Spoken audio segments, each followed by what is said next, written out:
This was 3 years ago, and I started college down in the country. I was 18, female, and on Tinder. I never actually met anyone off it, but I would swipe through guys just to be nosy and see who was on it. I was swiping right on some, and about an hour after, got a message from a guy who, according to his account, was about 20 kilometers away. We made some small talk. It was awkward, and I stopped replying. A day later, I got a friend request of him on Facebook. Mind you, I have a common enough name, so it would have taken him ages for him to find me. We have no mutual friends, and my Tinder photos is not on my Facebook page. The only thing that I had on it was the university I was attending, so maybe that's how he found me, but I don't know. I then quickly got a follow request on Instagram, and he somehow found my Snapchat username. I don't have it on any of my social media, and it's a variation of my full name with extra added in vowels and an underscore. I was freaking out at this point. I messaged him asking how he found out my full name, and he just replied with, "I think we have a connection. I really want to get to know you better."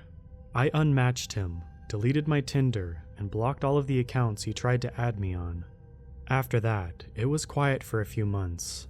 I was staying in digs, and was knuckling down as I had a lot of assignments from the get-go. This was towards the end of November.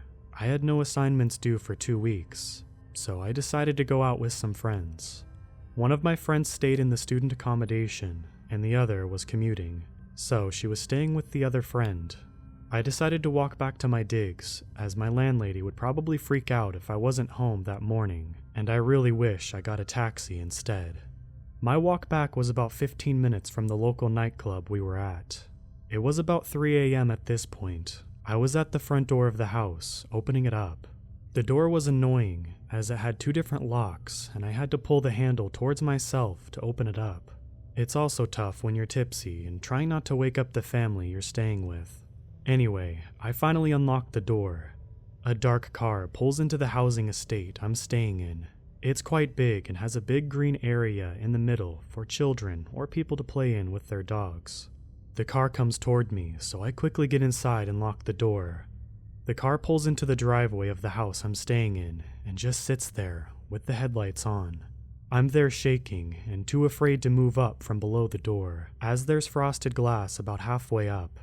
As I get the courage to go upstairs to look out my bedroom window to see who it is, the car pulls out of the driveway and speeds away.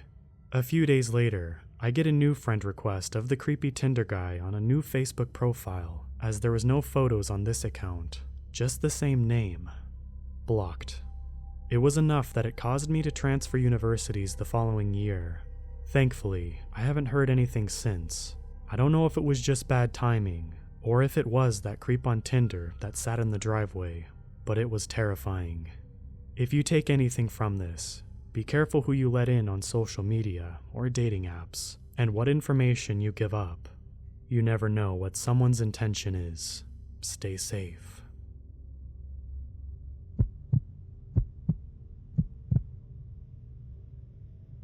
My wife and I are expecting our first child in a few months. Nothing can honestly prepare you for parenthood. You can read books, get advice from others, or ask God to make things easy for you. But nothing really works. It's just a try this kind of scenario, and it's frightening. Doubly so if you've never been able to keep a plant alive. But you do your best. The one thing that we had to do, outside of the 1,000 other things that we had to do in preparation for our son's arrival, was to set up the baby monitor. Our bedroom was across the house from the nursery, and even though our little bundle of joy would sleep in our room for the first 5 months or so, I wanted to hook up the camera in anticipation. I set up the camera over his empty crib and put the monitor on my side of the bed. The picture and sound on this little camera was surprisingly great. The night vision on it was solid. You could make out everything in the room, all of the decorations, his toys on the shelf, and the massive collection of stuffed animals amassed by his mother. The giant stuffed bear kept propped up in the corner was only slightly terrifying in night vision. The microphone was also really sensitive. When we first got it, I turned the volume all the way up, but then one night my dog walked into the baby's room and barked at something, and it was so loud it bolted me up from a dead sleep. After that, Two things happened every night. The baby's door stayed closed, and the volume went from 10 to 4 on the monitor. My wife was about 6 months pregnant. She wanted to go visit her parents back east for a long weekend before she became too pregnant to fly. We were all set to go, and I suddenly came down with the worst flu of my life. I mean, it was coming out every end, and I keep flipping between burning up and freezing. Feeling bad for me, I got to miss the trip. To be fair, had I went, I think I would have Oregon Trail style died in the cross-country trek. I can see my tombstone now. After the Uber took my wife and our little dog to the airport, I was home alone for the first time in 3 years. A bachelor, all over again. Only this time, I wasn't drinking Natty Ice and swiping through Tinder, but was drinking NyQuil and swiping through Netflix.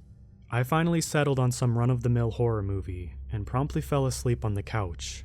Hours later, I was suddenly jolted from my sleep. In my dream, I heard someone call out my name, and my brain just hit the emergency brake and woke myself up. Half asleep, I look around for someone else in the room, but I was still alone. Because I have a paranoid streak in me, I shuffled to each room to make sure I was the only person in the house. All of the doors were still closed. Satisfying that no other soul was in the house with me, I shut off the TV and lights and trudged off to my room. Within minutes of hitting the mattress, I was back asleep. The rest of the night passed without incident. I felt better the next morning, groggy with the medicine-aided sleep, but I was pushing through the cold. I made my way back to the couch, but before I sat down, I noticed that the door to my son's room was open. I didn't remember it being open last night.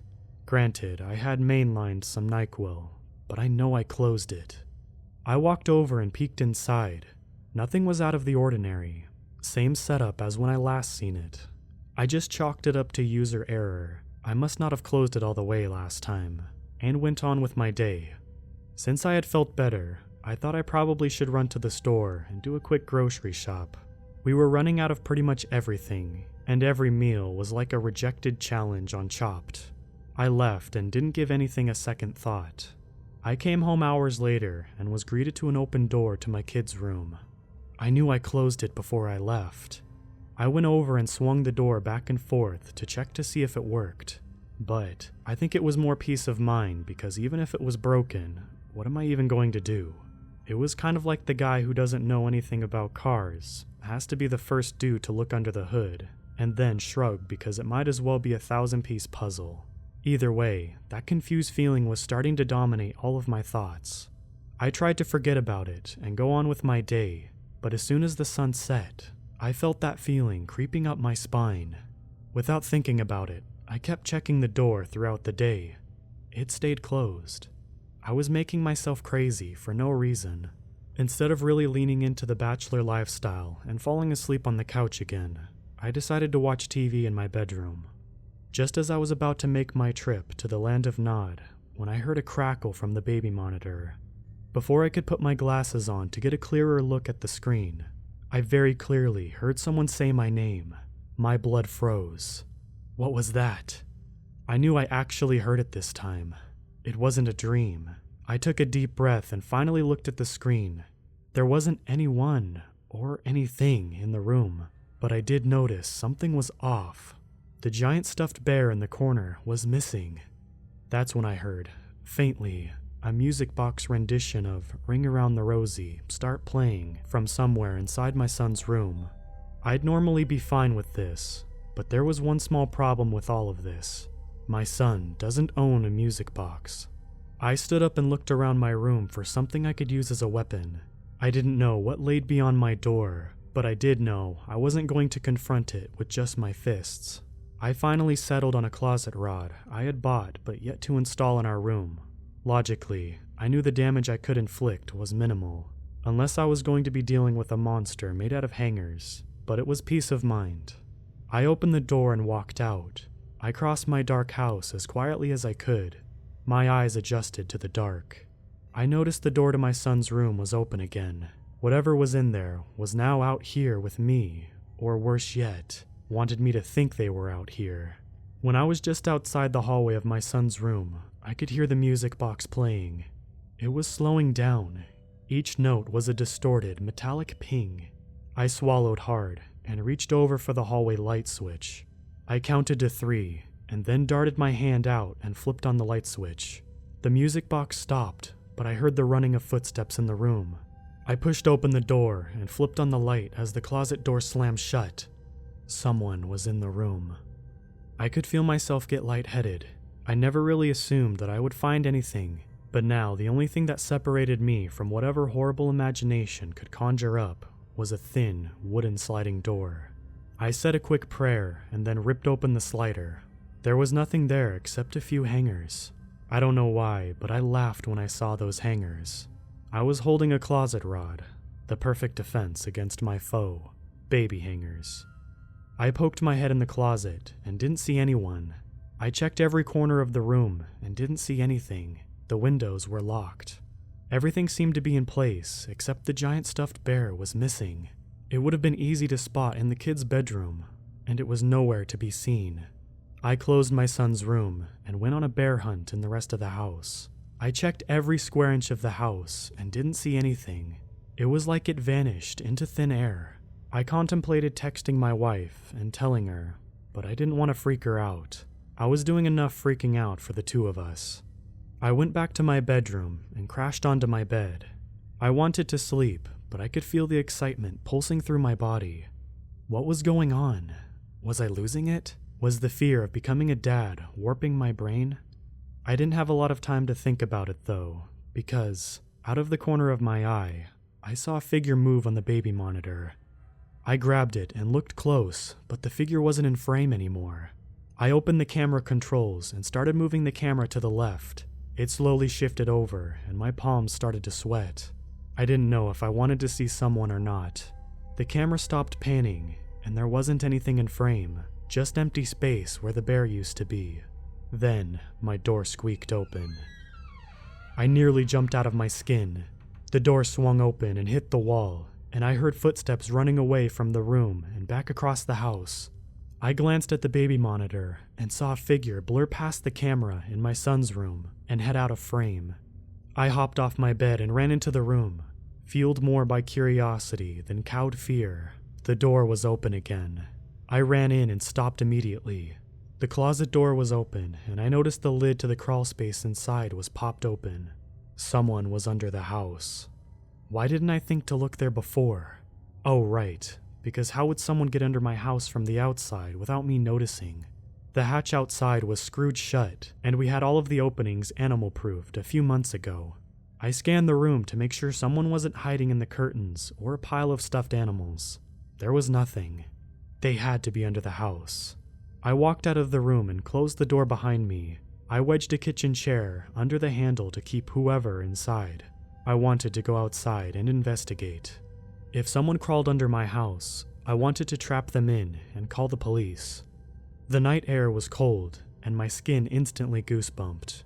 At least, I told myself it was because of the cold. I pulled out my phone and turned on the flashlight.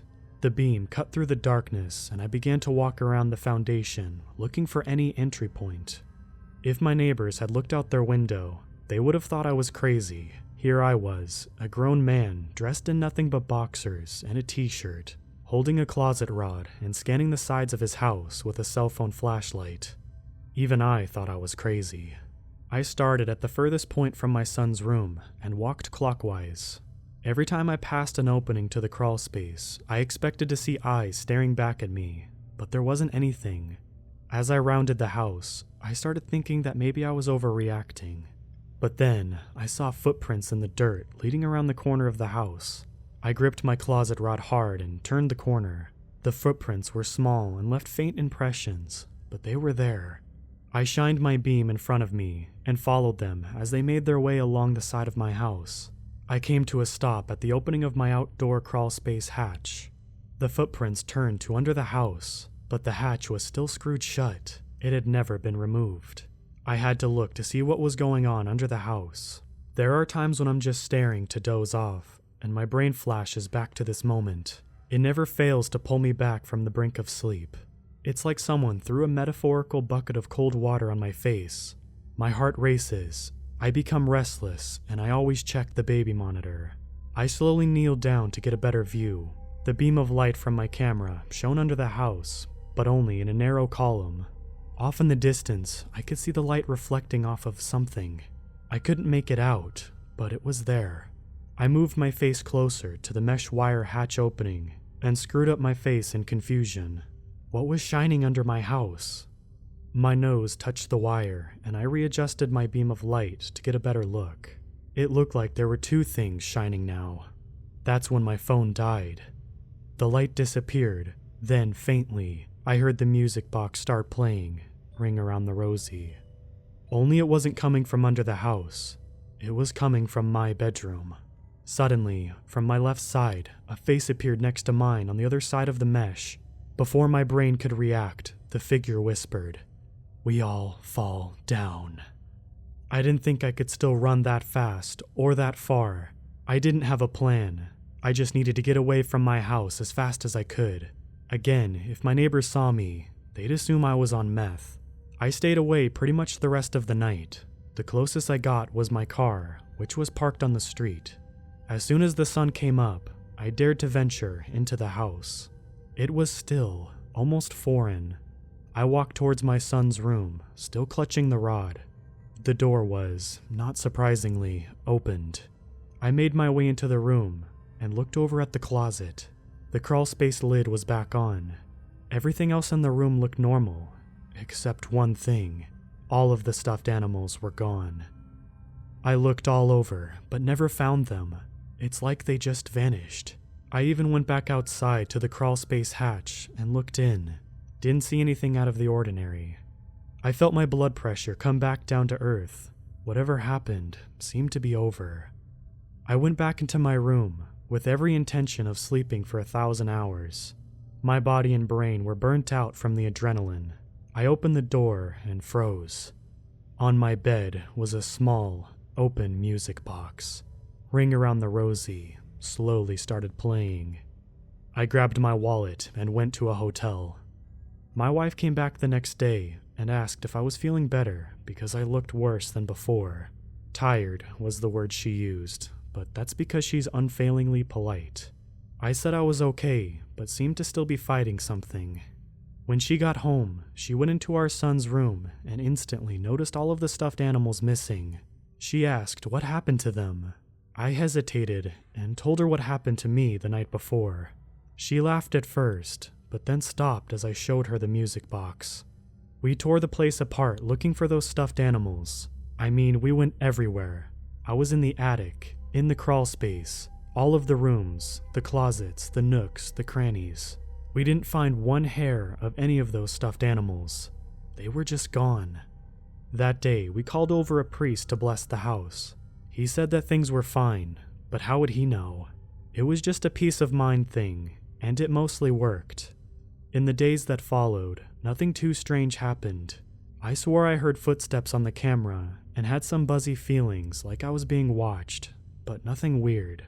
My wife loved the music box. It reminded her of one she had as a kid, so she placed it in my son's room. I thought it was horrific, and it was inviting our visitor to stick around. But when nothing happened, my mind was set at ease. Months later, my son was born. I was really hesitant to bring him home, but my wife said I was just being crazy. He would be with us for the first few months, and nothing would happen. Every once in a while, I would hear footsteps in the house at night, or the music box would randomly appear in the room, or I would hear it going off on the baby monitor. There was nothing mean-spirited, but more reassuring. After a while, you just kind of forget someone else was there. As weird as it all was, the weirdest thing came almost a year later. Late one night, my wife and I heard scurrying underneath the house. This was unlike anything we'd ever heard before, and that's because rats had made their way in. They chewed right through the outdoor metal hatch. I had been underneath my house enough for 5 lifetimes, so we hired an exterminator to come over and get rid of our rats for us. He was under our house for about 10 minutes before he came crawling back out with a quizzical look on his face. "You shouldn't store things under the house." "What are you talking about?" "The stuffed animals. There are like 30 or so, including a big bear. The rats are ripping into them." "We didn't put anything under the house." "Well, someone did. I can show you. Underneath the house in the corner, near my son's room, were all the missing stuffed animals. I know they weren't there because I went looking for them, and there was nothing. We took them all out, and they were all dirty and rat-infected at this point, and threw them away. I felt guilty doing it, like we were taking something from our visitor. That night, I decided to make things right. I took the music box and put it by the outside door hatch. If we took away the visitor's animals, I wanted to give them back the music box. My wife thought I was nuts and planned on bringing the music box back into the house in the morning. Later that night, I woke up around 2 a.m. I assumed my son was making noise and was hoping he'd put himself back to sleep. However, when I looked at the monitor, he was asleep. I still don't know what compelled me to do this, but I decided to move the camera to the right, towards the closet. The screen slowly shifted until I saw, on the floor outside the closet, the music box. I watched as it opened and started playing. Just then, from behind me, I heard someone whisper, "Thank you." I nearly jumped out of bed from fright. When I looked back at the camera, the music box was gone.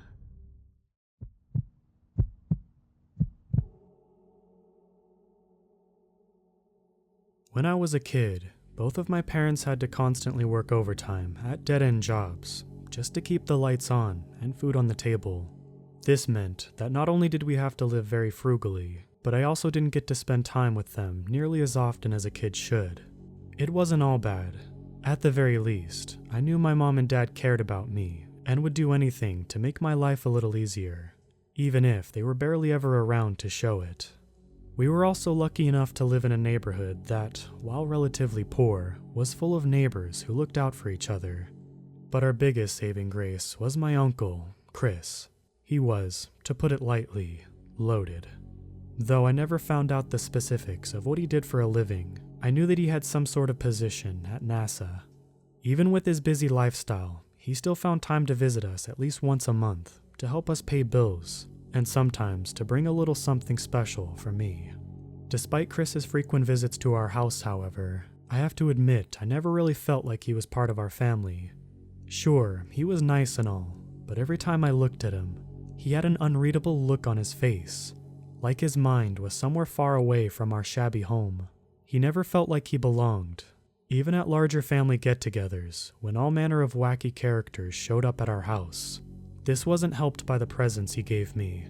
They were always from his work. They were given to me with little to no explanation, and always weird. One time during the holidays, he handed me a glowing rock. Yep, a straight-up glowing rock, without saying what it was or why it was glowing. It stopped glowing after a week and just became a normal rock, but still. Another time on my birthday, he gave me a handful of what he called special eggs, and told me to put them in water. I assumed at the time that they'd hatch into sea monkeys or something like that. But instead, they turned the water black and made the house smell like sulfur, leading me to dump the whole thing into a storm drain. As I got older, the frequency of Chris's visits and of the presents gradually began to decrease. My parents always expressed their sympathies, as they themselves couldn't afford much for me on special occasions. But I think secretly they were glad not to have to put up with whatever Chris decided to bring into our house next. Nevertheless, Chris continued to support us financially, and as selfish as it sounds, I think we were content to accept his money without actually having to interact with him.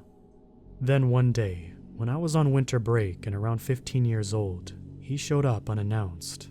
It had been snowing all evening, and my mother had finished preparing a meager meal of chicken soup on the gas stove. We were all just sitting down to eat when the knock on the door came, and he was standing there, tall, broad-shouldered, and covered in white powder, looking like an oversized snowman. My mom expressed her surprise and excitement. He was still her brother, after all, and pulled him into a hug in the doorway. He simply patted her on the back, his eyes as far away as always.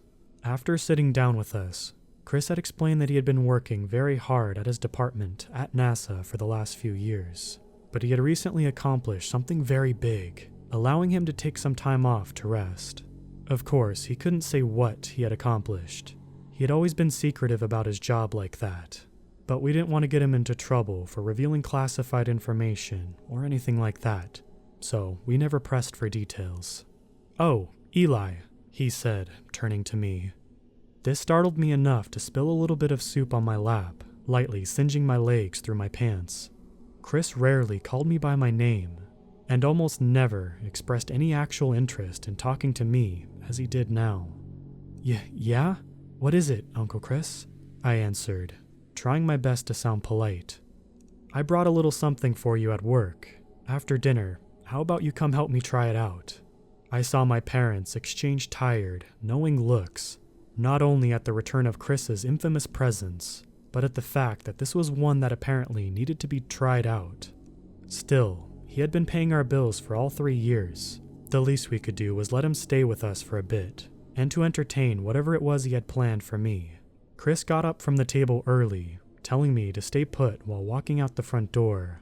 From the window, I saw him rummaging around the trunk of his car before lifting out a sizable cardboard box and disappearing from view as he carried it around the back of our house. A few minutes later, I heard the back door open again and Chris's voice calling for me to come outside. I looked at my mom, who simply nodded, as if to say, "Go out there and humor the guy." After putting on my ratty coat and water-damaged boots, I stepped into the snow-covered yard, mentally preparing myself to see whatever knick-knack he had stolen from Area 51. It had stopped snowing at that point, and as my eyes adjusted to the dying light, I was surprised to see it was just a telescope. No fancy levers or buttons attached. It looked about as ordinary as telescopes come. He smiled when he saw me, or at least attempted to do what he thought a smile looked like. "Sorry, I couldn't get something cooler, kiddo." "Oh, no, this is great," I replied, quickly realizing that the relief in my voice could easily be mistaken for insincerity. Maybe it was better that way. Maybe it was better that he didn't know a normal present was all I ever really wanted. "Well," he said, "might as well show you the ropes." He proceeded to show me how to work the telescope, how to adjust the focus, and when that was done, enough stars had come out for him to show me how to find a few famous constellations. I was having so much fun, I had barely noticed how late it was. Chris paused in his explanations to let out a yawn, and it was only then I realized just how tired he looked. The bags under his distant eyes were much deeper than the last time I'd seen him. Perhaps this so-called project at NASA had really taken its toll on him. When my mom came out to check on us, Chris told us he'd better go to bed now. I asked my mom if I could stay out a bit longer and work the telescope on my own, and she agreed, as long as I came in if it got too cold. I think she was just happy I had the opportunity to play with something normal for once. As the night wore on, I continued to gaze into the eyepiece, observing the clear night sky in detail I'd never experienced before. I could see the star-dusted arms of the Milky Way, individual craters on the moon, and even convinced myself I found Jupiter and was looking at its own moons. Eventually, my parents went to bed, leaving me out in the cold. Silent darkness with only the stars to keep me company. I paused to look up from the eyepiece, my left eye slightly sore from being squinted shut. I turned around to look at the dark silhouette of my house behind me, but in the process, my foot caught on an especially slippery patch of ground, bringing me down with it. I winced, hoping I hadn't sprained it for my mom's sake. I crawled back to where I was pretty sure the telescope was, gripping onto one of the legs to pull myself up. As I was doing so, I paused. On the underside of the device, there was a dial I hadn't seen yet. Chris had claimed to have shown me every function of the telescope, but apparently he left one part out. Straining my eyes in the darkness, I could make out the notch dial was currently set to, labeled simply 1. I looked back at the house again, wondering for a split second whether I should wake up Chris and ask him what it was about. But my curiosity overpowered any doubts I had. After all, it was just a normal telescope, right? I grabbed the dial and turned it slowly to the left and heard a small click. Now it was set to another notch, labeled 2. I pulled myself the rest of the way up onto my feet, eagerly looking back into the eyepiece to see what had changed. And when I did, I couldn't stop a cold gasp of wonder from my escaping lips. The telescope had been pointing at the moon, which now looked so close as if I could touch it.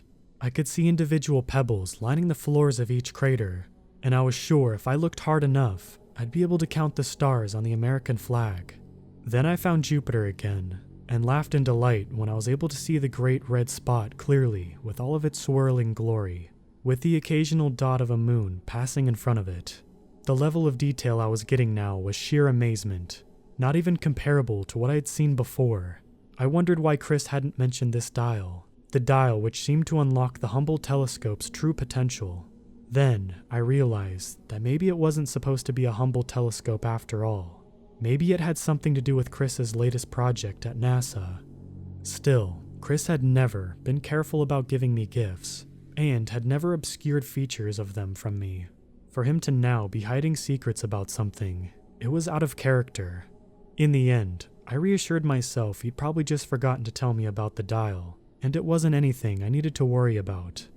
I reached down to switch it back to its default setting, planning to find it again in the morning and ask Chris about it then. My hand faltered before reaching the dial. There was an additional notch I hadn't seen. It was labeled 3. I seriously debated what to do in that moment. It was getting absurdly late, and I was already chilled down to my bone. Who knows what new discovery I would make, and how much more of the night it would take up. But this time, I made absolutely sure there was no more notches left on the dial. This was definitely the last one. So, I promised myself it would be the last thing I checked out before bed. I grabbed it and turned. It didn't budge. I looked closer at the tiny, printed number 3. There appeared to be a minuscule keyhole under the 3rd notch, and it was my best guess that it was some sort of mechanism that was preventing the dial from turning any further. Well, that was that. If I needed a key to get to the 3rd notch, it clearly wasn't something I needed to be messing around with without Chris. I turned the dial back to 1, yawned, and walked back inside. The inside of our house was just as dark and silent as the outside now. My parents had retreated to their tiny bedroom upstairs, and I was about to do the same thing to my own bed in the loft before I caught the sight of Chris sleeping on the old couch in the living room. It was where he used to sleep, back when he made regular house calls, and hearing his light snores then gave me an odd flash of nostalgia for the days when he would regularly visit us during festivities and hand me something probably illegal. Tonight was a bit different from those days though. For one thing, Chris had his briefcase next to him, on the floor beside the couch. The mysterious briefcase I'd seen him handle many times, but that he always kept in his car. Perhaps in his exhaustion, he had forgotten to leave it there. If that was true, then he'd also forgotten to close it. The white pseudo-glow of the manila folders caught my eye in the dim room. Confidential papers spilling out of the briefcase I'd always wondered about. I felt my feet taking steps towards it, knowing they shouldn't, but being unable to resist the pull of what else might lie within. I was close enough now that if Chris woke up, there would be no excuse for me to be standing here. I squatted down, gazing into the darkness of that briefcase, wondering if I'd find the answers to questions I didn't have. In the bottom, glinting in the weak moonlight streaming through the frosted windows, I spotted a tiny, chromatic key labeled with the number 3. "Okay, Eli," I said after a short mental skirmish with myself. "All you're gonna do is see if the key fits. Then you're gonna put it back where it came from and go to bed. No harm done, no questions asked." My heart fluttered as I pocketed the key, feeling as if I had just stolen government secrets and the cops were gonna bust down the door any minute. But I had already come this far. There was no stopping me now. Running stealthily back out the door, I hurried to the telescope to see if it would work. It did. There was one click, and then another as I turned the dial from 1 to 2, and finally to 3. The 3rd notch took a little more effort, as if it was sticky, or as if it wasn't meant to be turned. I aimed the lens at a clear patch of sky, with only a few distant stars in the way, just to give me a bit of legroom for what I was about to see through the eyepiece now. No amount of legroom could have prepared me for that. When I looked into the eyepiece, at first I couldn't make sense of what I was seeing. It was only abstract blobs to me, but as the focus adjusted, I realized I was no longer looking into the void of space. It looked like some sort of desert. A gray, sandblasted desert with towering dunes and a brooding, amber sky crackling with distant lighting. And facing each other on one of the dunes were two things. I don't exactly have a word for what the texture of their exteriors looked like. That's probably because I'd never seen anything that did look like them. The closest thing I could think to describe them is rock-like, with cracks and crevices in their skin, but somehow still flexible. Their bodies were tall and tapered, wider at the bottom, and separating at the top into two long appendages that amusingly resembled bunny ears. Or at least it would have been amusing if it hadn't scared me out of my own skin. The two beings were hovering slightly above the surface of the harsh desert, and if I didn't know any better, I'd say they were conversing with one another. I didn't see any facial features, but they seemed to be moving slightly in turns, as if to exchange words. Then, abruptly, they stopped. The one closer to me began to turn around, and as it did, I was slowly introduced with two burning holes in its surface, two white-hot eyes. Despite lacking any other features, instantly let me know they were furious. Furious to have been spied on by someone like me. But wait, that didn't make any sense. How could this thing, this impossibly faraway thing, know that I was looking at it? The distance between us must have been crazy then. And yet, did it see me? Without any warning, the closer thing, the one that had seen me, began to move, fast, toward me. The charcoal sand of the desert below was whipped up into a frenzy as it whirled closer and closer, until all that took up my field of vision was the gray of its skin. I yelped, wrenching myself away from the eyepiece and falling backwards onto my butt. My head swiveled around rapidly, as if to search for an incoming threat. But there was none. The snowy yard was just as empty, just as silent as it had been all night. I was here, and whatever I had seen was still all the way out there. Cautiously, I took another look into the eyepiece. It was still all just gray. I turned the dial back to setting 2, and the calming, familiar view of outer space was returned to me. As my heart rate slowed back to normal, I decided that the cold must be getting to me, and that getting some sleep now would be my best option. I'm sure Uncle Chris would have a good explanation in the morning, and that would be that. As much as I reassured myself, I wasn't able to get anything more than a restless sleep that night. The next morning, I was awoken to the sound of an unfamiliar voice shouting. After a few seconds, I realized it was Chris. I'd pretty much never heard him raise his voice before, so even in my groggy state, I could tell something was seriously wrong. I made my way downstairs to find Chris and my parents standing in the living room, appearing to be engaged in a one-sided argument. Chris was pacing around, rambling about missing something, and my parents, both of whom were already late to work, stood there anxiously checking the clock. It was only after my mother managed to get a word in that she calmed him down somewhat.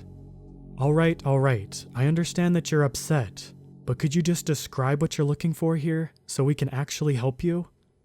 I've already told you 1,000 times. It's a tiny silver key. It was in my case last night, and now it isn't. Got that? I felt my heart sink. I never put it back. There was no point of hiding it from him. I came clean, right then and there. I told Chris I took the key, and what I'd used it for last night. I wasn't expecting to get off completely for stealing it, but at least I expected him to calm down now that he knew where it was. Quite the opposite happened. His already pale face was drained of what little color it had left. You two can go to work, he barked toward my parents. An unusually assertive comment from him. They were already late though, and were gladly to be free of his shenanigans.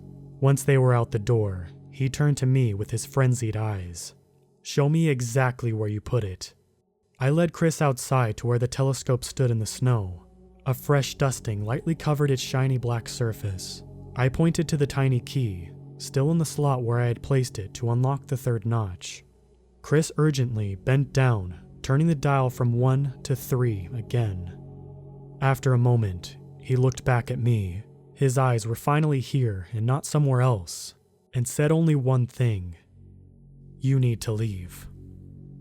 And that's the story of how my family got set up in a new luxury modern home on a secluded rural property. Chris never explained why he bought a new home for us, nor why it was so far away from our old one. But of course, my parents were ecstatic about it. They were a little sad to leave our old friends of the rundown neighborhood in the past, but that was a small price to pay for a better life. I never told my parents what happened that night either. I didn't want them to worry about me.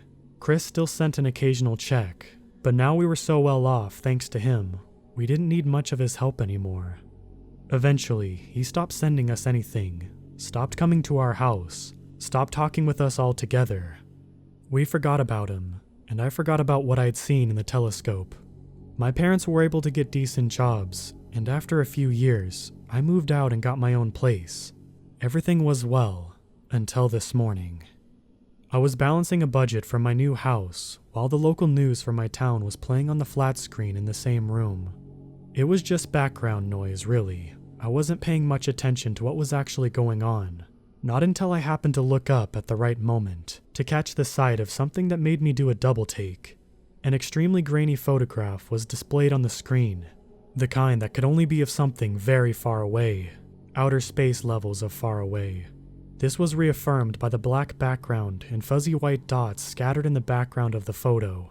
But what stuck out to me was the dark, grayish blur in the center of the photograph. It shouldn't have meant anything to me, and yet it did. Because this particular blur had a long, tattered shape, and it ended in what resembled like long bunny ears. Suddenly, everything that happened that night came back to me, and now I was in desperate need to know the context of this image. Fumbling for the remote and cranking up the volume. In other news, astronomers recently spotted this piece of debris as it rapidly entered the solar system yesterday morning. While its unusual shape may pique the interest of some, we are told that it is no cause of alarm, as dozens of meteors and other small space debris swing by the planet every single year. The recent meteor shower last weekend should be proof of this, of course. Oh, were you able to catch that, Sam? I had to work that night. I did indeed, Katie, and it was as beautiful as they say. I'll send you a video sometime. Now here's the weather. The sounds of the TV meant nothing to me, as they were replaced by the pounding of dread in my ears. I wanted to call Chris, to call someone who would understand, but I realized I hadn't had his number in years. I don't know who else I could talk to about this, but I do know one thing. That debris isn't going to simply swing by planet Earth. It's coming for me. After I told you all about my uncle's telescope and what I saw through it that haunts me to this day, many of you expressed interest in keeping you informed as to what happened next. At the time, I had bigger things to worry about than writing about my own demise, such as preventing demise from happening in the first place. But after the events of the past 24 hours, and now that I'm in a position to post them, I feel it's my duty to share them with you. Let me start by going back to the point after I heard the news of space debris on the TV. I spent most of the minutes immediately afterward pacing my living room, racking my brains as to what anyone was supposed to do in this situation. I couldn't call my parents, as they'd probably think it was some sort of prank call and just hang up. If I reported an alien rapidly approaching to my location to 911, I'd be more likely to get thrown into a mental ward. And of course, my uncle was off the table. To call my condition a panic attack would have been an understatement. I was about to take shelter in my unfinished basement and hope for the best when a knock came from the door. Turns out, I didn't need to call anyone after all. I hadn't seen Chris for almost 6 years, yet I instantly recognized the man who stood outside my house. He was balder, his stubble more unkempt, his posture slouchier, and his eyes obscured by opaque shades. But he was still the same tall, broad-shouldered man of mystery I'd always known. Uncle Chris? The words tripped over each other as they spilled from my mouth in both relief and confusion. How did you find where I live? You probably already know why I'm here, Chris replied, his voice hoarse and worn out. So I think it's in both of our best interests to skip the formalities and just get you out of here. The man paused to look down at his expensive, as always, watch. It's passing through the asteroid belt now. We only have a few hours left. Should I pack? I looked back into the house with uncertainty. The TV on, paperwork strewn out on the coffee table. I was still in a state of disbelief that any of this was happening. You want to die because you took too long to choose your undies? Car, now. Chris seemed a lot rougher around the edges now than I had ever seen him in the past. It made me wonder what he'd been up to since we lost contact, and how it changed him. Right then, though, doing what he said and not questioning why he said it was my best option. My only option, really. Okay, let me just turn off the... No time. Chris grabbed me by the arm, despite clear signs of aging. He was still just as strong as ever, and practically dragged me to the front seat of his car before I could even shut the door. Several of my neighbors were out mowing or watering, like an alien wasn't inbound towards Earth at Mach 5, and gave odd looks at the stranger pulling me into his vehicle. I flashed a pleasant smile at them, just to dissolve any worries or urges to call the police they may have had. I sure didn't need anything else coming after me. Chris drove like a madman through the winding streets, and it was only when he entered the interstate and our surroundings became nothing but flat, empty farmland that I felt safe enough to stop gripping the edge of my seat and actually say something to the guy who just borderline kidnapped me. So, I was assuming you would tell me, but you want to give me any info on the thing? After a moment of silence, I thought perhaps Chris hadn't heard me or didn't know what I was referring to when I said the word thing. I was about to clarify, but the emergence of a long, harrowed sigh from the man's mouth signaled he knew exactly what I meant, and clearly didn't enjoy talking about it. A small, unknown terrestrial planet orbiting a star around 500 light-years from Earth. That's the point of origin, as you probably figured out. It's been coming after you for the past 6 years, which means at its peak velocity, it somehow was able to greatly exceed light speed. Like any moving object though, it needs to slow down when approaching its destination, which means it reduced its speed exponentially the moment it entered our system. Of course, that buys us a little time to get you somewhere safe, but not much, and it's less and less time for every second I spend explaining this to you. For the sake of my own life, I respected Chris's requests, not asking him anything else throughout the drive and not even attempting to turn on the radio. Instead, I watched the cloudless sky out the window, wondering if the creature was somewhere above Earth's orbit right now. After what seemed like hours of deserted farmland, Chris turned onto a small country road, and then onto an even smaller gravel path, at last approaching what looked more like a prison than something related to NASA, a stark, unmarked concrete building with no windows, surrounded by a chain-link fence topped with barbed wire. I wanted to desperately ask what this place was, but I remained silent up until the point he stopped the car in front of the facility, turning towards me to speak. Eli, I was careless. I will admit that now. I shouldn't have given you something that even I was barely trusted to have. It's my fault you're in this mess to begin with. I'm sorry. I was stunned for a brief moment, both because he was capable of apologizing for being such a weird uncle, and also because he would choose now of all times to do so, before quickly formulating my own reply. It's okay, Uncle Chris. It's partly my fault anyway. I was a stupid kid, and I shouldn't have stolen your key. Either way, I forgive you. Good, now let's get out of this car. We ran across the gravel and into the entrance of the compound, guarded by what appeared to be 2 armed soldiers. Since when does NASA need guards? It's a blur in my memory what happened next, but I know we ran past many armed guards and people in white coats and unfamiliar machinery before entering an elevator and going down for what felt like an eternity. Though we were alone again in said elevator, I still refrained from speaking. What was I supposed to say at that point? Luckily, when the doors finally opened, there was someone waiting there to break the silence. A stout, bespectacled man in one of those white coats stood in a long, dim, concrete tunnel into which we emerged. When he caught the sight of us, his face lit up. Christopher, long time no see. He approached my uncle, giving him an enthusiastic handshake that was only half-heartedly returned, before grabbing my own hand. You must be Elijah. You can call me Dr. Roth. I've heard a lot about you, you know. Oh, that's good, I guess. I forced a smile out of common courtesy, my hand aching from his death grip. We've been tracking your location for the past 6 years, Eli, Chris explained. Not in a creepy way. We still gave you your privacy. We just needed to know where you were so we could get to you safely when this time came. The bunker you're standing in was designed by Dr. Roth himself, and it should be able to resist the presence of any and all extraterrestrial beings. Dr. Roth nodded in admiration of himself. That's right. No way, no how, Benicula's standing up to human ingenuity. Benicula? I saw Chris roll his eyes. It's nickname for the thing. Pay no mind to it. He's always coming up with stuff like that. Well, it is accurate, I pointed out, doing a figurative faceplant of an attempt to interject some humor into the conversation. You're safe now, Dr. Roth said, but we still got a bit of time before Benicula pays us a visit. In the meantime, there's something I'd like to show you. Shall we? He beckoned further into the tunnel. I looked at Chris, who nodded begrudgingly, and we both began to follow the doctor into the bunker. For a bunker, it seemed to go on a lot longer than it needed to, especially if it was only meant to protect one person.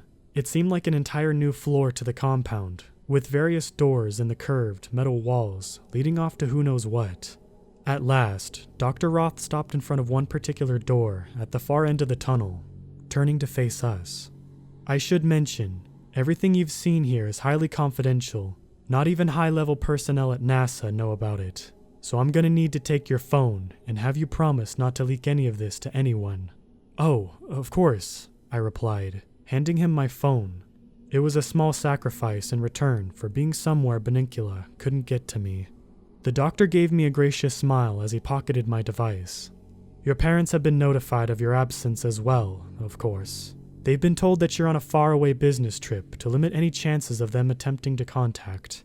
Now, without further ado, Dr. Roth punched a code into the metal door, and it opened with a loud screech resonating through the tunnel. He flourished his arms in a welcoming motion, ushering us in, before following suit and shutting the door behind him. The room behind had a strangely high ceiling and seemed to stretch far beyond the bunker, exceeding the boundaries of what would be able to protect me. But that didn't faze me, because my focus was on what occupied all that space. Stacked high to the ceiling were dozens and dozens of cardboard boxes. What's in them? I wondered out loud, my voice echoing throughout the chamber.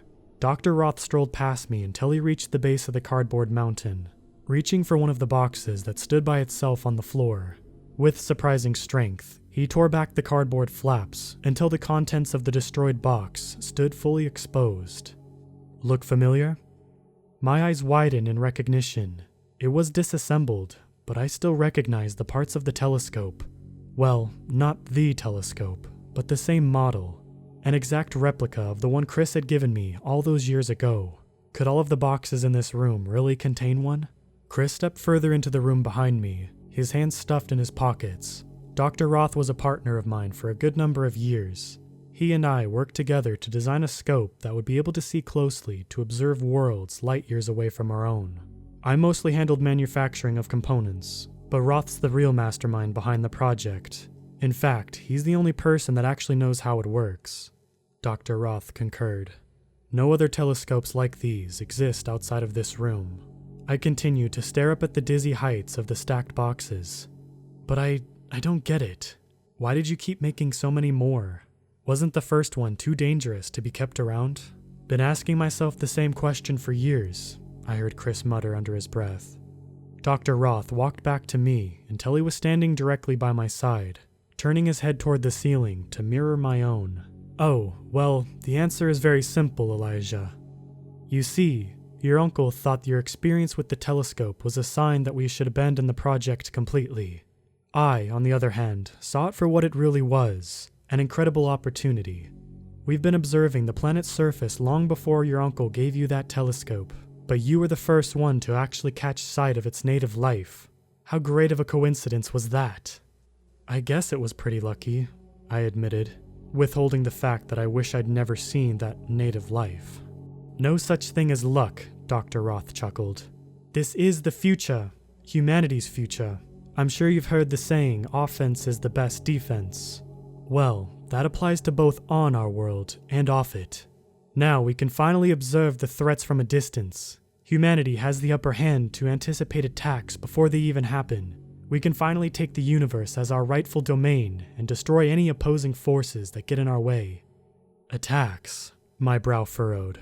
realizing that what Dr. Roth was saying was beginning to not make sense. But the creature I saw is attacking me, not the planet. It's the only reason it's here in the first place, because I looked at it through that telescope.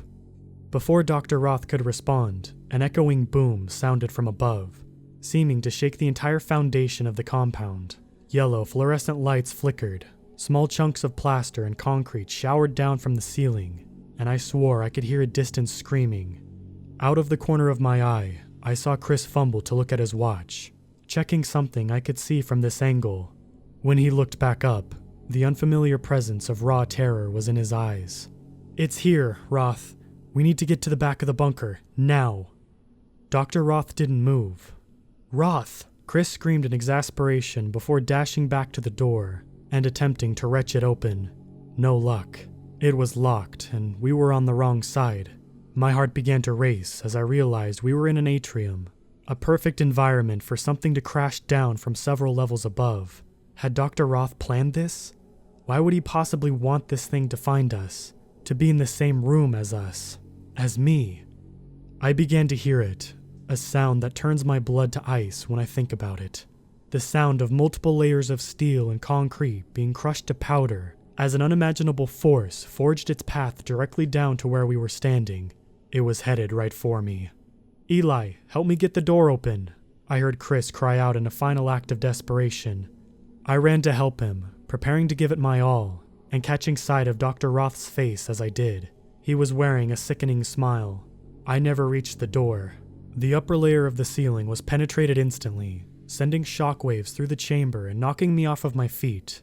I caught sight of something, a blur that was enormous, and yet fast enough to appear almost graceful, shoot down to the floor. The tower of telescopes collapsed, glass flying everywhere. I raised my arm to protect myself, and when the barrage had stopped, I cautiously lowered it to the sight I hoped I'd never see. It was here. It was about 10 feet tall, and its stone-like skin was heaving, a steam-like substance radiating from its body. It hovered just above the collapsed heap of glass and metal, its bunny ear appendages twitching, observing us just as I had observed it. Then, abruptly, it hurried itself the rest of the way down onto the floor, breaking the already smashed telescopes into smaller pieces. It rose back up again, only to repeat this process, to continue to smash the telescopes, to relentlessly fling its body against the floor over and over again, until it made sure that not a single one was left intact, until each and every shard of glass was pummeled to dust. I have no idea how long we sat there watching it, but I do remember the dread hanging in the air when it finally stopped and continued to just stare at us. "Fascinating," I heard Dr. Roth mutter from behind me. It was targeting the object that had observed it, but all along that object was the telescope itself. No matter, I can always make more. I looked at Chris, the disbelief on his face disheartening. Not even he knew what was going on. What was happening right now hadn't been a part of the plan. We briefly made eye contact, and I think seeing that I was still alive and kicking, was enough to knock him out of his stupor. "Roth, you crazy idiot," my uncle screamed. "What are you trying to do?" Roth turned around, his face and voice disturbingly calm despite the presence of an unworldly being right in front of him. "I'm testing, Christopher. That's what our job has always been here, isn't it? This is simply one more test. If we are to bear witness to the behavior of this creature in an unrestricted environment, we are to better understand it. If we are better to understand it, we are better to destroy it. Destruction is the only path to true progress, and it always requires a bit of sacrifice." Sacrifice? He was talking about me. My uncle still looked furious, but I could tell he was tired. He had been working non-stop to prepare this place for me, and now it had gone to waste. It was as if his purpose had been lost. When he pulled himself back on his feet and spoke again, it was in a low, panting growl, like an exhausted predator. "This plan of yours, Roth, does it include locking yourself in with the sacrifice? Because unless that thing lets you walk out of here, that's exactly what you've done." Dr. Roth laughed a chilling, maniacal sound. "Of course I can just leave. I just have to wait for the right moment. Now that it has to destroy all the things with the power to see, it's going to be super easy to destroy the thing that saw it in the first place. You can leave with me too, Christopher. while it is distracted with what it is truly here for. Dr. Roth turned around to face the creature, and I'm not sure why, but what he did next deeply disturbs me. He began talking to it, his arms spreading outward, flailing like mad. Well, why don't you give in to your inferior, primal urges? Finish your hunt. Destroy the one you came here for. Destroy him so that we may destroy you. The creature continued to stare, its unblinking, white-hot eyes burning into each of us, passing judgment with wordless fury. It looked at me, at Uncle Chris, and back to the doctor, its body only slightly turning each time, hovering just above the ground with almost imperceptible stillness. Then, in one swift motion, it descended upon the doctor and absorbed him into its being. Both Chris and I cried out in alarm as the doctor's life was ended in a muffled scream that dissolved him into silence. My legs turned to jelly, unable to support my trembling body as I fell to my knees. I felt like cornered prey, petrified, unable to escape as the creature began to slowly approach. I was sure I was next, that me, and maybe Chris too, were about to meet the same fate as the doctor. It stopped just a few feet away from me and angled its levitating body downward so its white, radiant eyes were level with my own. We stared into each other, and somehow I could tell that it knew that I had never been the true threat, and all it wanted was to exist on its world without interference. And through some unknown clairvoyance, it had realized Dr. Roth challenged that existence. With the doctor and all of his creations gone, any chance of being observed, of targeted, of needlessly wiped out by an over-aggressive force were gone. The creature felt safe now, and that's all it had ever wanted. It backed away, leaving me breathless on the floor, my skin still pierced with shards of glass it had shattered across the room. It floated back to the center of the chamber, until it was directly below the hole through which it came. And then, with an unimaginable yet silent speed, it rocketed upward into nothingness. It was gone. It has been about 6 hours since all of this happened. Chris and I got our cuts treated, and we drove back to my house. I know I promised that I wouldn't post any information about the compound online, and I know that if it's seen by anyone from Chris's department, whatever it is, it might get taken down. But I know that no harm will come to me. I don't know when I'll see Chris again, but I do know that if he's willing to protect me from aliens and crazy scientists, a few government hitmen should be no problem. The last thing that Chris told me before he left was that besides the gaping hole in the NASA facility, there was no evidence left behind of the creature ever being on Earth. It had been so fast that there wasn't any evidence of it entering the atmosphere in the first place. And if I'm being honest, that's probably for the best. And not just because I don't want to be on the news. If there's one thing I learned, it's that there are some things in this universe that simply want to be left to their own devices. And as long as you let them be, no harm will ever come to you or your world. But if you decide to interfere, you have been warned. This is Elijah, signing off.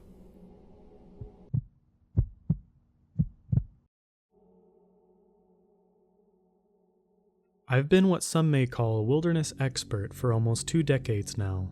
I plan my trips to various forests very carefully to ensure I make it out alive. I bring all of the supplies necessary to survive for a couple weeks in case I get lost, and I also bring a satellite phone, GPS, and a weapon as a last resort. Sometimes getting lost in the woods is part of the fun, as long as you know what you're doing, that is. The story I'm sharing with you today is of a young man who didn't take all the precautions I would recommend for a journey into an unknown forest. On my most recent expedition to the Superior National Forest in Minnesota, I came upon a journal hanging from a tree. There were only a few pages left in the journal. All the rest were torn out, to be used for kindling as the writer addresses in the journal. The contents of the journal are very strange, and I'll touch on that later. But without further ado, this is what the journal said. My name is Anthony Lawrence. I am a student of Bemidji State University. I don't know what the exact date is, but I first came out here on August 3rd, 2017. I think it's been about 2 weeks now. If you find this journal, you can stop looking for me. I don't have much paper left in this journal, so I'll have to try to keep this short. About 2 weeks before coming out here, I got a message on Facebook from some guy saying he's looking for healthy young adventurers who want to earn some money. He said that he'd give me $1,000 to spend 48 hours in the woods, using whatever resources I came across to stay alive. Apparently, he was writing some kind of book about wilderness survival and wanted to see what people did in their 48 hours to stay alive. He would provide each individual with a backpack containing limited supplies and a GoPro camera to record the adventure. I used to be an Eagle Scout, so I figured, sure, 2 days in the woods is nothing, and with that kind of money, I could buy a new gaming chair for my dorm and have enough left over for pizza for the whole next semester. I messaged him back, and we set up a time to meet. I was to bring nothing other than some sturdy clothes. He said he'd provide everything I would need to survive in the woods for the 2 days. When I met with him, he seemed like a nice enough guy. Clearly, he was very wealthy too, as he dropped me off at my spot in the forest with his personal helicopter. On the flight over, he explained that the backpack had a GPS tracking device in it, so that he could find me wherever I was after the 48 hours, and he'd come pick me up. I thought it was safe to assume this guy knew what he was doing, considering all the prep work he'd put into this, so I trusted him. He dropped me off and flew away. I'd spent the first few minutes sorting through what I had in the backpack. There was a simple pocket knife, which I stuffed into my front cargo pocket on my pants for quick access. I was given a small journal, which I also put in my cargo pants. The rest of the contents were a matchbook with 2 matches, a full water bottle, one of those silver thermal blankets, some rope, and various other supplies you'd expect to see in a survival kit that I doubted I'd be using. Oh, and of course the GoPro, which I'd strapped to my chest. There was no map, compass, or any kind of navigation equipment. The idea, I guess, was that I was lost in the woods and had to survive.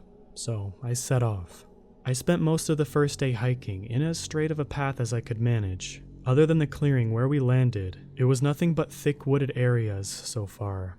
My first goal was to find a source of water I could come back to when needed, but so far, no luck. I was dropped off in the early afternoon, so at this point it was starting to get dark and the temperature was dropping. I decided I should start setting up camp. I gathered various small branches and brush from around the area, and found a small clearing where I could start a fire without setting the whole forest ablaze. I used the tiny pocket knife to cut off smaller branches from the surrounding trees, and got a decent-sized stockpile of wood for the night. I had to make use of some of the pages from the journal for kindling to get the fire started, and carefully lit one of the 2 matches I had to get it going. So far, so good. I took out the thermal blanket and lay down to sleep next to the fire.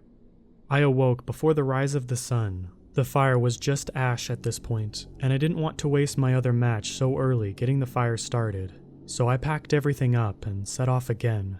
After several more hours of hiking, I finally heard something that was music to my ears. Running water. A stream.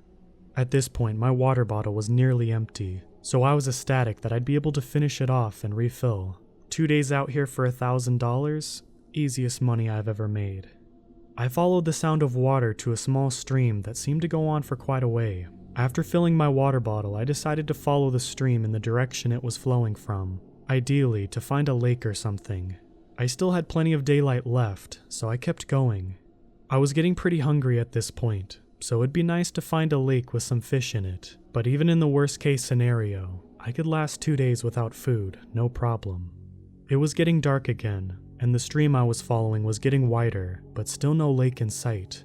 I should have just set up camp right then when I still had daylight, but I was determined to find this lake, and I kept going. After a couple more hours, it was just too dark to continue.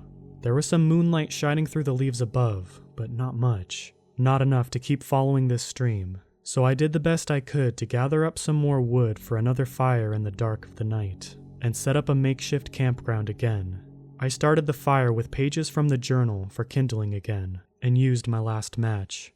I hunkered down and went to sleep, excited to find this lake the following morning and get some food before this guy picked me up to go back home. Loud cracking woke me up in the middle of the night, branches breaking from all around me. I sprang to my feet, startled. I wasn't sure what kind of wildlife was out there, but it could very well be bears or wolves. Adrenaline began pumping through my body, and I tried to listen for where the sounds were coming from, but I could barely hear over my heartbeat. I had to do something, though. I couldn't just stand here like an idiot, waiting to be eaten. Whatever kind of animal this was, I felt like I'd be safe if I could climb one of these trees. As the cracking of the branches grew closer and louder, I began to climb a big pine tree near me, with plenty of branches making it easy enough to climb. The fire was dying down very quickly, but I had enough residual light to start the climb.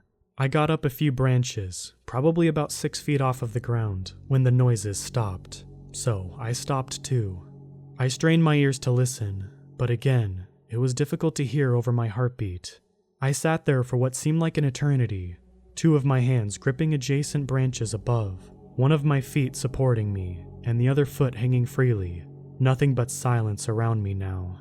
I had thought maybe whatever it was had gone now, and that I was safe. I adjusted my grip on the tree when the branch my foot was on broke off, and I lost my grip on the branches above. I fell backwards and hit my head on the hard ground below, knocking me unconscious. I don't know how long I was out, but when I awoke, it was still dark. Even darker than before, it seemed. I wasn't on the ground where I had landed though. I was on a flat surface, like a table. I tried to sit up and look around, but I couldn't move. I realized then that my hands and feet were bound to this table. I panicked, flexing every muscle in my body, trying to get free of this trap. I screamed over and over again. As I struggled, I heard what sounded like voices all around me, but could not discern what the voices were saying. I thought I was alone out there. I was literally in the middle of nowhere. Who is out here? Who is trapping people down in the middle of the forest? I continued to convulse my body, feeling the bindings that were holding me down loosen ever so slightly. That's when it got really scary though. I don't know if I was drugged or what, but really crazy stuff started to happen. I heard a loud thumping noise. I heard branches breaking. No. Trees. Entire trees being snapped in half from the sound of it. Something was getting closer to me. The voices around me got louder, sounding like some kind of chanting. I quickly realized that I was some kind of sacrifice. Maybe this was all in my head. I don't really know. The absurdity of it all makes it difficult for me to believe that whatever was happening was real. The thumping and cracking of the woods grew louder and louder, until I could make out some kind of silhouette against the backdrop of the woods in front of me, barely illuminated by the moonlight. Whatever it was impossibly huge. I was freaking out like I never freaked out before. I screamed as I continued to try to get free of the bindings holding me down. As I watched the forest being torn down in front of me, the chanting from the voices grew louder and louder. The beast was probably 100 yards away from me when I got one of my hands loose. My face was a mess of tears and snot from crying, which I hadn't realized I'd been doing until now. I broke my hand free and quickly wiped away at my face before getting to work on the other bindings. Once I had that one hand free, I was able to make quick work of the other bindings. I got my other hand free, and the creature let out a deafening roar. The chanting voices around me stopped. I hastened my pace, and shakingly got to work on the other bindings on my feet. After a mere couple of seconds, I was free from these as well. I sprang up from the table and began to run. I fell over almost immediately. I was incredibly dizzy. They had to have drugged me. I got back up and continued running away from the beast. I could still hear the forest being torn down behind me, but I did not turn around to look. I just kept running, struggling to overcome the dizziness and keep upright. Whatever this thing was, it was either very slow or just didn't care enough to pursue me. After a few minutes of running, I could no longer hear the creature, the breaking of the trees, or the chanting voices. But I did not stop. I could not stop.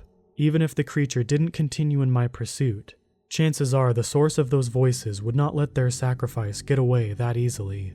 Eventually, I saw the sun rising on the horizon, and I figured I'd been running for long enough. I stopped, leaning my back against a tree, and slouched to the ground. I was so scared and in so much pain from the fall from the tree, the binding on my hands and feet, the tumble to the ground when I got free, and all those thorns I ran through during my escape. I put my head between my legs and sobbed uncontrollably. Once I was done with my episode, I wiped my face off with my shirt and assessed my situation. I no longer had the backpack or the GoPro. In my cargo pockets, I still had the small pocket knife.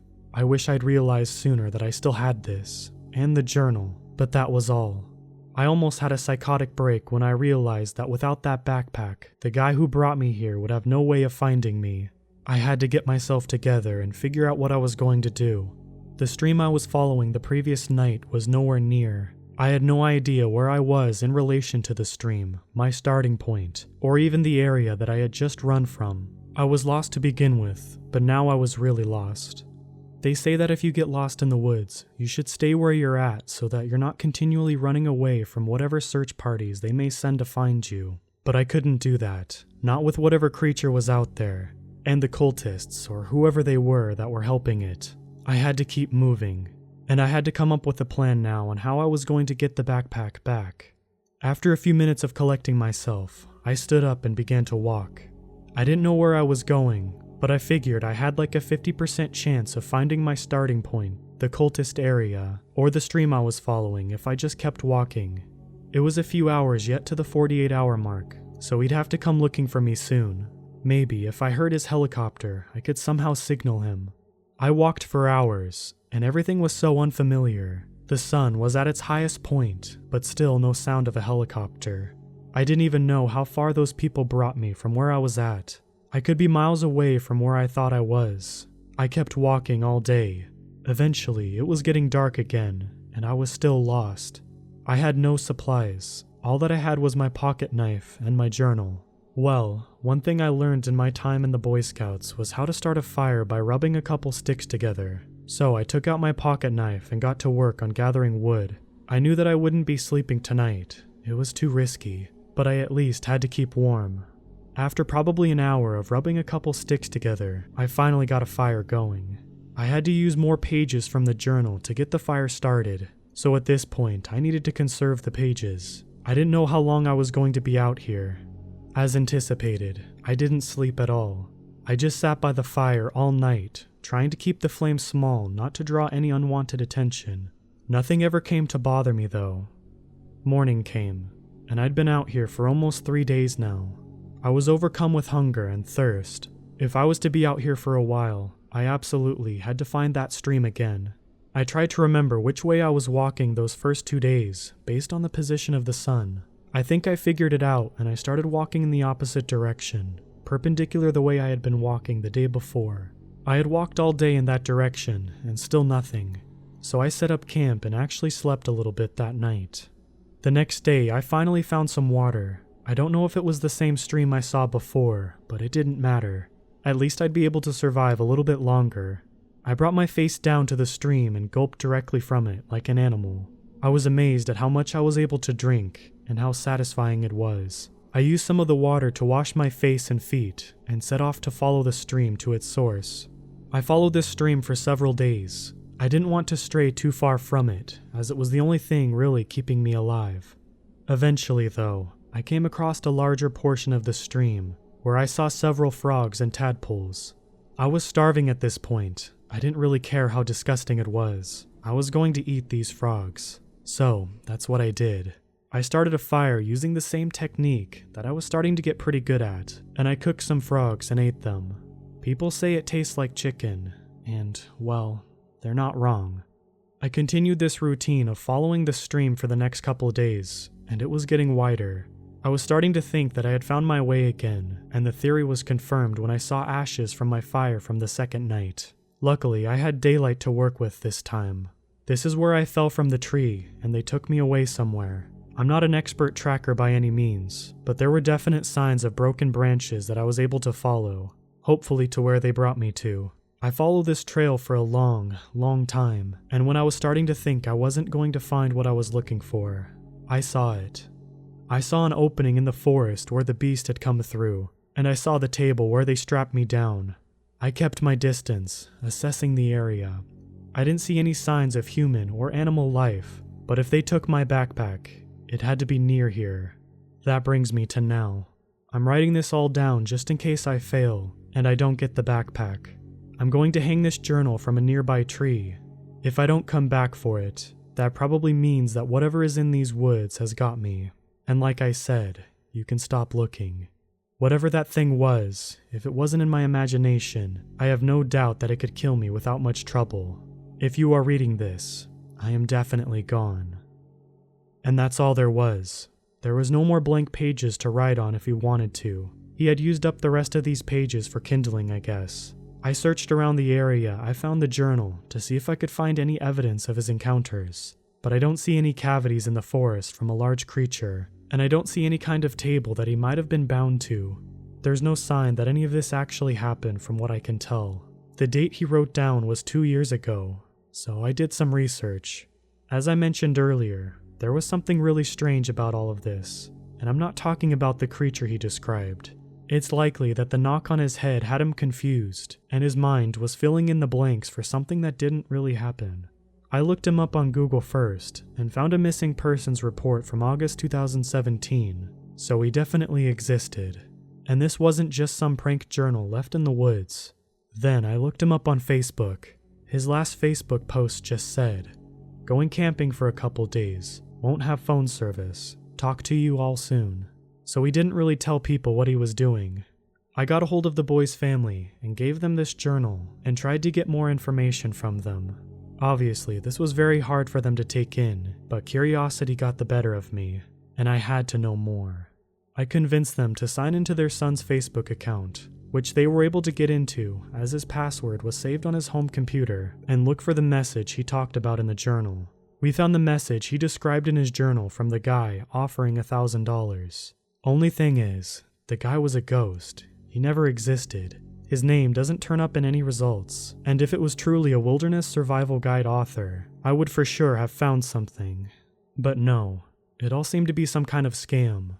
Whoever this guy was, he actually convinced this kid to go into the woods by himself, promising to pick him up after 2 days, likely with no intention to actually follow through. How many people did he do this to? Was there actually some kind of cult out there he was working with, bringing them sacrifices? Well, hopefully the police will be able to find something out. I doubt I'll ever hear the results of their findings, but I just really hope they find this guy. I'll leave you with a little piece of advice.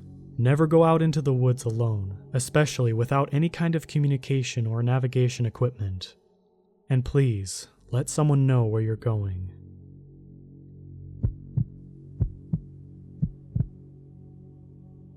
There are secrets buried deep in the heart of the Appalachians. Secrets that have never seen the light of day, some that would drive a man insane, some that will and should never be uncovered. I've been hiking through the Appalachians for a long time, born nearby and had a love for nature, so it was a natural fit. I made the hike up and down the whole of the mountains several times and developed a respect for them, rather, a deep reverence. You care for the mountain, and it cares for you. You disrespect the mountain, and it will get its vengeance. I was taught that early. I've seen a lot of things in my years, but this one takes the cake. I'd taken a month off from work and was prepared to hike through the Appalachians from bottom to top. First day started off as normal. Surrounded by the sounds of nature, I was relaxed and taking it slow. There's a calm that comes about when you escape from the city into nature. I think that's why I keep coming back. The second day, that calm was broken. As I woke up, I cooked myself some breakfast and was set to head out soon when I noticed the whole forest was quiet. Normally, this never happens. There's always some birds chirping, insects making noise, and the occasional animal that gets curious. Today, there was none of that. Unsettled, I decided to take off anyway and continue my journey. By noon, the quiet still had been following me. However, I noticed there seemed to be something following me. I had no proof, just a gut feeling. As anyone who's been around will tell you, always trust that feeling. That's how I've made it through many of the journeys I've made. I've come across many animals, but for some reason, it didn't feel like it was a bear or a mountain lion on my tail. Whatever it was, I made sure to stay well out of sight. I continued on until evening time when I started to set up camp. The sounds gradually started coming back, but the feeling was still there. I decided that the best thing I could do was get a fire going and make sure to keep it up all night. It wouldn't be my first sleepless night in the woods, but I was hardly happy about it. I ate my dinner and brewed up some coffee and settled in with a book. Around 1 or 2 in the morning, I woke up. I must have dozed off while reading, I thought. Fire's still going well and good, thankfully.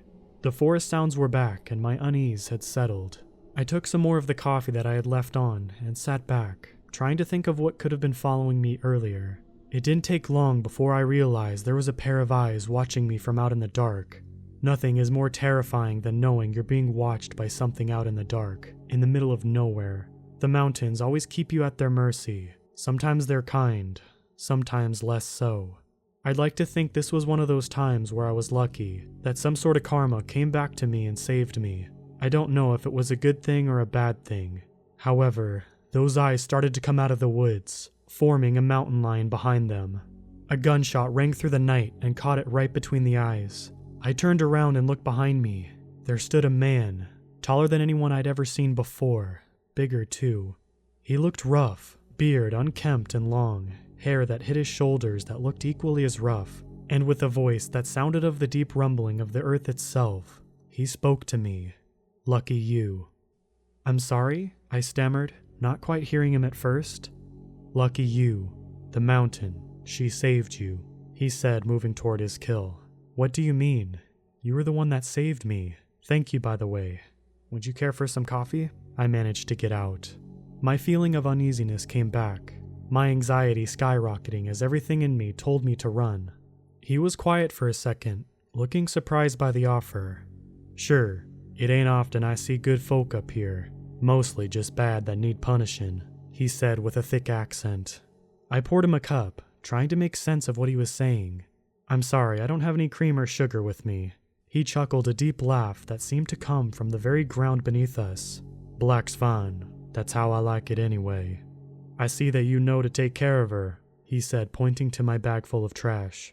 I handed him a mug of coffee and took a deep gulp of my own before replying. Of course.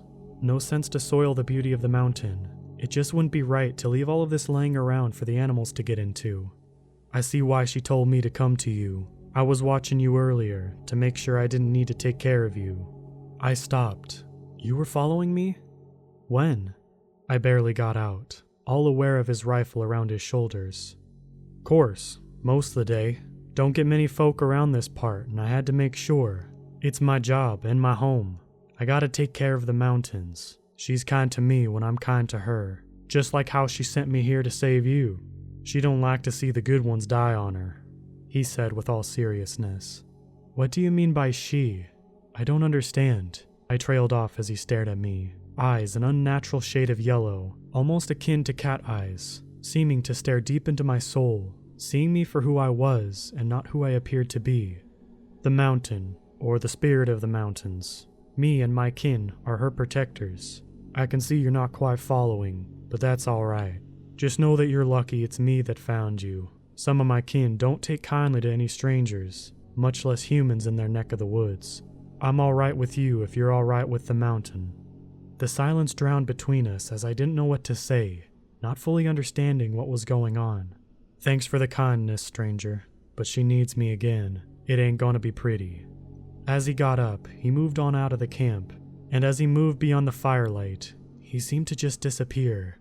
I thought I caught a glimpse of a large animal where he had been, but surely I was just tired.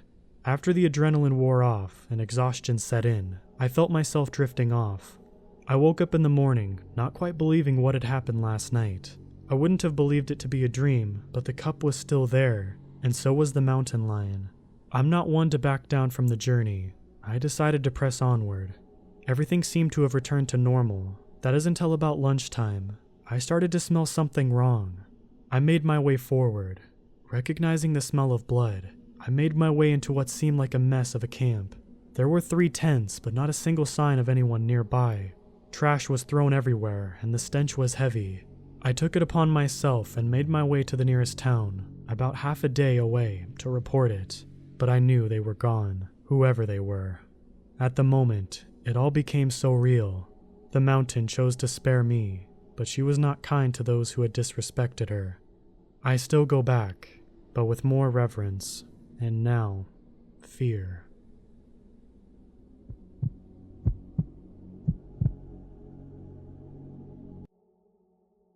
This happened to me a few years back when I was in my early 20s. I'm a 4'10", 140-pound female.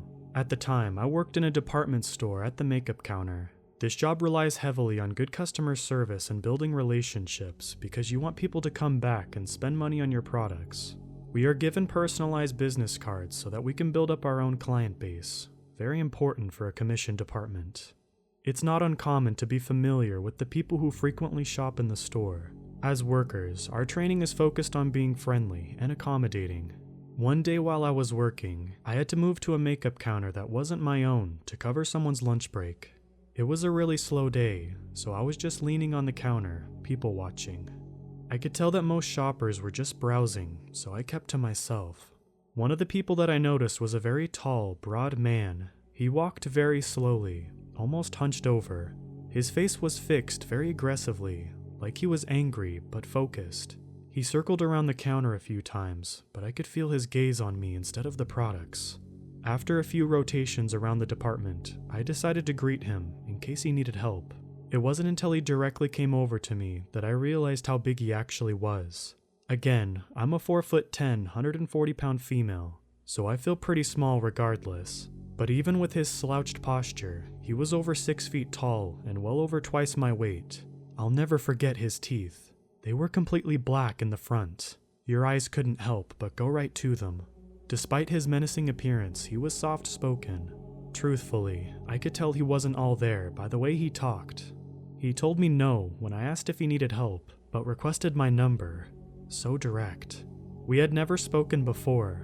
I declined and said I was in a relationship and that it would be inappropriate. He then asked if he could have a business card for the counter in case he wanted to get products.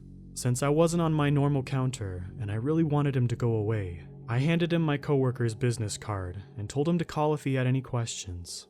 It worked, and he walked away after that, filling me with relief. Only a couple minutes later, the phone counter rings. I answer with my peppy customer service voice and say, "Thank you for calling. How can I help you?" And immediately I know it was the same guy when he starts talking. He asks me again for my personal number, and I explain once again I cannot do that, but he just wants to talk, he explains. Since he wasn't getting the hint, I say, "I should have told you that I'm married. You can't have my number." Politely, he apologizes and hangs up. I thought that would be the end of him, but for the next few weeks or so, I spent much of my time at work anxious that he would show up. I would see him every week, and he would lurk around the counter looking for me. Anytime I would see him, I'd immediately drop what I was doing to run and hide, or run to the closest customer and offer any bit of assistance to make it look like I was busy so he wouldn't talk to me. I successfully dodged him every time, and it came to the point where I stopped seeing him. I was thrilled. I had almost completely forgotten about him, until one day I decided to go to Walmart by myself to pick up a few things on my day off. I generally like to shop alone. I can take all the time I need, and I like to leisurely look around. I grabbed a basket and made my way over to the cosmetic, hair, and wellness section, since that's where most of the things I needed were. I only managed to grab a few things before I locked eyes with him as I walked by the supplement aisle. I recently changed my hair and wasn't wearing my work uniform, so I didn't think he'd recognize who I was. I was ready to just go about my shopping and ignore him, until I noticed that he had dropped all of his items he had in his hand and started heading my way. I panicked and picked up my pace immediately. I thought to myself, he's not going to really follow me through the store, right? But as I turned around to look, I could see his humongous body just plowing through people, with that same terrifying look on his face, only meaner. His black teeth growing closer with a snarl. Since the direction I was walking was opposite of the exit, and there was no way I was going to turn around, I decided that my best course of action would be to follow the perimeter of the store and cut down the center section, which would bring me close up to the registers. I speed walked the entire time in hopes of losing him amongst the people, but never once turning around again. By the time I made it to the register area, I could actually feel him behind me, still not wanting to turn around to look. I glanced in the reflection of the soda machines that are in between the register aisles to see how close he was. To my horror, there was only about 1.5 to 2 feet between us. I was afraid to just drop my stuff and run to the door in case he followed me to my car. I parked in the far back of the parking lot, and I didn't want to risk it. I also didn't want to get in line at the registers, since the lines were long and I would just be standing there out in the open, alone. Instead, I walked into a cluster of people crowded around the self-checkout line. I noticed another large but older gentleman with his cart in the middle and ran straight for him. The people were so closely clustered together that the man following me couldn't make it through. I ran over to the man in line and grabbed on his cart. I said, "I'm so sorry, I'm not cutting you, but there's a man that's been following me through half of the store, and I needed to stand with you." He was so sweet and let me be with him while we waited in line, and even let me go ahead of him so I could leave quicker. As I was cashing out, I could see in my peripheral vision my stalker was staring at me and pacing about, but he couldn't come near me since the self-checkout was somewhat sectioned off. By the time I finished and grabbed my receipt, I couldn't see him. I looked around, but he was nowhere. I thought about asking the older man to walk me to my car, but he wasn't finished at his register, so I decided to call my boyfriend and make a run for it. Staying on the phone, I explained to him what was going on as I sprinted to my car in tears, frantically looking around in case he tried to follow me outside. I made it to my car safely and rushed right home, breaking down to my parents about what just happened. I could feel it in my bones that this man wanted to do something to me, and thankfully I didn't find out what that was. His aggressive aura was palpable. To this day, I can still remember the adrenaline, nervousness, the sheer terror I felt when he followed me. I had never felt so vulnerable and helpless, even with all of those people around. I quit my job roughly 2 years later. I had only seen him one other time there since the incident, but I live in constant fear that we will cross paths again. I'm afraid to shop alone, something that I wouldn't give a second thought to years before. So to my stalker with black teeth, let's not meet again.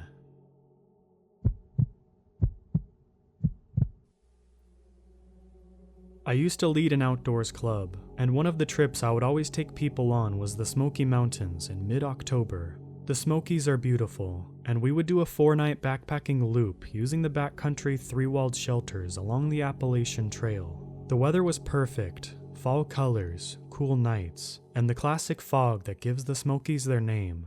It was the last night on the trail, and we were staying on top of Mount LeConte, one of the tallest mountains in the Smokies. I had reserved all of the spots in the shelter, about 12, and there were no other campsites on top of the mountain, so I knew we would be alone. Here's some background, bear with me. The top of Mount LeConte has a western lookout point, an eastern lookout point, and a half-mile trail called the Boulevard that connects the overlooks and runs the ridgeline of the mountain. The trail is covered by scraggly evergreens that cling to the top of the mountain, and there were 1,000-foot drops along the trail edge. The shelter is about midpoint on the trail. All of my friends and I decided we would sleep under the stars next to the shelter because the Milky Way was incredible. Then at 5 a.m., we were all going to walk with our sleeping bags to the eastern lookout point to see the sunrise. But we stayed up late, and my friend and I decided that he and I would just go to the eastern lookout point at 3 a.m. and chat until the sun began to rise.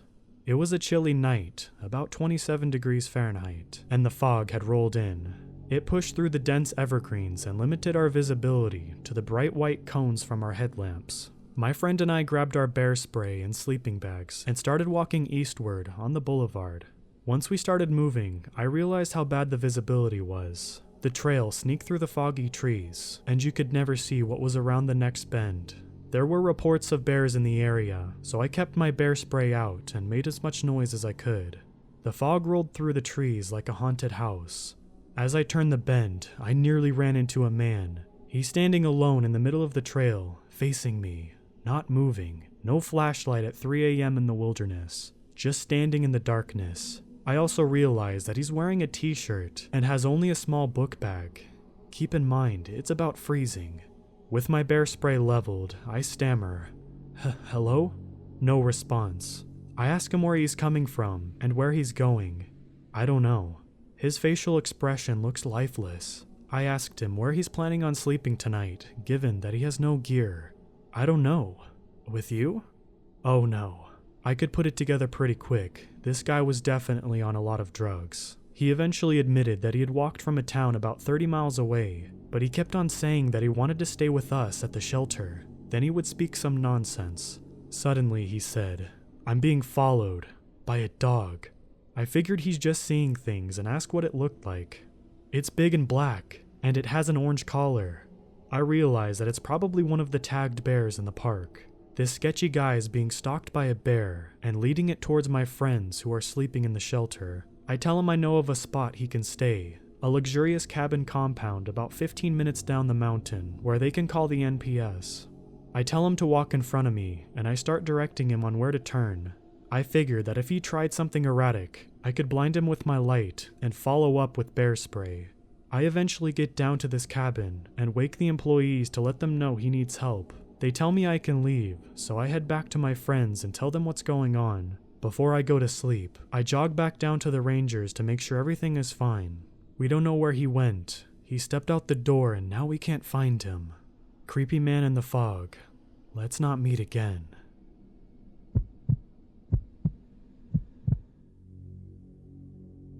So just over 10 years ago, I was fresh out of college and moved back with my parents' house for free rent and food for 9 months or so before I was leaving out of the state for graduate school.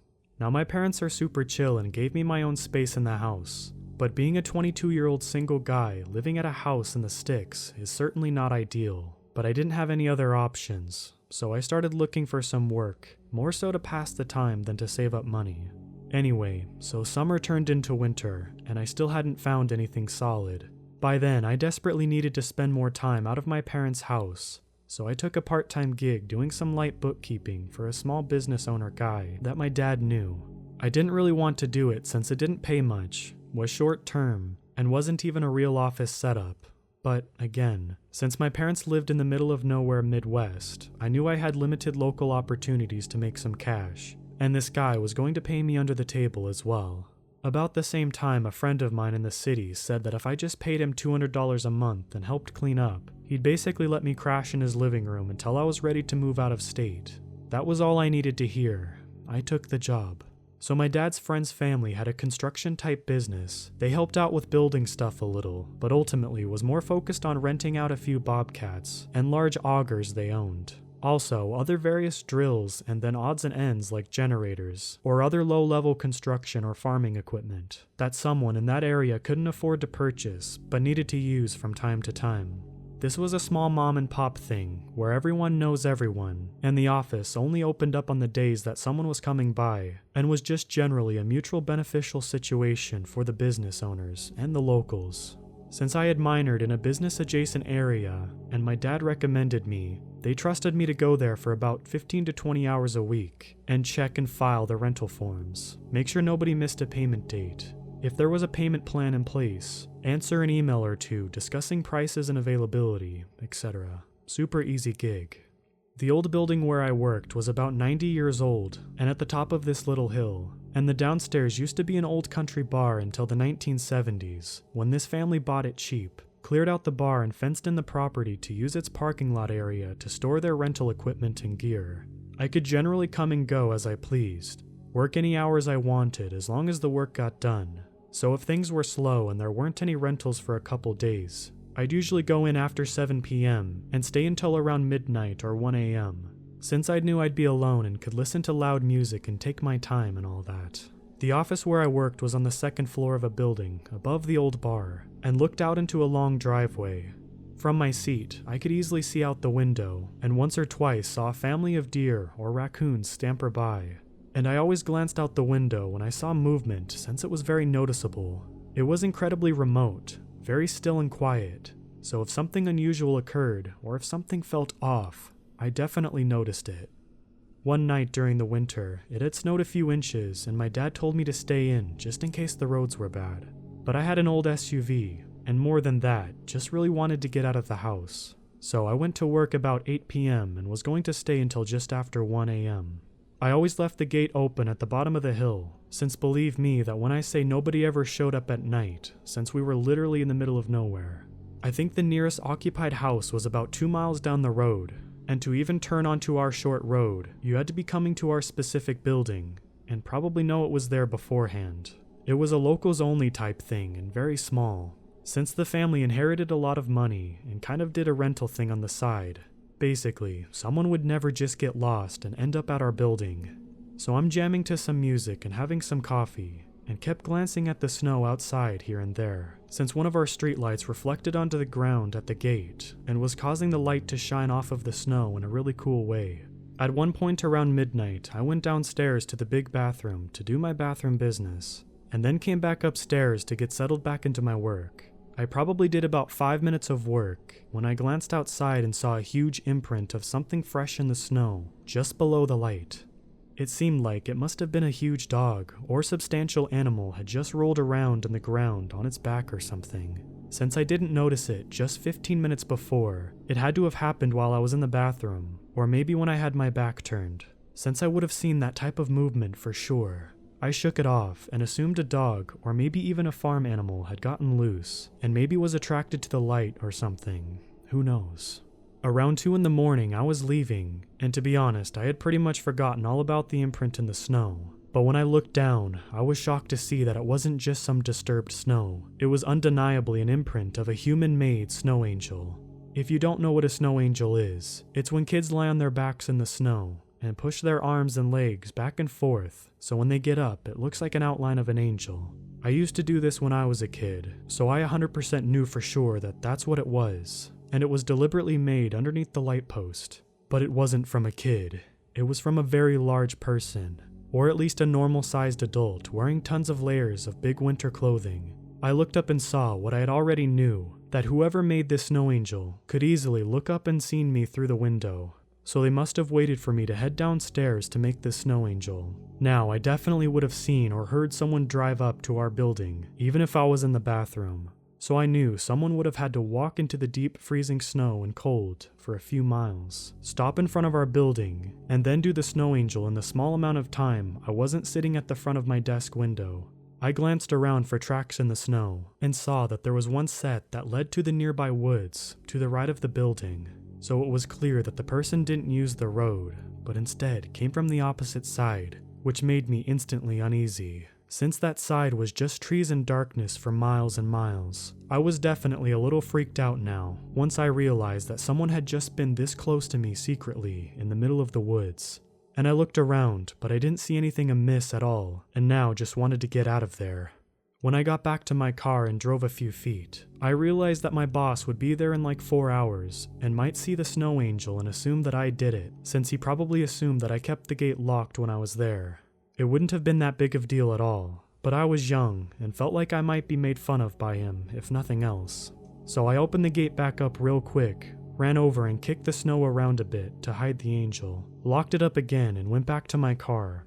Also, I should note that this is what really happened at this moment, but I almost lied here and said something else since it seems fake, since I assumed the average person wouldn't get back out of their SUV and not just flee in their car because they'd been embarrassed about the snow angel. But at that time, I was insecure and cared a lot about what others thought, so unfortunately, this is what I did. Also, I wasn't exactly fully terrified at this point, even though it was certainly unsettling. I just thought it was really weird and could have been an illegal hunter, even though hunting at night in the cold didn't make much sense. Either way, the imprints were made 2 hours earlier, and I assumed they were long gone. But that's when I heard it. When I was getting into my SUV, there was the loudest high-pitched laughing coming from the woods. It almost sounded like a fake laugh, like the Witch and Wizard of Oz or something. Like someone was doing it fake on purpose to show they weren't scared of me, or how I'd react at all once I knew they were laughing at me on our property. It was close enough that I knew they probably could see me, but I couldn't see them at all, since other than the streetlight I was under, there was no illumination. After a few seconds of laughing, they stopped, and then it was just silence everywhere, except for my heart beating through my ears. Then the laughing started again, though louder this time. More like screaming and laughing combined. I sort of froze for like 5 seconds, listening in panic. Now, I spent a lot of time in that area, and I know what coyotes and foxes sound like at night with their high-pitched screeches, so I can't completely logistically rule that out. But to me, it honestly felt like an adult man trying to emulate a woman laughing, like someone was deliberately trying to make a fake scary shriek laugh in order to scare someone. Well, it worked. After that 5 seconds, I was immediately filled with adrenaline, got in my car and drove away from there as fast as I could, without sliding off the road. Back home, I was up all night trying to figure it out, and told my parents the story when they woke up. After talking about it, we all decided it was one of 2 things. It was either my brain somehow convinced itself that the snow formation was angel-shaped, when it was really just caused by some animal, and then the snow tracks and laughing was just a coyote or a red fox. Though I don't think that's what it was. What I truly believe, the second thing, which is some local was out walking around for some reason and decided to mess with me. I didn't have any close friends left in that area that would do this, and if they did, they would certainly have brought it up to make fun of me for speeding away in terror. I found out later that the nearest house was a super old couple, so I doubt it was one of them. which means whoever it was went out into the woods in the night, in the freezing cold, just to mess with a stranger. I don't have any mental issues or any family history of them. I didn't do drugs. I drank socially at the time, but certainly didn't that night. I also don't believe in the paranormal, so I never once gave that a thought. In my heart, I know someone was out there. I worked there another 6 weeks or so and never had a single issue, though I knew where my boss kept his gun, and I always made sure it was there when I started my shift, and I certainly always locked the gate from then on. Thinking about this experience that night, the part that freaked me out the most was that he had to have waited around for me to leave for around 2 hours just to do that laugh.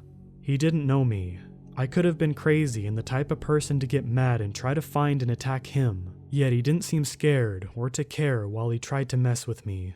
For some random dude, this is probably a story he tells from his point of view to make all of his friends giggle hysterically. But for me, that dude, the one I call Angel in the Snow guy, the one whose laugh I'll never forget. Let's not meet.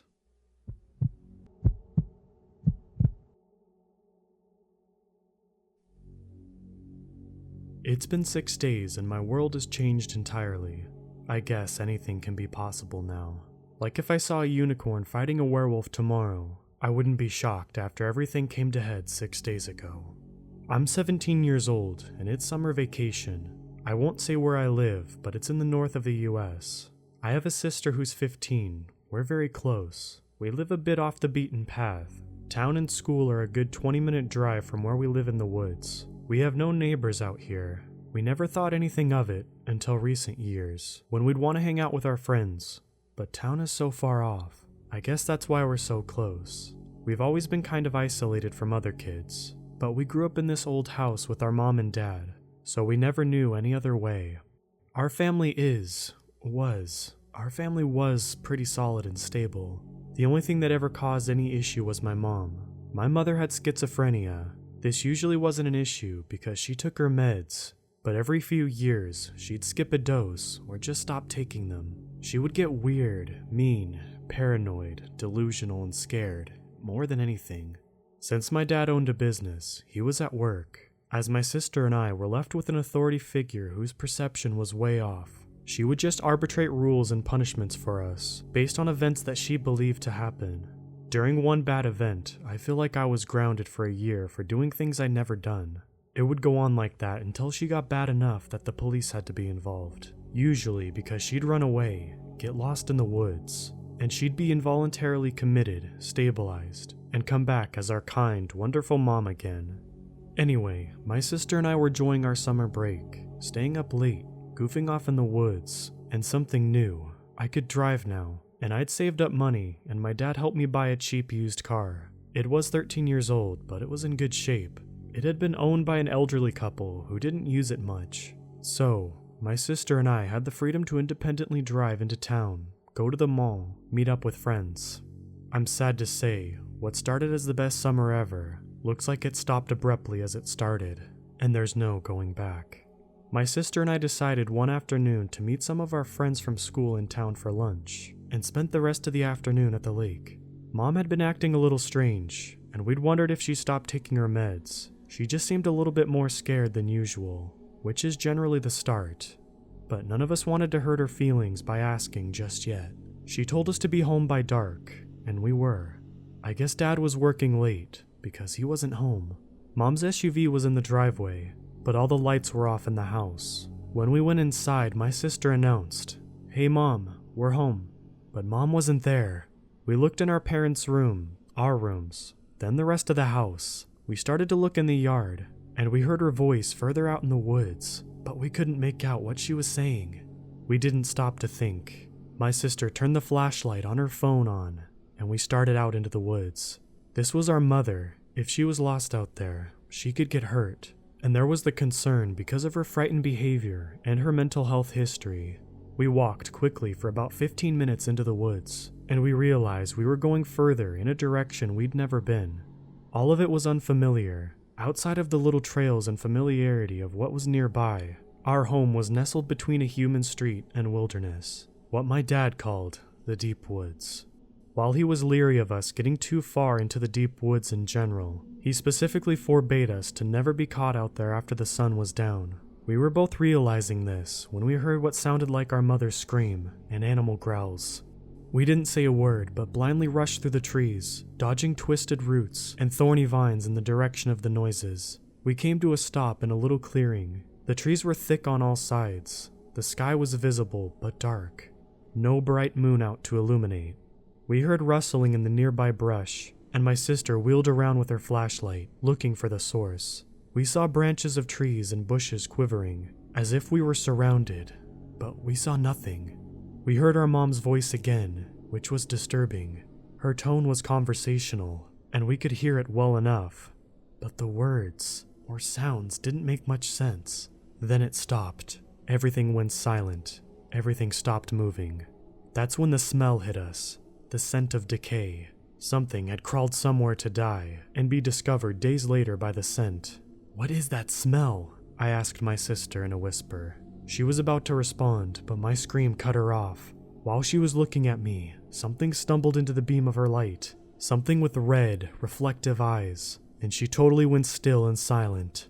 I did too, as we tried to make out what this thing was in front of us.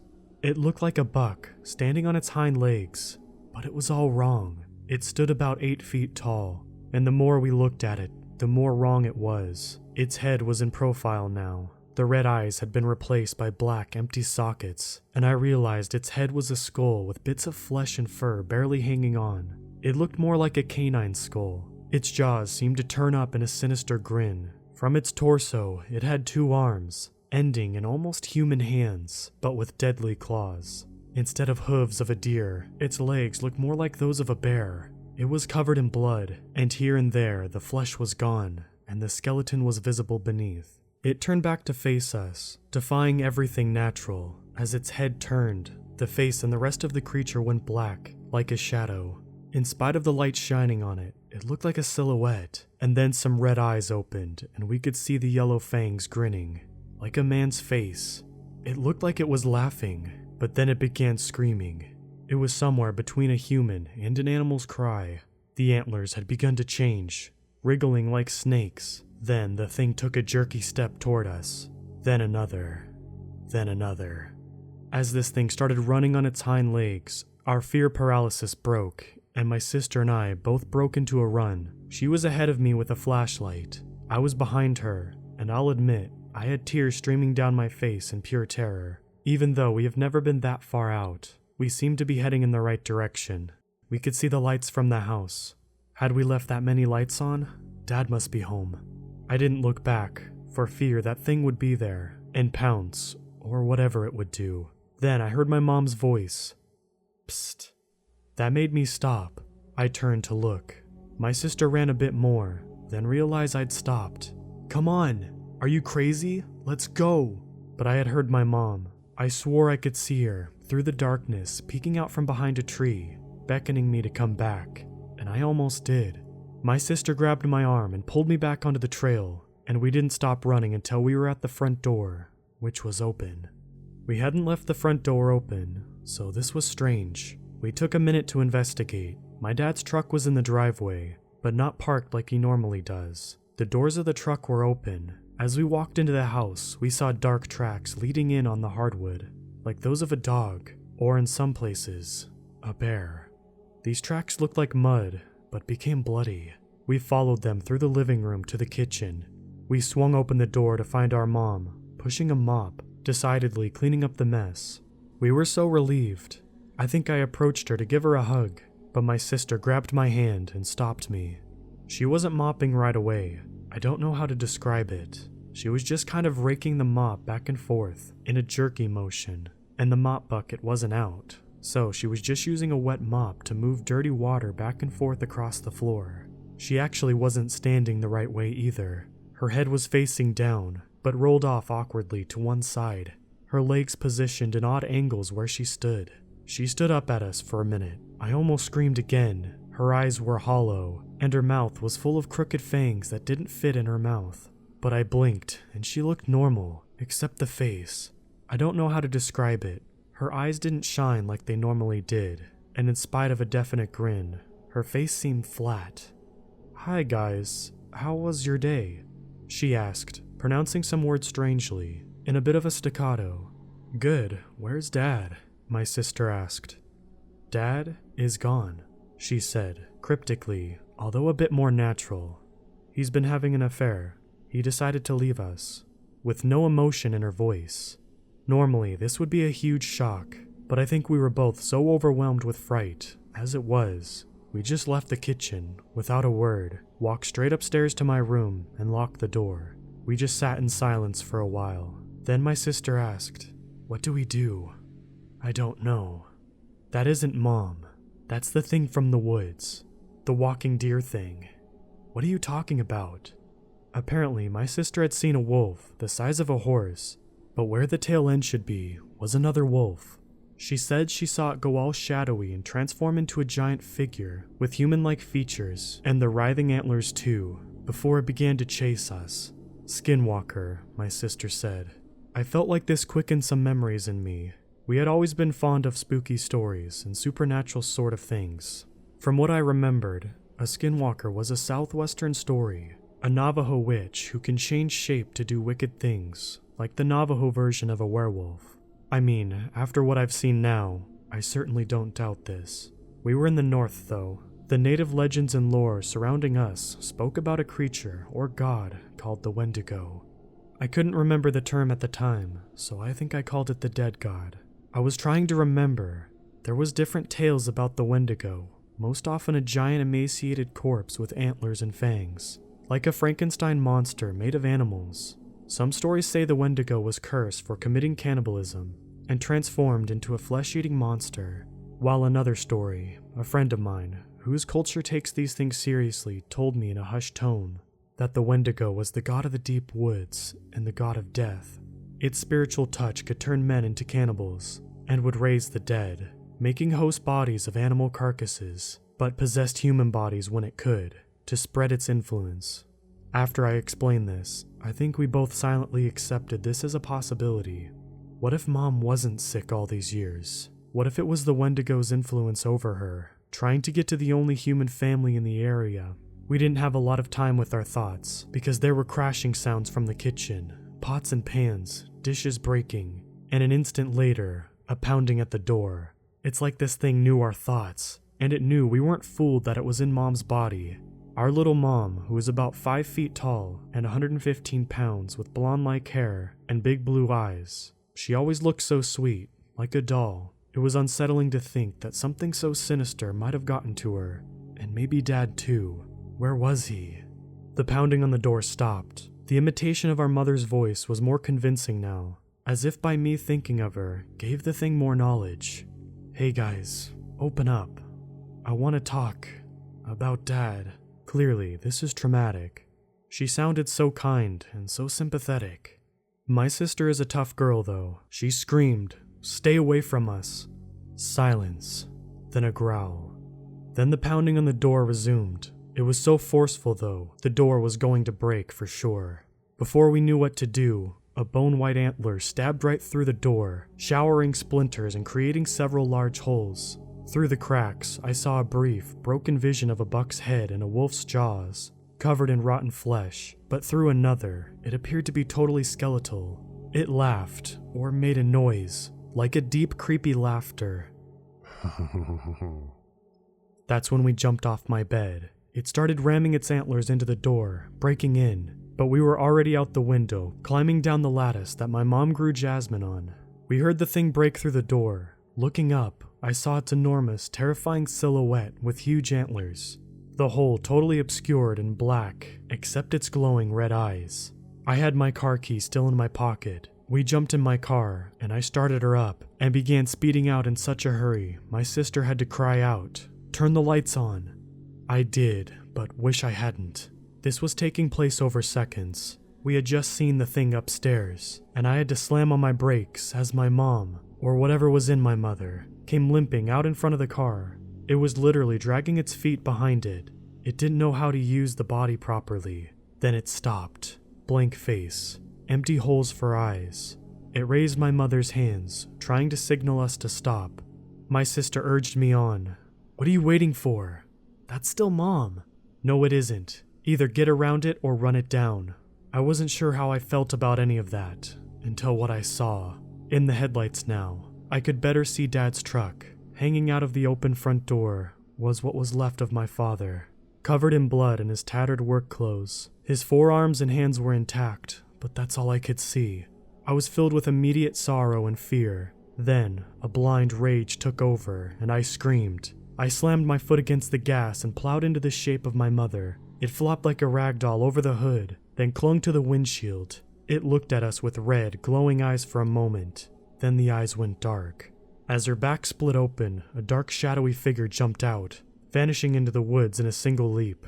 Then the body went flat, like a popped balloon or an empty snakeskin. It seemed to just blow away, too. We drove to the police station in town. Neither of us spoke the way there. My sister hasn't spoken since, or so I'm told. She's in the mental health ward of the hospital. They've asked me vague questions and treated me physically. I'm fine. But from what I understand, there's a lengthy investigation going on. I guess the house and some of the woods caught fire from a flash lightning storm sometime after we left. I'm just now able to access a computer, so I thought I'd write this all down and try to get it out there before the doctors and the police start making me answer questions and try to lock me up too. My whole life that I've known is gone. Nothing will ever be the same. I just want people to know what really happened before they say I've lost my mind. If anyone can offer help or advice, I don't know if I'll get it in time, but please, help me.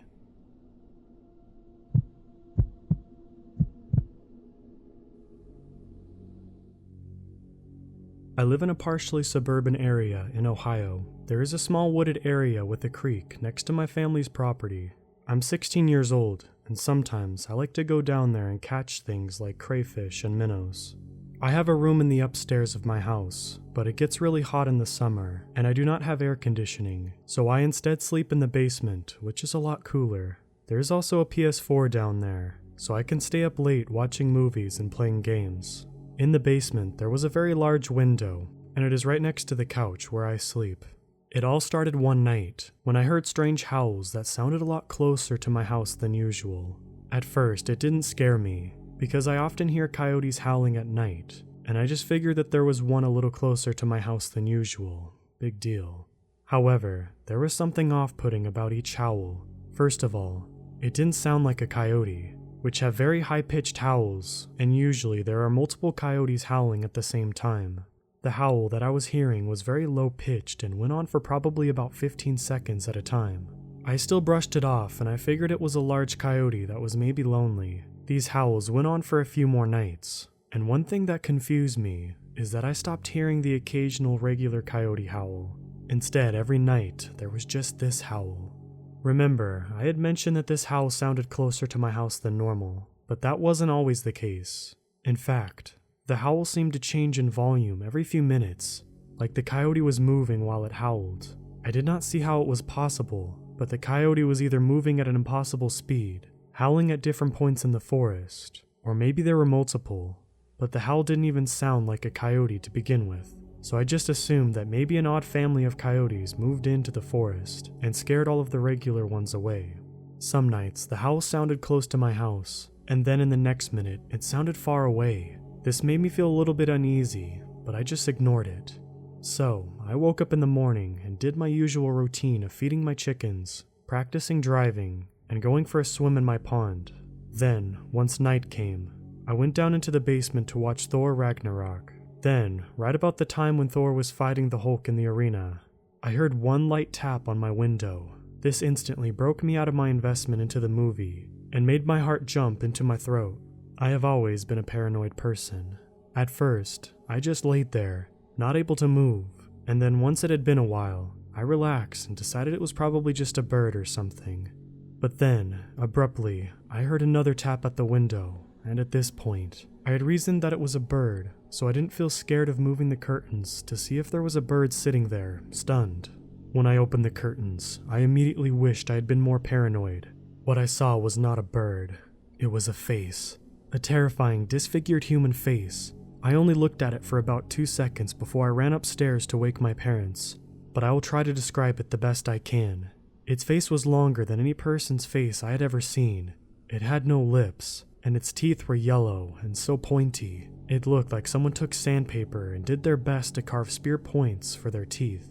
Its nose was gone and had no eyes, only sockets filled with blackness. And the most disturbing part was that the whole face looked like it was decaying. When I woke my parents, my dad agreed to come with me down to the basement to see what was there. But when he went down there, the creature was gone. Needless to say, my dad didn't believe me and just said that if I was scared, I could just go upstairs to my room to sleep. That is exactly what I did. I didn't care if my room was hot. I just wanted to feel safe. So I went into my room. I locked all my windows and locked the door. Then I went onto the internet to see if anyone else had any encounters like this. It turns out that what I think I saw was something called a Skinwalker. And it started to make sense, since Skinwalkers can shapeshift and turn into animals they kill. That would explain why the face looked like it was decaying. But then it hit me. This Skinwalker had the decaying face of a human on it. I have never seen the creature again, and I hope I never do, but it still terrifies me to this day. Why was this Skinwalker at my window? And who did it kill to get that face?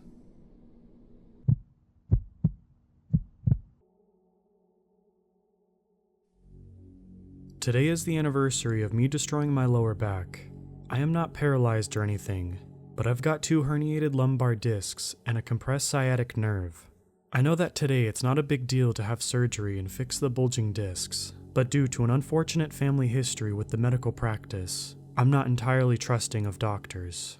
Usually, one wouldn't bother remembering the exact date of an accident that didn't cripple them after a few months, but I remember. I feel like I have to remember that day. I injured myself taking a nasty fall traveling in the Judean mountains, close to Qumran, where the Dead Sea Scrolls were found. One moment I was standing on a hilltop, and the next I found myself tumbling down into a cavern. The fall didn't feel serious. I say that it hadn't felt serious because I landed on my backpack, and the impact mostly sent waves of adrenaline through my body. Now, I obviously know better. I fell about 10 feet down. The surrounding space was spinning for a few moments, and could hear my pounding heart in my ears. I looked around frantically. I didn't feel any pain at that moment, so my biggest concern was being trapped in some cavern with no way out. Just as I was beginning to panic, I noticed a stream of light coming into the subterranean cavity I landed into. I collected myself and got back up on my feet. Walking around the cavern for a bit, I made sure that the source of light was indeed an exit, which it was. Feeling adventurous for a lone traveler who could have died mere minutes ago, I opted to go look around the cave for a bit. I guess the adrenaline rush hadn't worn off by that point yet. Anyway, I pulled my flashlight and started walking into the depths of the cave. For about a half an hour, I couldn't find anything other than an endless maze of cave formations, sprawling seemingly into infinity. The various spiky mineral deposits forming the floor and the roof of the cave gave an appearance of some ominous, colossal alien's maw. It was almost mesmerizing to look at. Endless stony tendrils sticking out in all directions for what seemed like miles upon miles. I heard someone call out from the depth of the cave just as I was about to make my way out. A man's voice boomed from the deeper parts of the cave. It sounded almost worried. "Who's there?" The sudden vocalization made me shudder in surprise, and I turned around calling back. "Hey, is anyone there?" "Hey." The voice trailed off. I thought someone was deeper in the cave. In my mind, it could have been someone who got lost or a patrolling ranger. "Help me." The voice called out again, seemingly closer to me. My heart raced, and I was sure it was someone who needed help. I took a deep breath and started pacing hastily towards the source of the sound. As I walked out, I called out, "Hey, are you alright? Do you need help? Who are you?" The voice called out again, seemingly closer to me. I was cut off. "Stop right there. Who is that?" The voice called out. Something about it sounded odd. My instincts were practically screaming at me to take my feet and turn around and run for it as fast as I could. Instead of listening to my gut, I just stood still and started explaining who I was and what I was doing in this cavity. No response came. Thinking whoever it was might be too hurt to keep on responding, I decided to run towards the location from which I heard the sound. "What are you?" That question was screeched at me from a close distance. My heart sunk as I was beginning to realize that I was in a bad situation. I sheepishly called out, "Hello?" as I carefully shined around my flashlight. "I just want to help you." I had called out again before I heard the sound of an animal claw scraping against the rocks. It came from above. I didn't want to look up. I knew I should have just blasted my way out of there and never looked back, but I didn't. I didn't do that because I felt something dripping on my head. "Help me," something said close to my ears. That's when I looked up. As the light hit the cave ceiling, I nearly had a heart attack, not to mention that I cursed under my breath. Above me, clinging to the ceiling like a lizard, was some sort of emaciated, sickly yellow thing. It looked human-like, but it was so skinny and freakishly long. As I stood there frozen with fear, slowly building up in every fiber of my being, that thing, it screamed at me, revealing its rancid, serrated, yellow rows of teeth. Time seemed to slow down at that moment. The same moment I had noticed that this thing had no eyes at all. There was just terribly stretched, sickly skin over most of its head. Without even consciously deciding to run, I felt my legs move on their own. I managed to move a few meters away from that thing before it jumped into the air, disgustingly twisting its body in the air, landing on its all four limbs. It charged straight at me, managing to grab a hold of my backpack. This thing tore it straight from my shoulders. I felt a tug and a lot of weight taken off my back. I just ran as fast as I could, assuming this thing was occupied with my backpack. Moments later, I heard the noise of scraping claws on the rocky surface again, followed by more calls for help. They were getting louder and louder with each passing moment. I ran and ran without looking back. The cave seemed to go on forever. Eventually, I could see the penetrating light of the sun. The exit was in sight. As I was about to escape from the cave, I heard the creature call out to me. My heart sank.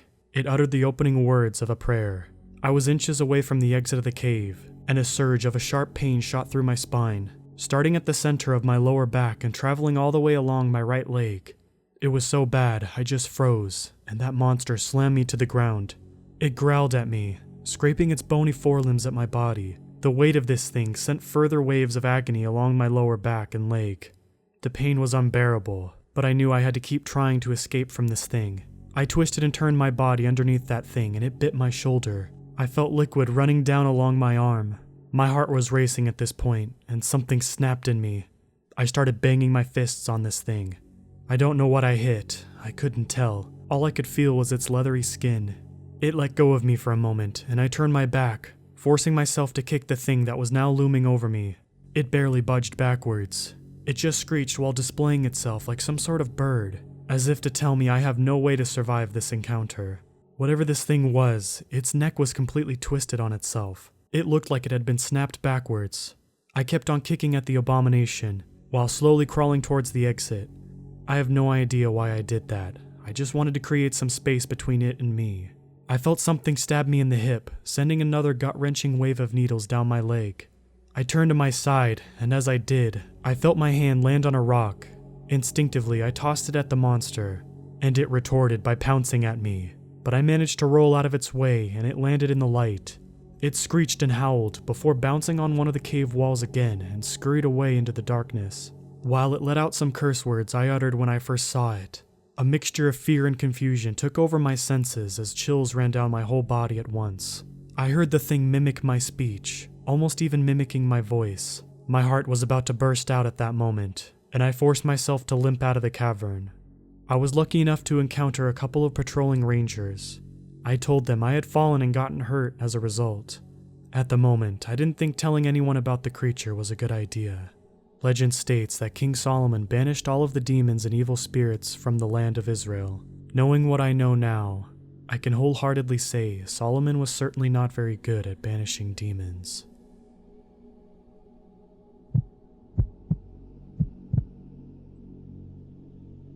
I must tell this story before they find me. I'm writing this on a library computer on an account I made to tell the story. For this story to make sense, there are 3 things about me to keep in mind. I'm a female. I've lived in Tucson, Arizona my entire life, and I speak fluent Spanish. Back in 2016, I lived in a small apartment near 12th and Valencia, the same main street as the airport. If you go several miles down Valencia, you can visit the Saguaro National Park, though the street more or less becomes off-road past Wilmont. It's basically a straight line. My boyfriend I lived with in the apartment knew this, and thought we should spend a day out there. We took his old truck out there. I'm not experienced on automobiles in any form. All I know is that it was a Chevy, and my boyfriend, we'll call Adrian, would often talk about the lift kit he put on it, so that it was raised even higher off the ground. If I asked him, he could probably give a lot more details on that truck, but that's not important to the story. All that really needs to be known is that it's great for off-roading, and we often went up on the mountains together in it. It was a cloudy day in November. I'd say it was probably 80 or so degrees out. When we went to spend the day at the national park, we'd been planning it for ages, and I was really excited for this, but that was all going to change. I remember this, since it's been haunting me for nearly 3 years. We had spent the majority of the day hiking, and smoking weed in an assortment of different locations, just enjoying the cacti and the snacks we brought along. It was starting to get late. It was getting on to be winter, so it was dark around 5 p.m., and yet we weren't back in the truck until about 8 p.m. The truck was off with the windows open. Before I could speak, he put his hand over my mouth and held up a single finger. Having been sitting in the dark for hours, my eyes were well adjusted, and the glow he pointed out to me in the distance took all of my attention. What appeared to be some sort of firelight was about 100 or so meters in front of us, but behind us was the sound of movement. It was like a group of animals thrashing about. Adrian turned on the truck, keeping the headlights off to roll up the windows, before promptly turning it back off. I was so out of it at the time I wasn't sure what was really happening. All I was sure of was that he needed me to keep quiet and remain alert. When the thrashing sound came closer, it was apparent that it was stomping and chanting. They were clapping and chanting about Santa Muerte.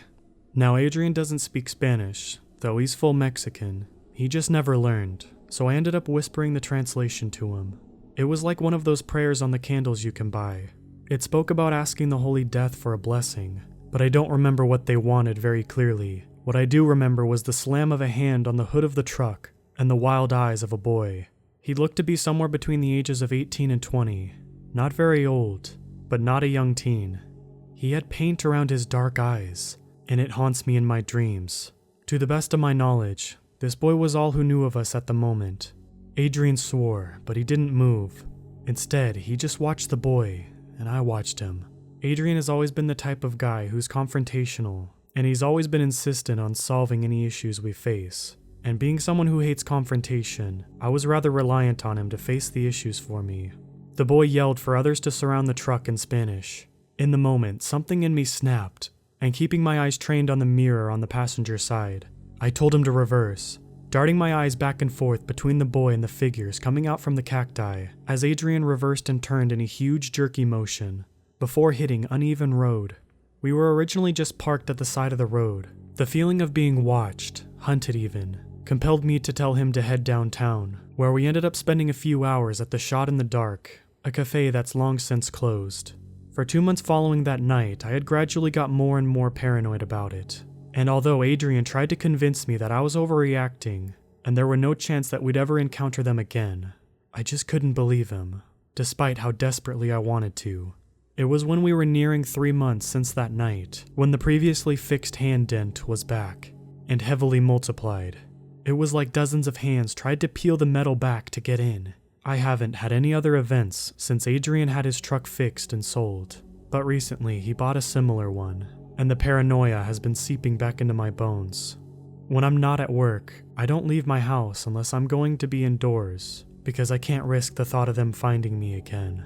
The thought of them finding me vulnerable, alone or not, it leaves me shaken.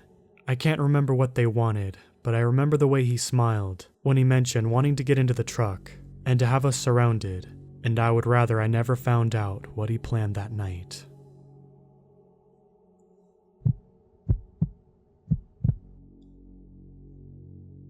In July of 2016, I went with 3 of my roommates on a camping trip in New Mexico. We decided to hike into the Pecos Wilderness because of the beautiful pictures of the lakes and trails on the preserve. I don't know if camping on the preserve is actually allowed, but we were carefree and didn't check to see if we could.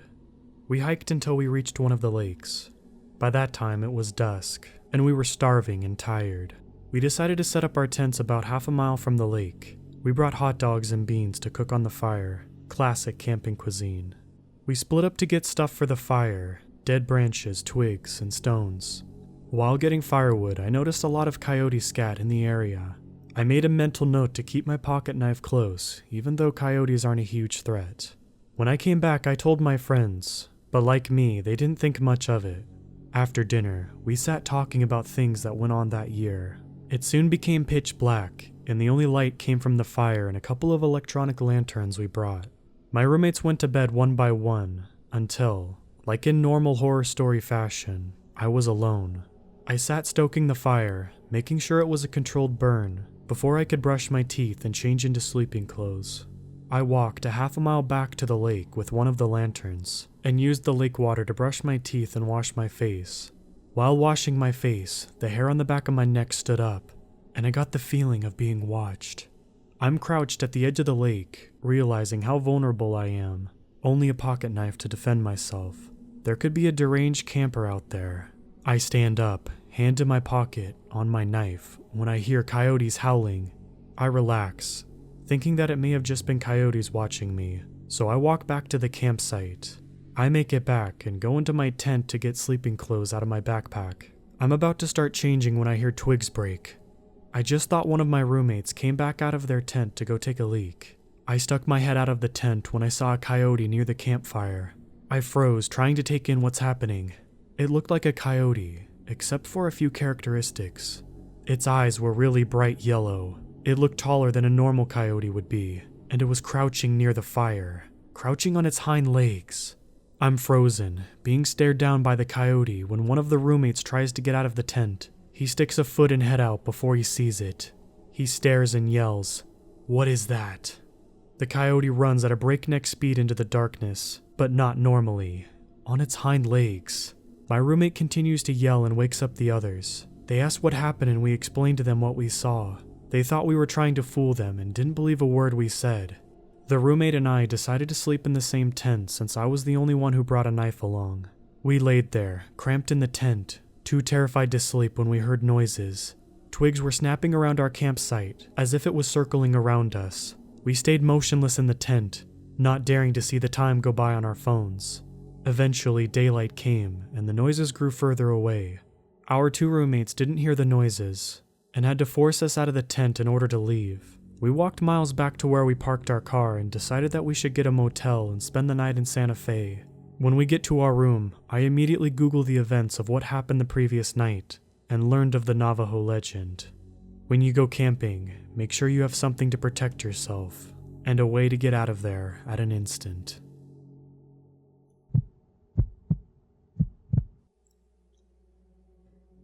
Nothing about my life is exactly what you would call extraordinary. I'm a 25-year-old male who's been cut out of work for about a month now, and single for longer than I can share. Seeing how I live alone in an almost empty apartment complex in the middle of West Virginia, there wasn't much entertainment to be found. I picked up my smoking habit out of boredom more than anything. This means I had to make routine trips outside, a new activity for me. Sadly, my overpriced apartment lacks a back porch or patio to go out and smoke on. However, there is a rarely used park between both apartment buildings, with a few wooden benches amongst weathered swings and playsets. The whole apartment complex is surrounded by practically nothing, other than miles of dense forest and a highway that's a bit off the beaten path, so it's quite a secluded spot. At first, it was pretty relaxing just to sit outside unoccupied, allowing my worries to wander with each drag off my cigarette. However, it only took a few nights before I started to feel uneasy whenever I went outside. Almost as soon as I would step out of my apartment, I would get an overwhelming feeling of being watched, as if a pair of eyes were constantly following me. Although, as soon as I looked towards the thicket of the woods behind me, the feeling would instantly disappear. At first, I shook it off as either being too paranoid, or that perhaps a noisy neighbor was simply spying on me. However, I would soon come to learn that neither of those guesses were correct. I quickly decided that the uncomfortable feeling of being watched wasn't worth the trip outside, so I began to drive around and smoke whenever I got a craving for a cigarette. I smoked nearly half a pack before realizing how long I had been gone just driving around, so I began to make my way back to my apartment. I wondered if perhaps my suspicions was also afraid of whatever was lurking in the woods behind my apartment. I arrived back to my place around sunset.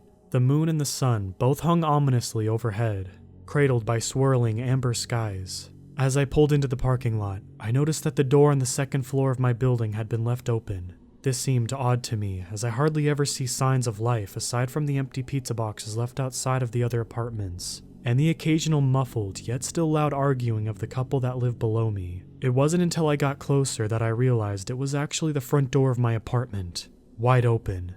Not wanting to investigate in the dark that the encroaching nighttime would bring with it, I crept up my apartment, afraid of what I might find inside. Even though I tried to walk as quietly and carefully as possible, each step boomed and reverberated through the concrete structure. I stopped in my tracks once I reached the top of the stairs. There were large, muddy hoofprints leading into my apartment, but none leading out. Whoever, or whatever had broken in, was still there. Feeling a newfound sense of bravery, I began to creep closer in my apartment, when I suddenly heard a floorboard right next to my door creak. I immediately turned around and booked it down the stairs and back into my car without looking back. Once I got in my car, I locked all the doors before throwing a glance back at my apartment. The first thing my eyes landed on was a leathery, black-clawed hand wrapped around the doorframe. Right above it was a single piercing yellow eye, glaring right at me before quickly retracting itself back into my apartment, slamming the door shut. Regardless of how terrified I was, I couldn't look away from the spot where that person or thing was just seconds before. I was paralyzed in fear for a few moments before eventually snapped myself out of it and searched for my cell phone. I hastily began to dial 911 when I realized how ridiculous it was going to sound when I told them that a black, clawed creature of some sort had broken into my apartment. Regardless, there was absolutely no way that I was going to step foot back into the apartment alone and unarmed. I decided that I would tell the police that someone had broken into my apartment, and I believed that they were still there. It took about 45 minutes before I saw the signature flashing blue and red lights pull into my apartment complex. I promptly met the cop in the cruiser and briefly explained the situation to him, leaving out the part about where the intruder, possibly being inhuman. We walked up the stairs together, with him leading the way and me following behind. He stopped abruptly as soon as we reached the top of the stairs. Even though I was still behind the officer, I could tell his eyeline was still fixed on the hoofprints leading to my apartment. Without hesitation, he slowly but confidently unholstered his handgun and gripped it with both hands, ready to shoot. He told me to stay at the top of the staircase as he went to investigate further. I watched as he pulled the apartment door open, announcing his presence, and for the intruder to come out with his hands up. There was no response. The following silence hung thick in the air. He began to take a step forward into the apartment when I heard the same floorboard creak again. A quick flash of black jutted out from inside the apartment and slashed the cop across the face before pulling the door shut once again, leaving 4 distinct claw marks engraved in his skin. The cop fell back, stunned, before quickly gaining his composure. He jumped up, pushed past me, nearly tripping over his own 2 feet as he sped down the staircase and back into his cruiser. I yelled out to him, but he didn't even bother to look back. I ran down to try to stop him from leaving, but he had already put the car in reverse. His tires spun furiously in the gravel, throwing a cloud of dust and rocks at me as he sped off. I couldn't believe my own eyes. I shakily dialed 911 once again and explained the situation to the operator, but there was a strange tone in her voice. It was as if she knew something more about all of this than I did. They simply told me that there was nothing else that they could do, and to call again should any other problems arise. If the people who were put in charge to protect couldn't even help me, then what else was I to do?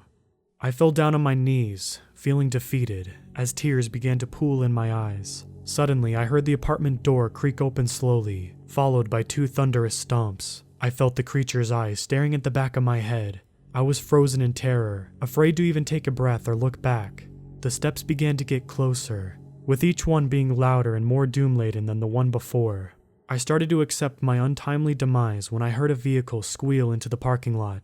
A young girl with rowdy brunette hair swung open a passenger door. Her mahogany eyes burned with a rugged ferocity. We didn't even have to exchange words. Her curt demeanor said it all, and I made my way to her car as fast as my feet could carry me. I heard the pace of the footsteps behind me quicken, along with the demonic yet primal growl. I barely had both feet inside the car before it sped off towards the exit. The creature swiped at us one last time, its claws scraping the passenger side of the vehicle. I turned around, locking eyes with the creature once again. Its glowing yellow eyes and a wide, fanged smile faded away, swallowed by the blackness surrounding the edge of the woods. Despite the pure, unbridled terror and confusion I felt at that moment, I somehow knew I would be back.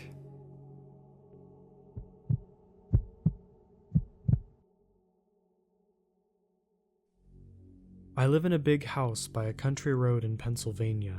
I love the outdoors. Often I go hiking, hunting, fishing, or ride my ATV whenever I have a day off from work. There's a massive forest behind my house, and I have had countless adventures in those woods. Sometimes during the night, animals visit my backyard. I don't mind. They never cause me any trouble, but I have a security camera that monitors the backyard, just in case. Most of the time it's just deer, foxes, and one time a black bear.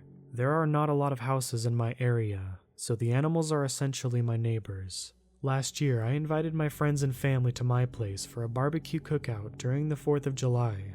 The adults and I were on the deck telling silly stories of things that happened at work. Their children were either playing in the backyard shooting Nerf guns at each other, or inside playing games. After the party ended, I cleaned up around the house.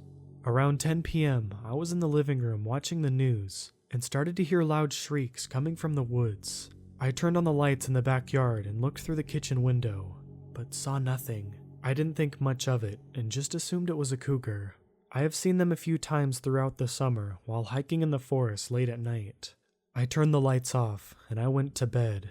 The next morning, I decided to check the security camera to see if any animals came into my backyard, but nothing happened that night. I was off from work that day, so I took my ATV and ventured into the woods. About 10 minutes of driving through the forest, I came across the remains of a deer covered in claw marks lying in the dirt. His eyes and tongue were ripped out. Upon further investigation, there was a massive slit under the belly, and all of its organs were removed. This was rather unusual, and I assumed that the deer was attacked by a bear, but I brushed it off and continued to ride my ATV through the forest. After 20 minutes go by, I got thirsty and stopped by a small rocky cliff near a creek. I drank my water while sitting on the cliff. It was very relaxing hearing the calm stream of water and the birds chirping in the trees. I saw a red-tailed hawk swoop down into the water and grab a large fish. This was an incredible sight, and things like that is why I love going into the woods. Just when I was about to go back to the ATV and drive home, I noticed that a corpse of a young man was lying at the bottom of the cliff, and red was smeared all over the rocks around the body. I walked to a nearby hill and got a closer look, and much like the buck I saw earlier, the corpse was covered in claw marks, and its tongue and eyes and organs were gone. This unsettled me, so I took pictures and showed them to the police when I got home. The police recovered the body for further investigation and told me to contact them if I find anything else suspicious in the forest. After they left, I went to the diner for lunch with my best friend George. "Something strange has been going on in the woods," I said. "I came across the husk of a deer, and later a young man. Both of them had their organs, eyes, and tongue extracted by something." George had a curious look on his face. "I recently got a job with the local police, and there have been numerous reports of cattle, even human corpses with the same conditions for the past week," he said. What he told me gave me an uneasy feeling. Some farmers think this might be aliens abducting people and animals, but that's just ridiculous, George said. He drank his coffee and asked a waitress for a refill. He noticed a nervous look on my face. "What's wrong? You think aliens are doing this?" George laughed. "No, not at all. I'm probably still in shock from what I saw in the woods earlier," I said. George nodded his head. "I would be spooked too if I was in your shoes." "Well, at least you didn't go Logan Paul recording the body and making a joke out of it," George said. I chuckled from this comment, and after lunch, I headed home. As much as I love the outdoors, I didn't feel safe going into the woods anymore, so I locked all my doors and windows and played my PS4 for the rest of the afternoon. When it got dark outside, I started hearing the same screaming that I had heard last night. I turned the lights on in the backyard, and for a split second saw a pair of big eyes in the woods reflecting the lights before rushing deep into the woods. I kept hearing screaming throughout the night, so I went to bed with headphones on, listening to relaxing music, and I had a pocket pistol under the pillow just in case something enters my room. Luckily, I was able to sleep well for the night. When I had breakfast the next morning, I checked the security camera. Nothing came into my backyard until 3:17 a.m. I was shocked at what I saw. A hairy humanoid with 6 long limbs crawled into my backyard. It had dark, shaggy hair hanging from them like an orangutan. There was an arm directly on top of each shoulder. It had big glowing eyes with no pupil, massive claws on each hand, and its mouth gaped open with long, sharp teeth. It was dragging a massive bear covered in claw marks. The creature then began to eat the bear. When the creature finished eating, it came to the backyard and scratched on it like it was a dog trying to get inside. It snarled and slowly crawled its way back into the woods, leaving behind the bear's skin and bones. Of all those years I spent in the woods, I have never seen anything like this. I went to my backyard, and sure enough, the empty husk of the bear was lying in the grass. I checked my door, and there was no damage. I called the police immediately, and George came with them. I showed them the bear husk and the security footage. "This is horrifying," cried George. "Whatever that thing is, it's probably the one that got all of those animals and people." George and the other officer decided to contact the state police. Shortly after, a squadron came and searched the forest. After several hours, they didn't find anything, so they left the area. When I came home from work that night, I began to hear the same screaming sounds coming from the woods. I was outside and I heard the sound much clearer. It sounded like a dog or a hyena, but much deeper. I could not let this creature harm people and their livestock. I wanted to end this once and for all. I grabbed my hunting shotgun, pocket pistol, cell phone, and flashlight. I then started to walk into the woods. As I journeyed into the woods, the screams echoed all over the place. The creature could be anywhere. Suddenly, I saw it several yards away from me, eating an elk. I carefully aimed my gun at the monster, and then it noticed me. I pulled the trigger and shot it. The beast fell over, but quickly got up, brushing it off. The ape creature gave out an enraged roar and charged me on all 6 limbs. I shot at it 4 more times, but they only slightly knocked the creature back. My gun suddenly jammed, and the creature jumped towards me. I swung my shotgun at its head like a baseball bat. I heard a snap and the creature cried. It fell to the ground, and its top pair of arms snapped its head back in place. The creature snarled at me, and I ran deeper into the woods. I tried shooting at it with my pocket pistol, but the creature got away. Exhausted, I walked back to my house. I checked my phone, and it was 11 p.m. I locked everything and went to bed. I woke up at 4 in the morning and started hearing loud banging coming from my back door. I put on my pair of night vision goggles and looked through my window. I was startled when I saw not 1, but 3 ape creatures standing on my deck. One of them was able to smash the door open, and they crawled into my house one by one. Terrified, I tried calling 911, but my phone died. I could hear the beasts walking through the house. They curiously looked around the house, interacting with objects around them. I then noticed that one of them was right underneath my chandelier by the front door. I shot the chain holding the chandelier, and it fell on top of the beast. I then ran downstairs to the front door. The other 2 creatures began to chase me. One of them walked on the broken glass and cried in pain. The other one observed the 2 injured creatures, and then climbed on the wall, avoiding the glass as if it were an insect.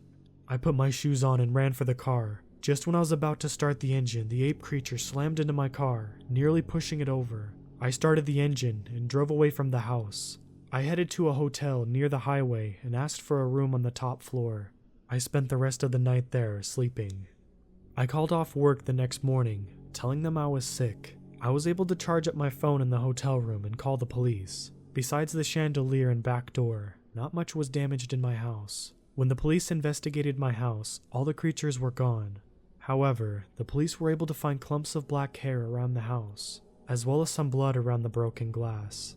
The samples of hair and blood they collected has only added more mystery to what happened. At first, it didn't seem like anything unusual, but one of the scientists in the crime lab discovered that their chemical makeup wasn't only organic, it seemed to be unexpectedly mechanical, an organic machine. The samples were then sent to a hospital lab for further research.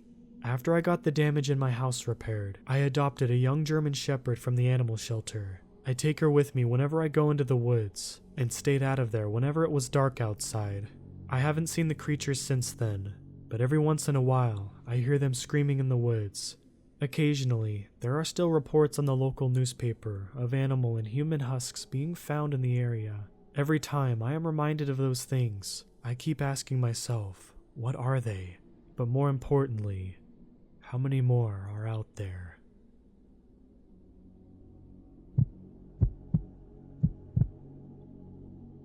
I've been working second shift for a couple of years now, and I have to say, it's come with some distinct advantages. The biggest one that I can tell you is that by the time I get off work, most people are home and either asleep or ready to go to sleep. This means my drive home is peaceful, with few drivers to look out for and almost no one to slow me down.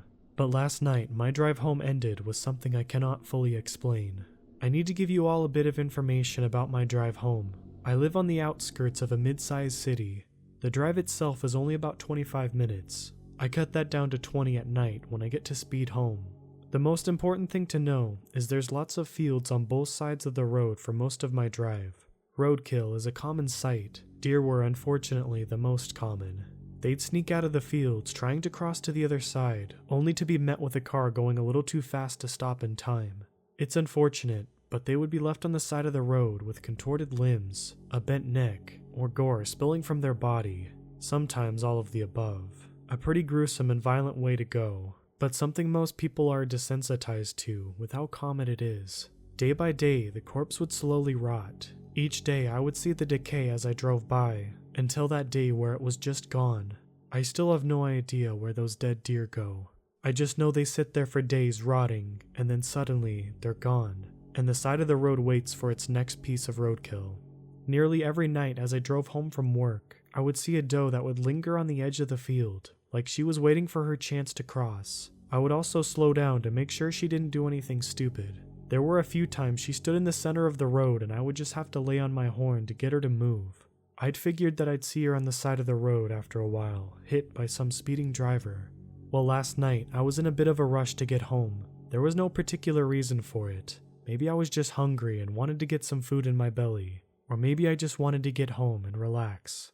I'm not entirely sure myself, but I found my foot pushing a little too hard on the gas as I sped down the field-lined road, watching as my speedometer crept ever higher. I think by now you have a clear idea of what happened.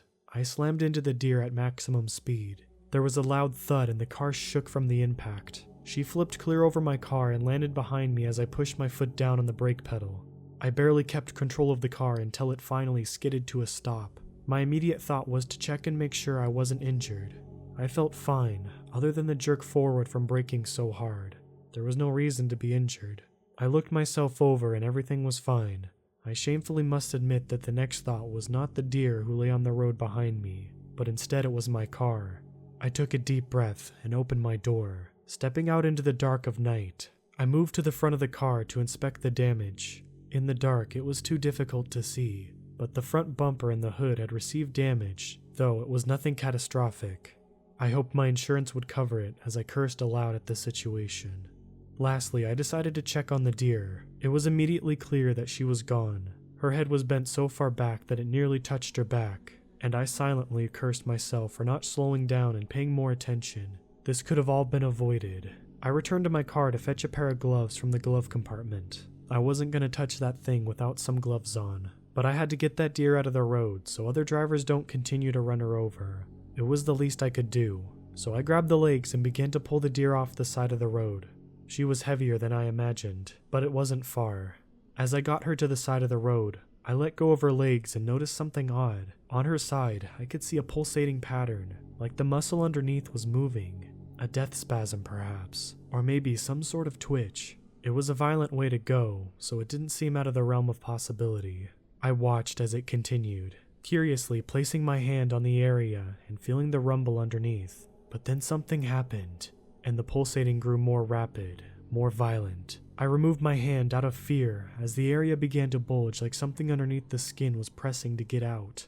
I watched the skin bulge, then relax, each time getting bigger, stretching the limits of the deer's skin. My heart rate was skyrocketing, but things were only getting worse. I was backing up now, but I could still see clearly when the skin ripped and out came a red hand, a human hand. I had seen enough. I ran to my car and tried to start it, but I was fumbling with my keys out of nervousness. I started to panic as I got the keys in place and started the car. Looking in the rearview mirror, I could see an entire body emerging from the deer. It had the head of a buck, complete with a set of gigantic antlers, but its body was human, covered in what was left of the deer. It stood on two legs, being nearly 8 feet tall by my quick estimation. It wasn't even possible for something like that to fit inside of a deer. I didn't have time to speculate on what it was or how it came to be. I put my car into drive and sped off as it turned around. I kept watch on it through the rearview mirror and saw it get down onto all fours, and to my horror, it started to run after me. The way it ran on all fours with a human body was startling. The unnatural creature somehow landed itself to a furious speed. Its eyes were filled with malice and copious amounts of drool dripping from its mouth. I floored it as it gained on me. There was no way it could outrun a car. But my car struggled to accelerate, and I could hear a low, grunting noise coming from the deer creature. He was so close now. My nerves were shattering. I had a crazy grip on my steering wheel as I prayed for my car to move faster. Its antlers scratched the back of my car as it disappeared from my rearview mirror and came back into my side view mirror as it made its way alongside my car. With quick thinking, I turned my wheel ever so slightly to the left in an effort to push him away. To my fortune, he stumbled and fell, losing all momentum. My car, having finally gained enough speed, roared down the road without an issue. I made a few last checks in my rearview mirror, but the deer creature was gone from sight. I got home safely, but there was no way I could sleep after an event like that. I altered between anxious pacing and sitting at my computer to search the internet. I searched everywhere for some sort of explanation. I read about skinwalkers, Wendigo, ghosts, demons, but none of it really matched or explained what this thing was. Half of it was fictional stories that people cooked up, and the other half were likely just fake too. As I paced past my window for probably the 100th time that night, my motion-sensing light in my front yard lit up. To my horror, it stood there on 2 legs in my front yard. The deer creature arched its head back and forth, almost like it was sniffing the air. I crouched down below the window, and before I knew it, I had found myself lying down on the floor in a fetal position, trying my best not to make any noise. Terrifying thoughts of him catching me and goring me with his antlers ran through my head. I don't know how long I laid there, but I only moved once the sun started to come up. I cautiously checked the front yard, and it was clear. I looked out every window in my house to make sure it wasn't just waiting outside, but I didn't see any sign of it. I tried to convince myself I was delusional. It was all just my imagination, or I was sick, but my car still has the damage from hitting the deer, and scratches all over the back from the thing's antlers. There was no denying that. A quick shower and a change of clothes had me feeling a little more at ease, but my lack of sleep was starting to catch up with me. I had to go to work though, and that meant going back down that road. I could detour around it, but I wanted to see if that deer was still laying on the side of the road. The car started as usual, and I found myself driving to work on autopilot. My thoughts went back to last night's events, and I nearly lost my nerve to keep going, but I reasoned that in the day it would be safe for me to go down that road. Traffic was heavier during the day, and for once I was thankful there would be more people than just me on that road. But when I was approaching the road, I saw multiple police cars with their sirens on. They were blocking off the road. Testing my luck, I rolled down my window as I approached the turn and decided to ask the officer what was going on. "This road closed? Something happened down there?" I asked the officer. "Yeah, the road's closed for now. You can go up the next road and cut through there if you need a detour." He was not forthcoming on the reason, so I tried a second time. "Can I ask why you're closing it? Was there an accident?" Right now, I can't say anything for certain. The policeman looked around before leaning in and speaking softly. "This was no car accident. All I can say." I gave him a quick thanks and began to slowly drive off. Peering down the road as best as I could, I noticed an ambulance there. An ominous feeling came over me and I started to think about the deer creature. I saw a group of men who appeared to be field workers, judging by their slightly dirty clothes and gloves. They all frowned as they silently sat outside the barricade of the police cars, and one of them appeared to be crying. I pulled my car over and decided to ask if they knew anything. "You guys know anything about why the road is closed?" I asked. The group of guys just looked at me and then at each other, but one of them stepped forward and spoke to me reluctantly. "Ain't no easy way to say it, but there's been a murder down on that road. One of my workers." There was a long pause and I thought he might stop there, but he offered more details. "Well, he usually is the first one here every morning, but this morning we came and found him on the side of the road, gone. Looked like an animal got him. He had holes in him and looked like he had been charged several times, but I ain't ever heard of a buck getting someone." My blood ran cold as he told me this. I shuddered out something about being sorry for their loss and turned around to head home. Whatever that thing is, I can only hope it never finds me again.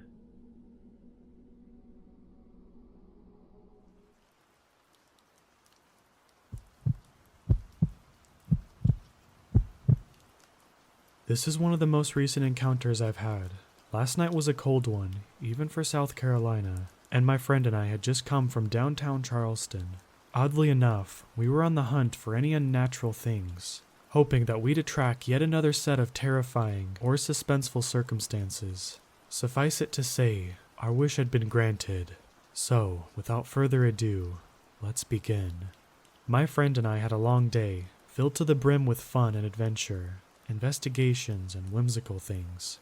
After we had spent most of the day in the downtown portion of Charleston, enjoying the frigid breeze and watching the rough waters roll against the docks, we decided it was best to head back before nightfall. Some time had passed, and we eventually arrived back in our city of Somerville, but our appetite for the supernatural and otherworldly hadn't been sated just yet, so we decided to drive around and look at a newer town that had just been added close to us, the town of Summers Corner. It was a nice town, sure enough, but the energy there had just felt weird. Atmospherically speaking, it was heavy and almost suffocating. That wouldn't deter us, as we're quite a resilient bunch, always moving forward, keeping a smile on our face, even if the circumstances are pure unadulterated agony. About half an hour into the drive, we discovered a street called Navajo Boulevard, which had immediately piqued our interests, as the name itself is similar to the Native American tribes of the Navajo people, the exact people who hold within their traditions one of the most scariest entities to haunt our world, the Skinwalker. So, we start to drive down the road. It's dark, and the energy there is thicker than the rest of the road. We had our windows down, so we could truly feel the atmosphere and its energy, its vibrancy, and we were not disappointed. Immediately, we felt watched, not by multiple things, but one entity.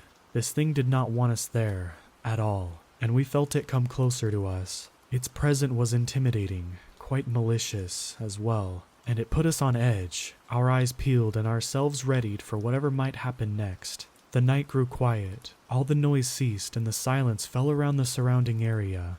Where there had been no prior wind before, a heavy gust slammed itself into the side of my car and nearly shoved it off its left side. That's when we knew this was no mere entity.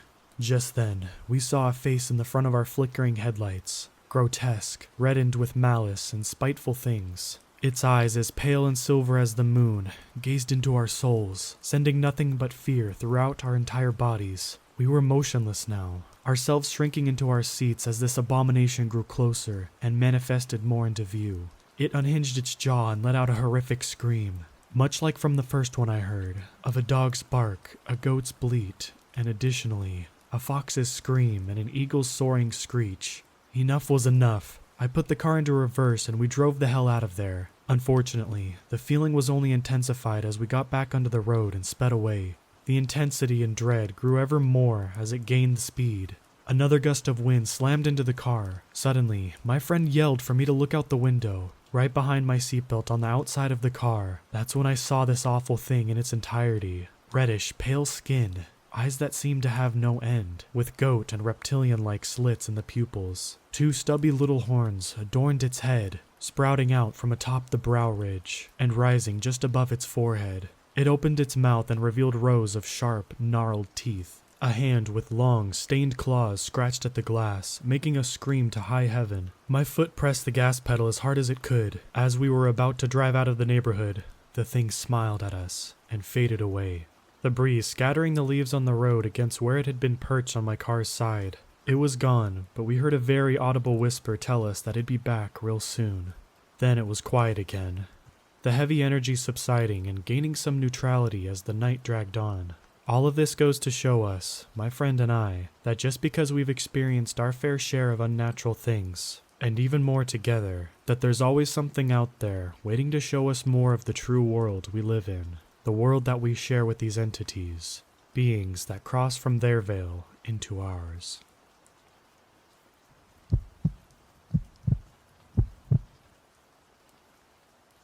So I used to live in northern Arizona, in a town called Page.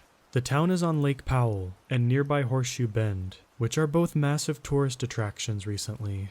It also happens to border the Navajo Reservation, and has a population that is majority native. I'm currently 18. I moved away less than a month ago, so I lived my whole life in the town, essentially. I have heard stories, many stories from my friends, their parents as well, but these 2 stories are my actual experiences. The first story happened a year and a half ago. Since Page is a 60-mile drive from the next closest town, the nearby area is very popular among locals for jackrabbit, coyote, and bobcat hunting. This particular day, I was out on my own, pretty far back on some local dirt trails. Pretty recently after, I started hunting myself. My target was coyotes. This was before I had a call, so I had to look for them or bait them. And my firearm was a Springfield Saint AR-15, loaded with American Eagle 55 grain AP shells, which, yes, is an important detail. It was probably around noon, and I had wandered down into the wash that ran up into and across the bottom of one of the sandstone cliff sides of the area. While walking through the wash, I scared probably the biggest coyote I had ever seen up the side of the cliff face. As it was scaling, I took 3 shots at it, and I was able to hit at least one because it started bleeding as it made its way up and over the top of the hill cliff. I gave pursuit and probably scaled the face in 3 to 4 minutes of winded climbing. At the top, the cliff turned into a flat mesa, covered by shrubs and dried up bushes, probably about knee-high at most, with no coyote in sight. I started to follow the blood trail. After about 20 minutes of following, I was confused and somewhat concerned. The trail was still thick. Too much was being spilt to allow the coyote to continue in a straight sprint for that long, and I was hunting with the round that would drop a mountain lion in its tracks. After about 10 more minutes, the tracks from the coyote met up with the tracks from what I'm assuming were goat tracks. This is where I turned and got the hell out of there. Both of the tracks were recent, deep, and the sand was still loose enough to fall when I kneeled down to take a look at them. The tracks split from each other, the coyotes going far off to the left, and the goats going to the right. The blood trail, though, no longer followed the tracks of the coyote, but instead indicated that the goat had been shot. The tracks led down into another wash, known in the area for being bad news, so I got back to my truck fast after that. The second story took place near the outskirts of town, and has a video that comes with it. My friends and I were out around 10 at night, near one of the local jogging trails. At the edge of one of these trails, a storm drain tunnel sticks out. We used to joke about skinwalkers using it to hide from joggers or bikers, but had never paid it much attention. This night, though, we decided to go into the storm drain to see for ourselves. I, of course, was the first one in, and had 5 people behind me. We were probably 300 feet in when I heard what sounded like claws scraping against the concrete ahead of me. I could only see about 50 feet in front of me with my light, so I shushed everyone behind me. As soon as we got quiet, a moan resonates through the tunnel. I had never backtracked on all 4s so fast in my life. The storm drain leads to a nearby road, which the people who were too scared to go into the tunnel were looking at, but they were not on the road or anywhere near the opening of the road, and were taking Snapchats at the time of the noise, showing us that 1, it wasn't them, and 2, there were no cars on the road at the time. I can't prove these were skinwalkers, but they definitely weren't any person or animal I've ever encountered in my lifetime. Here's the video.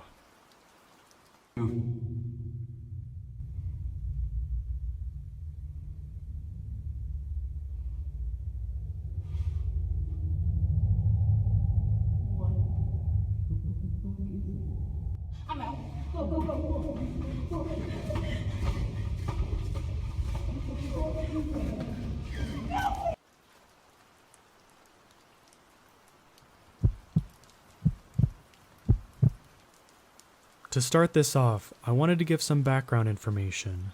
I'm 14, female, and half Navajo. I've never been on the res, and my mom and grandma never told me about these things. I'm pretty small and rabbit-like with how I act. Pretty much everything scares me, but given the chance, I won't hesitate to break someone's jaw. My girlfriend is 16 and mostly Russian. She usually puts herself in front of me to try to protect me if need be. These are important later on in the story. In my town, there's a plot of land that I believe that may have once been a golf course. I go to this plot of land with my girlfriend, we'll call her Casey, and my friends. This piece of land has become overgrown after no attention for a few decades, and is almost a plot of woods. It has long grass, vines, bushes, and trees. It's always full of life too. Rabbits and squirrels in the spring and summer, deer, foxes, and raccoons in the fall and winter, and it always has blue jays everywhere. It was a really beautiful sight all year long. We call this plot of land Wonderland. Flanking Wonderland is a set of abandoned train tracks that goes all the way through the town. We call this the Deer Trail because we see loads of deer all along it every fall. In Wonderland, there's a small shed alongside one of the deer trails that we call the Devil's Toy Box, which overlooks the majority of Wonderland because of where it sits. Up on the hill is a circle of trees that we call the Ark because we're big fans of marble hornets and needed a name for it. So hopefully this sets the scene for you. Again, all important later on. This happened sometime 2 years ago.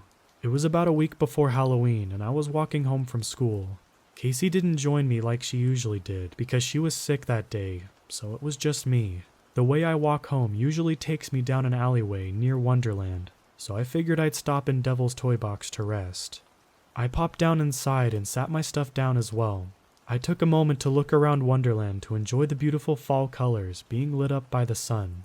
Up on the hill, emerging from the Ark, was a massive buck with these huge antlers. I just started to awe at the size of it. All at once, all of the blue jays stopped chirping, and the sun disappeared behind the clouds. There was a distinguishing stench in the air that I can only describe as burnt hair mixed with old dog crap. It was completely awful. I gagged and struggled not to throw up while the deer snapped its head and looked at me. The movement was all wrong. Its head and neck moved, but the rest of it stayed completely still and rigid, kind of like a statue. I studied the buck further and saw its skin was loose and seemed to be just draped over its body. I also started to realize that it was bone thin, and I could see its ribs. Its eyes weren't the dark eyes of a deer. They were strangely human and bright yellow. As I grabbed my book bag and prepared to book it out of there, the thing stood up on its hind legs. I know that deer can stand on their back legs to get a better look around, but I do know they can't walk for very long and sure as hell know they can't run like that.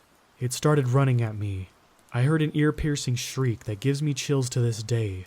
It sounded like an infant's crying with a grown man's baritone screaming underneath, and it was all distorted. I threw my book bag over my shoulder and started running as fast as I could down the deer trail. I could hear its hoof steps behind me. When I got about halfway down, I turned around to see if it was still following me. It was standing at the edge of the deer trail and just staring at me with those evil, evil eyes. I burned sage and smudged myself in my room as soon as I got home. My room smelled for a week. The next day, Casey was back at school. As we were walking home, she noticed a set of deep deer hoof prints in the dirt next to the deer trail. "Kate," she said as she looked from me to the hoof prints and back. "What are these?" I explained what happened the day before. As I talked, I could see her eyes growing wide. "Let's go." She grabbed my hand and pulled me along the tracks. The next time we went there, we brought sage bundles and other cleansing stuff. We haven't seen anything like that again after that. But the fact that something as evil as that thing was in a place of such serenity gives me chills.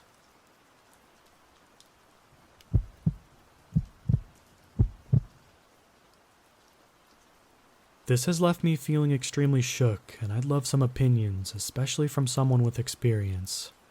Last year, I had a very strange experience in the National Forest out in California. I was by myself on a road trip with my dog, and I was driving pretty far into the Mendocino National Forest.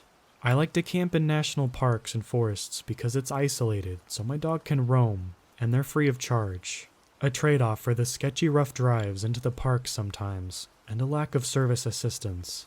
Anyway, I was driving up this dirt road, kind of curling up the mountain, maybe around 5 p.m. It was very nice out, sunny and warm with a light breeze. Nothing serious happened, but I felt extremely uncomfortable driving into the area, and that feeling didn't let up. Driving up the mountain, I felt like I shouldn't stay there, and I even texted my boyfriend about it for as long as I could before my phone completely lost service. I was looking around for a sign of another person having been around the area lately, but didn't see anything. I pulled over and got out of my car with my dog and looked over the edge, and noticed a dead squirrel and some broken glass, mixed in with the dirt and gravel road.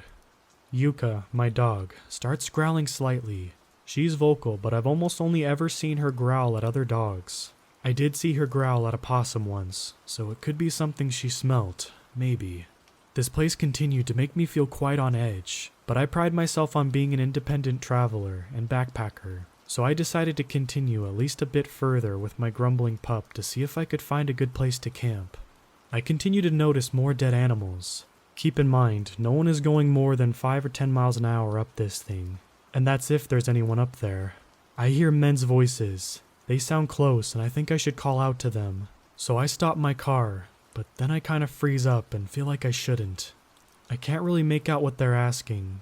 I don't see any sign of people anywhere, and I get back into my car and continue to slowly drive forward and cautiously look for where the voices could be heard from. I've never ran into other people in the national park or forest when I've gone this deep in. The unsettling feeling grows about the voices, which have sort of come and gone a few times, and I give up and begin to turn my car around. I honestly don't remember how Yuka was acting on the way down. I was scared and focused on getting out of there. I just distinctly remember being surprised at her grumbling when we were standing outside of my car. Kind of dangerously, I quickly went down the mountain and not seeing any sign of anyone. I decided to spring for luxury and get a hotel for the night. I figured I was just fine. Huge and open spaces can be intimidating, I told myself. And the voices could have been echoing from somewhere off in the distance, and they just sounded close. Animals die, glass gets broken, nothing happened. Cool. But I remember this place. It sticks with me. Whenever I'm watching scary movies, if I'm walking my dog in the woods at night, nothing compares to that feeling I had driving up in the mountain, and it's honestly kind of interesting to me, as well as frightening.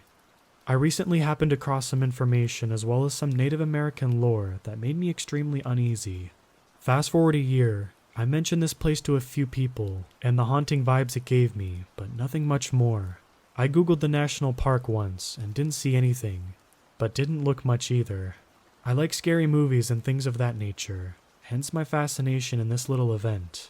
So my boyfriend and I were coming up on finishing our road trip just yesterday. We were in Wyoming for a wedding.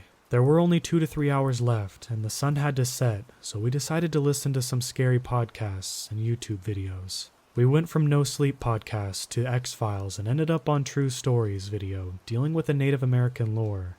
I'm half paying attention, petting my dog, playing Pokemon on an emulator, and I hear the narrator mention Skinwalkers and Wendigos. Very briefly says what they are, and casually mentions they can mimic voices. I mean it when I had the most horrible chills I had ever had in my life crawl down my spine, and I stare at my boyfriend and ask him if he remembers the national forest. He says he does and reminds me that he texted me. I was probably close to a skinwalker. He did.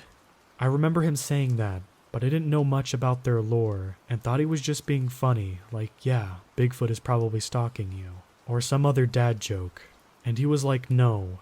I mean, I was mostly joking, but I said it specifically because you said you were hearing voices that you couldn't find a trace of.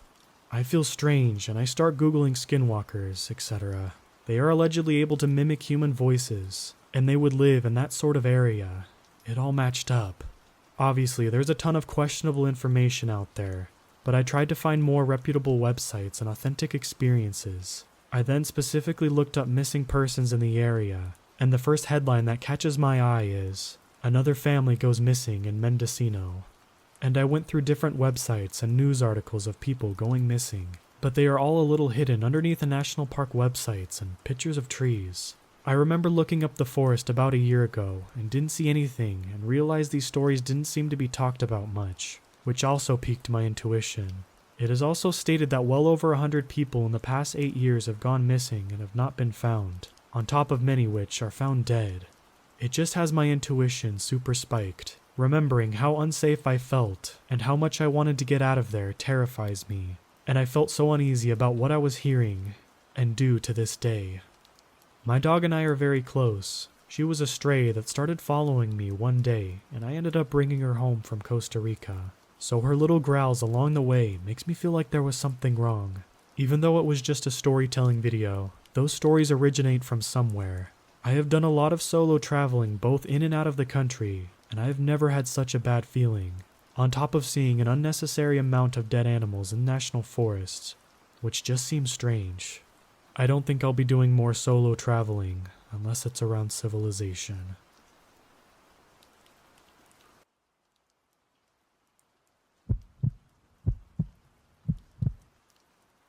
I used to love going for night drives, but I never want to do it again. My friend and I would go for night drives all of the time.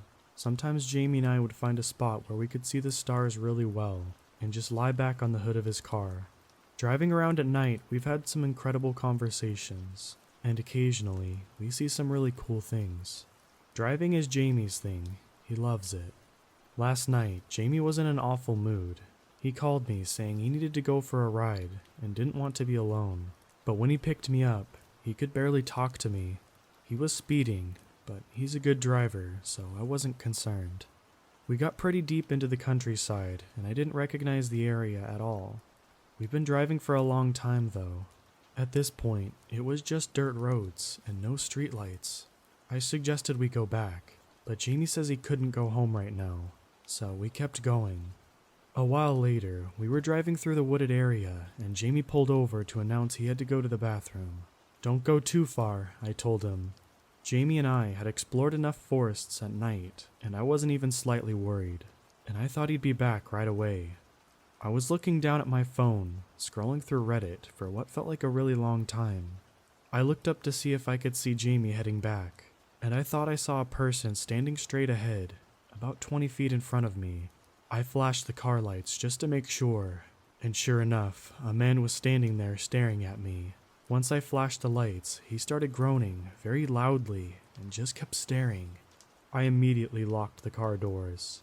We were in the middle of nowhere, and I hadn't seen another person or passing cars in ages. I called Jamie, but I could hear his phone ringing. He had left it in the car. My stomach dropped. There was no way it could take this long for him to go to the bathroom. He should have been back by now. I started looking out the passenger window, looking for him. Making a silent deal with myself, if he wasn't back in 3 minutes, I was going to call the police and drive away to somewhere safe. When I looked back, straight ahead, I saw the man was only 10 feet away now, and instead of groaning, he was weeping, still staring very intensely at me. I decided to screw waiting 3 minutes and just take off, when Jamie reappeared. The man stopped weeping. I unlocked the door for Jamie and let him into the car. Jamie looked super pale and very stone-faced. I started freaking out and screaming at him that we had to go, but he just sat there. Suddenly, a bunch of people, covered in body paint, emerged from the trees. I started crying and pleading with Jamie to start driving, but it was as if he couldn't hear me. The people set the man on fire. The man didn't make a noise, and the people started chanting. Jamie started howling with laughter. He then proceeded to turn the car around, and we drove away. He was speeding faster than he had ever done before.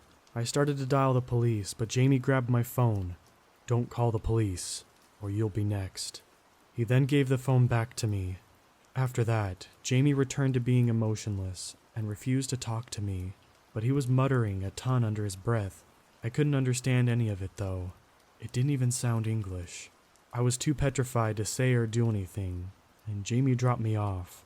Since then, Jamie texted me every hour on the hour saying, "Do you want the fire to spread?" I haven't responded to any of his texts yet. Something happened to Jamie in the woods, I'm sure of it. He sent me a new text a few minutes ago saying, "Let's go for a drive. I want to show you something." I don't know what to do.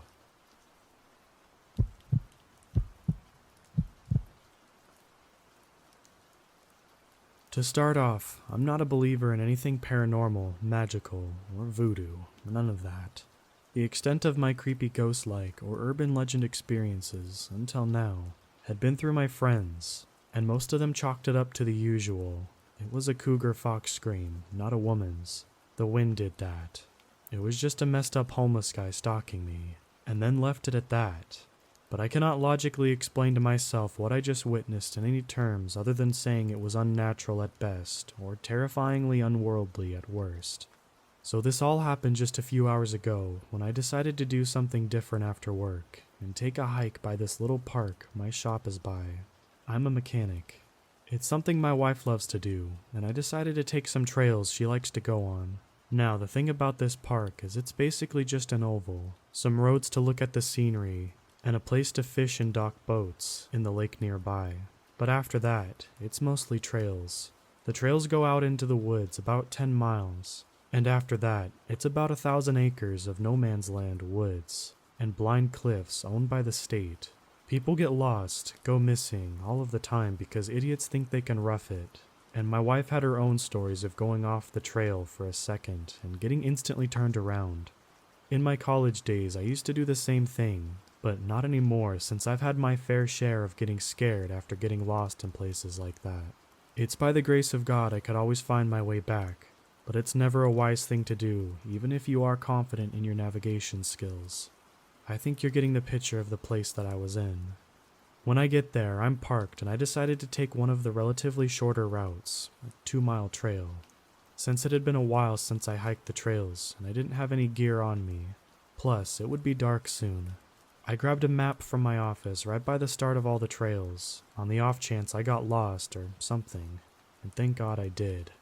I was pretty confident that getting lost wouldn't be that big of a deal, since one of the longer trails, also a round trail, about 10 miles made for camping on, went all the way around the parking lot, and my trail and my car being in the center of the whole thing. When in doubt, I could walk in any one direction and find it and get back home. So, starting off the hike, I wasn't worried, just ready to get some walking in, and then brag to my wife how I finally went out to see her favorite place. I'd say I was even excited. The weather was amazing, the wind was just the right speed, and I would have something to talk about. I'd say I got about a quarter mile in before things got a little weird. It wasn't that there was anything visibly off or anything, just that I started to feel uncomfortable, kind of like a nagging feeling in the back of my mind saying, you should probably leave. I had already started and didn't really feel like turning around, so I kept going, looking at wildlife, enjoying the view when I could, and generally taking it slow. But that feeling never did go away. It was at the halfway point, at what my map said was the crest of the trail. That feeling got overwhelming. It was suffocating. Like my whole body wanted to just up and run out of that perfectly fine looking trail. But I had already come so far, and there was no use in turning around since I was at the halfway point. I thought maybe I was just getting freaked out since I hadn't done it in a while. Or maybe I was just having a panic attack from all the stress I'd been under for the last few days. So, I decided to sit down and take a breather to calm myself down. It didn't.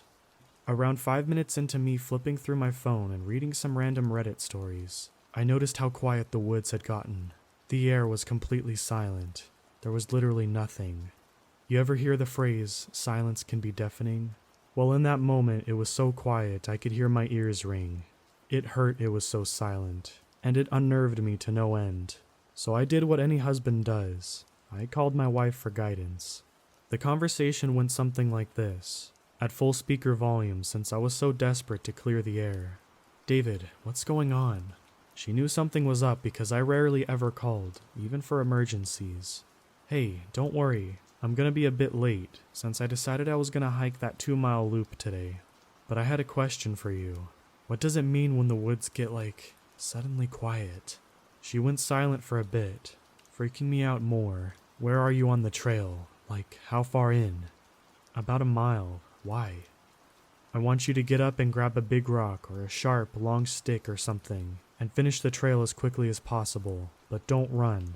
It's quiet because there's a predator around, maybe a bear or a cougar, something big at least. I don't want to freak you out, but I want you to know that it probably already knows you're there, and if it's a cougar, it's probably been following you. Make it know you're there, and don't run. I'll drive up to the trail and meet you when you get out.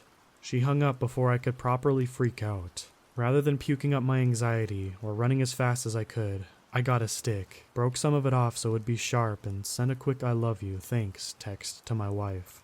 Our house is close, so I knew she'd be there in about 15 minutes or so, but it didn't calm me down. Not at all.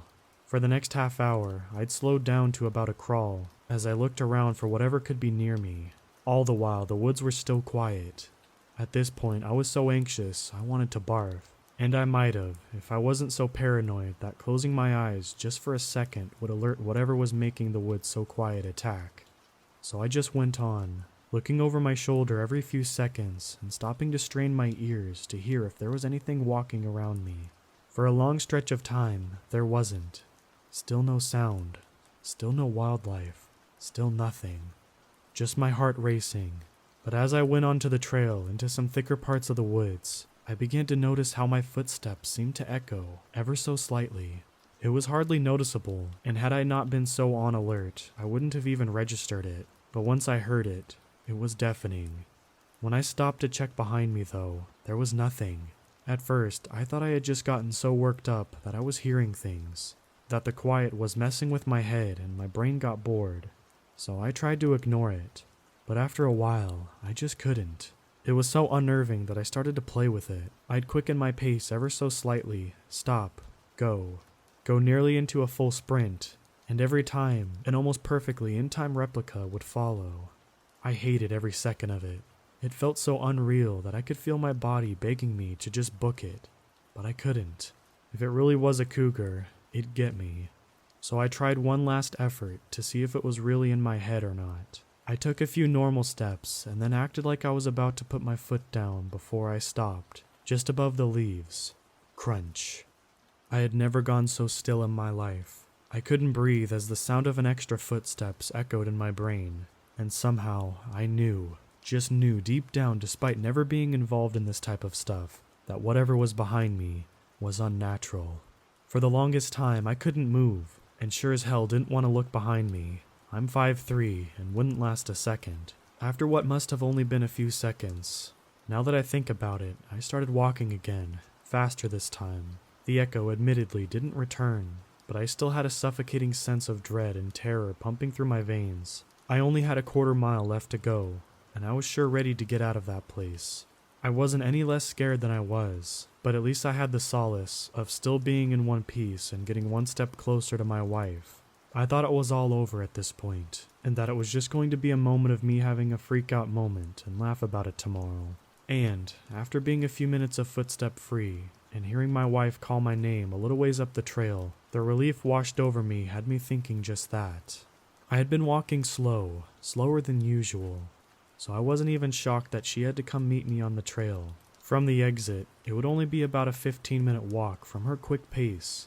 She was the type of person to meet you if you were freaked out, even in the middle of nowhere. What else was I supposed to suspect? So, I keep walking and hear her call me again. I reply with some, "I'm coming, I'm here, I'm safe." Keep on following the trail. There was nothing that threw me off, not a single thing, so I just kept going. The only thing that I had even detected was off was that no matter how much further I got, her voice didn't get any louder. It was odd, but I thought maybe she was trying to lead me to the exit, or thought I went off the trail or something.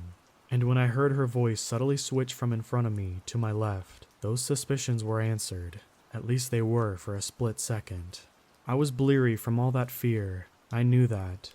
And when I remembered who was calling for me, I knew for a fact that that woman had learned her lesson on getting lost in the woods. The last time had nearly been over a year ago, and she was lost for a whole night. She didn't go hiking for a few months after that and was so shaken up, and had to go to therapy for weeks because of it. She loved me, but she wouldn't go into the woods for me. Not again. But what else could it be? So, for a second, I just listened, as her voice subtly got closer, still calling my name. The more I listened, the odder I noticed it was. It was the same. Every single time she said it, it sounded exactly the same. Same intonation, same speed, everything. No other words but my name. None. And it kept getting closer. "Hun, is that you? Answer me, yes or no." I don't know why I asked that. I honestly don't, but I'm sure as hell glad I did. For about a second, it had stopped. Back to the silence, and I thought my heart was going to implode from the anticipation. It nearly did when I heard the most curdling scream I'd ever heard from a woman. It just kept going and going. There was only a stop, like for a gasp of air, but the sound never weakened or broke like anyone in pain would. It was just an ongoing sound that would pause for a second and then just keep going. And in my panic, I booked it as fast as I possibly could, because all of the things I knew, and I didn't, that thing wasn't my wife. Running at the speed, I was in a hurry. I didn't even notice I went off the trail, since they weren't well cleared this time of year, and I didn't know I was lost until I knew I shouldn't have been out in the woods. But I couldn't stop. I didn't want to turn around and run back because that thing was still screeching, and it still wasn't getting any closer to me. I could hardly see from the tears in my eyes as I just kept running, bolting until my legs were nearly about to collapse and until my lungs felt like they were being pierced. I hadn't even gone a full 5 minutes before I had to stop, with that screeching still behind me. There was nothing I could do. I was in the middle of a gigantic forest. I had dropped my stick, and something that wasn't a cougar, a bear, or a fox was following me. That 10-mile loop was at least a mile or two away from where I ran, and if that was my only bet, it would be dark by the time I found it. It didn't even matter since I was so out of breath. All I could do was hide. Since the trails themselves were getting pretty messy when they weren't all forest, I raced to find myself some rocks and ended up squeezing myself between them. Thinking back now, this was the stupidest thing I could have chosen to do, but in that moment, it was the best I had. I sat between those rocks, holding my breath, sweating up an anxious, smelly storm, as my bug eyes looked around to see what I could see from my hiding spot. The screaming never did stop, but the footsteps returned. It was a very quiet, very subtle crunch, so predatory in nature. But I think the worst part of it all, the part that may never leave my mind, is that this thing's footsteps moved right behind me to the back end of the rock and totally covered me. That screaming never got any louder, even when it was right behind me. The scream stayed the exact same volume, until, out of nowhere, it just stopped on a dime. I heard the footsteps explore around for a long, long time, but eventually they too went far away and I couldn't hear them. I didn't dare leave my hiding spot for what I determined was about an hour, trembling and the light-headed as it got darker. When I finally pried myself out of the rock cheeks that saved me, for that moment, I walked as quickly as I could towards the 10-mile loop, hoping to find it and some campers before dark. I made it to the trail just after dark, exploring for 2 hours, and found a ranger cabin just a little ways from where I started on. She had just been getting the missing persons call from my wife when I knocked on her door, pale as a ghost, scared. Before she took me back, which was thankfully a short drive on her four-wheeler, I asked if I could use her toilet and threw up more violently than I had ever have in my whole life. She didn't ask me what happened, just took me back, and on the whole way from the cabin to the parking lot, holding on to her a lot more tightly than someone with dignity should. I had a distinct feeling of being watched. My wife nearly sobbed when she saw me. 5 hours later to the parking lot that I was meant to be. The cops and the ranger checked over me and determined that though shaken up, I was fine. My wife and I left and she pulled over into a nearby gas station to calm herself down. As she looked me over, utterly silent. I thought you had gotten attacked by a cougar or something, David. All I could say was, it wasn't a cougar. The silence that she gave me then, the look on her face as she just stared at me, will never leave my mind. Before she said freakier stuff that I could manage to describe what I had just been through. I know. I just got home about an hour ago, and I haven't spoken to my wife about it any further. We've just been quiet. I still have sticks in my hair, but I'm terrified to be alone. What did I just witness?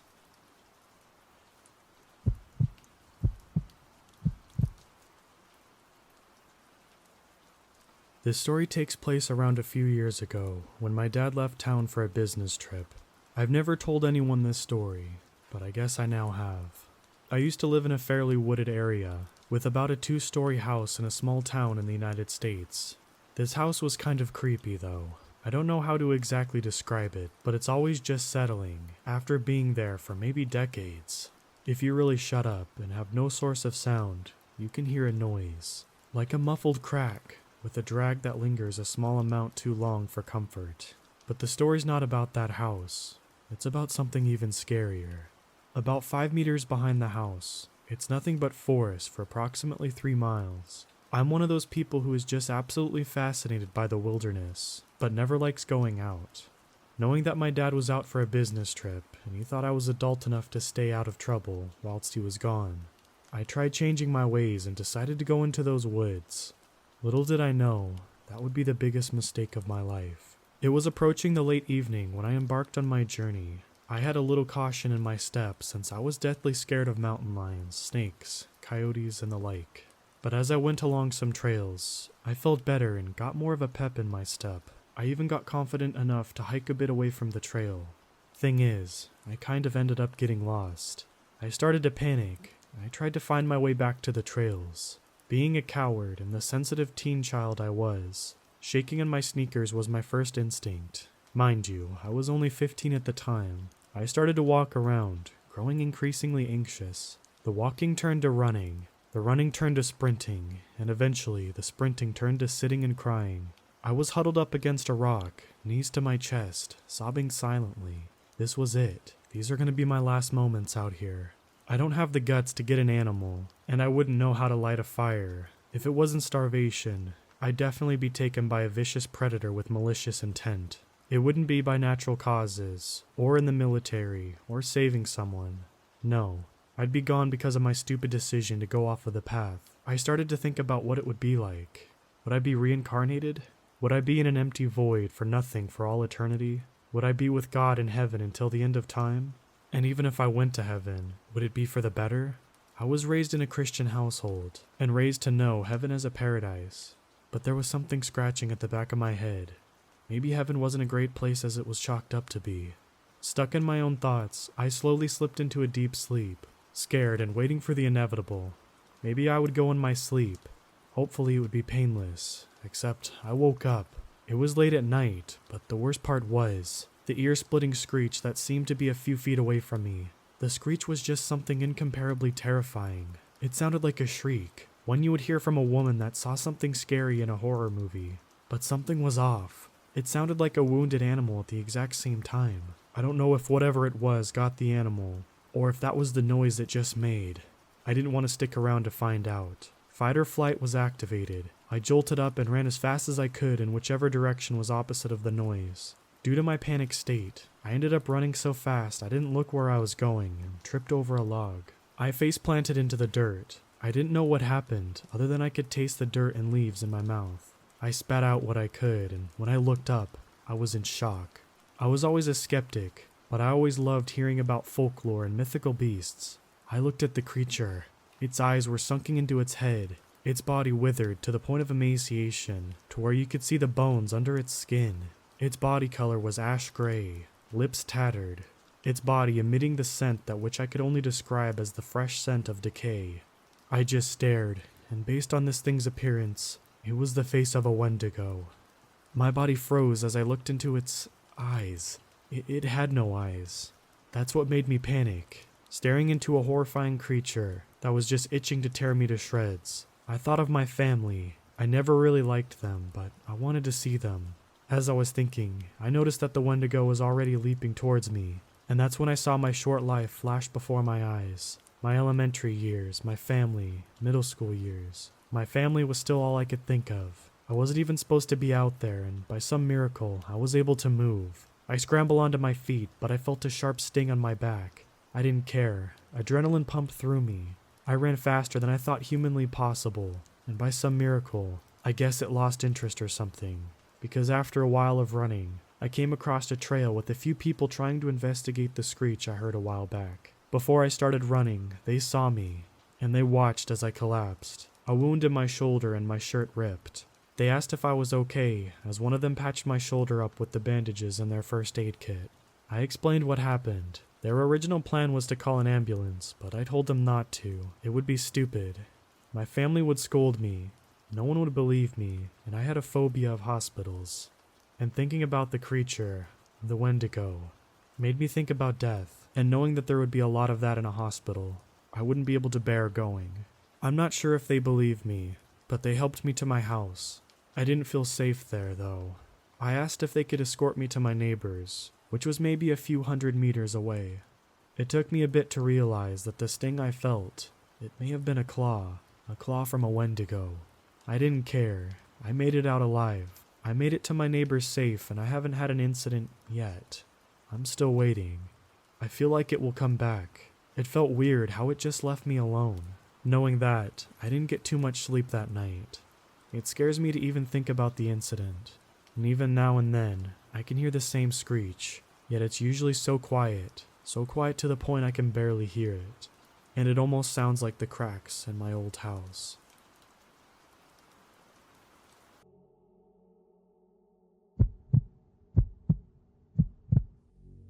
This story recollects what happened during the Navajo Nation fair season of 2015. My roommate and her boyfriend decided to head back to the reservation to take part in the festivities, rodeo, parade, and carnival. My roommate was the offspring of divorced parents and spent her teenage years half on the reservation in Window Rock, Arizona, with her mother, and half with her father in Phoenix. She was raised as a devout Catholic, even attending Catholic school. Nothing paranormal had ever occurred in her life up until this point. Her boyfriend was an urban Navajo who was a Christian, having been born and raised off the reservation in Phoenix, Arizona. I am declarifying their religious ideologies and affiliations because neither of them believed in Navajo traditionalism or ghost stories. Late one evening, after both of them got off work, they decided to head out to make the most of their 3-day weekend. My roommate made prior accommodations with a good friend from high school.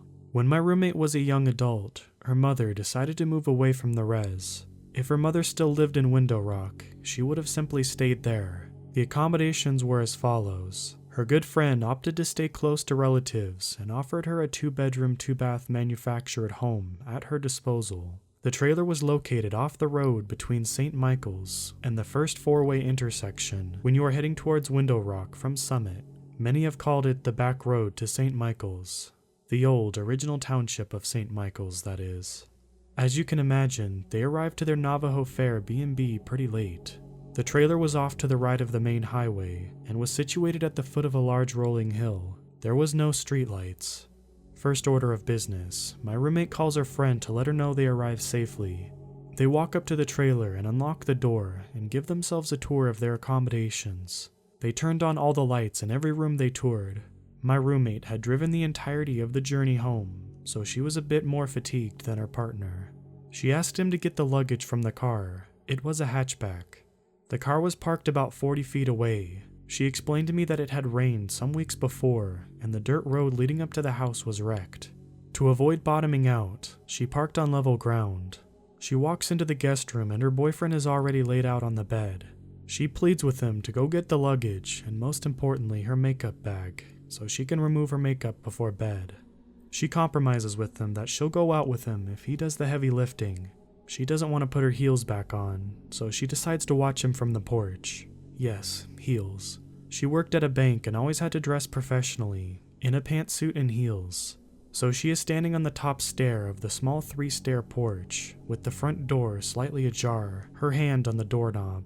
Her boyfriend walks off into the pitch black. The light from his phone serves as the only beacon of light, signaling his location. As she watches his light grow dimmer and smaller in the distance, she hears what seems to be a pack of dogs howling and barking. She said it sounded like a rumble, a pack of feral dogs or coyotes fighting. The pack of dogs come barreling down the large hill behind the trailer. She hears a loud thud against the back wall of the trailer. The thud was so loud that she heard the rattling of picture frames that were hanging. At this point, fear begins to creep in her mind. She calls out to her boyfriend and hears no response. She shouts for him once again. That's when she realizes the dogs have all gone silent, all at once in a fluid succession of motions. She said that something from inside her trailer slams the front door, so fast that it creates a gust of wind. She said that if she had been holding onto the doorknob, it would have knocked her off the landing off the front steps. The porch light flickers and then goes dead. She is standing there, barefoot, in the darkness. She tries to open the door and retreat back into the trailer. She was able to turn the doorknob until it clicked. The door wasn't locked. Something heavy was pressed up against the flimsy, manufactured hollow core door from inside. At this point, she said she didn't realize she was crying, at the brink of an anxiety attack. Adrenaline took over her and she began throwing herself and all of her weight against the door. She saw it inch open, and the light from inside flooded the doorway for a split second before it slammed shut in retaliation. Fight or flight. She decides to run barefoot into the darkness to find her boyfriend. His account. He leaves his girlfriend at the top of the front door steps as he walks off into the dark, with only his phone serving as a flashlight. He's being very careful where he steps because the earth is turned up and twisted and gnarled. Deep ruts and grooves from a vehicle driving in the mud before it hardens into crust. He is afraid he might twist his ankle. He too hears the frenzied howls and barks of the dogs. He turns around to look at where the sounds are coming from. In the distance, he sees the faint light of the porch go off. He rationalizes to himself that the barking dogs frightened his girlfriend, and in fear, she ran inside and unintentionally turned off the porch light. He continues walking in the direction of the car. He hears the thud of a heavy footsteps behind him, mimicking his own stride, not exactly in tune with his. Following a split second after his own thud, almost echoing intentionally. Figuring it might be his frightened girlfriend running out to him, he calls out to her, to no avail. He sees a dim flicker in the distance, the light from his phone bouncing off the reflectors of the taillights of the car. His body floods with relief. The relief quickly drains to despair. His phone erratically stops working and won't turn on. His heartbeat almost beats out of his chest. How could this be? He wasn't on his phone the entire drive back. It was fully charged. He takes a few urgent paces towards where the car was before the lights turned off. His palms are sweaty, and he swears he could feel his heart pounding through his hands. He desperately reaches into his pockets for his car keys. He begins frantically pressing all of the buttons, the lock, unlock, panic, and open hatchback buttons. Nothing. He even stretches out his hands in the dark as pressing the buttons, thinking that he is on the cusp of the electronic radius of the vehicle to respond. Still nothing. The footsteps behind him hastened, and almost sounded like he was going to be charged from the back. He is too terrified to look back. At this point, he realizes the dread that he feels in the pit of his stomach means it's something unnatural. His shoulders drop as he instinctively braces for some sort of impact. The sound of heavy footsteps would indicate that he would have been hit by now. Nothing. The footsteps loudly led directly up to him, to his heels, and nothing.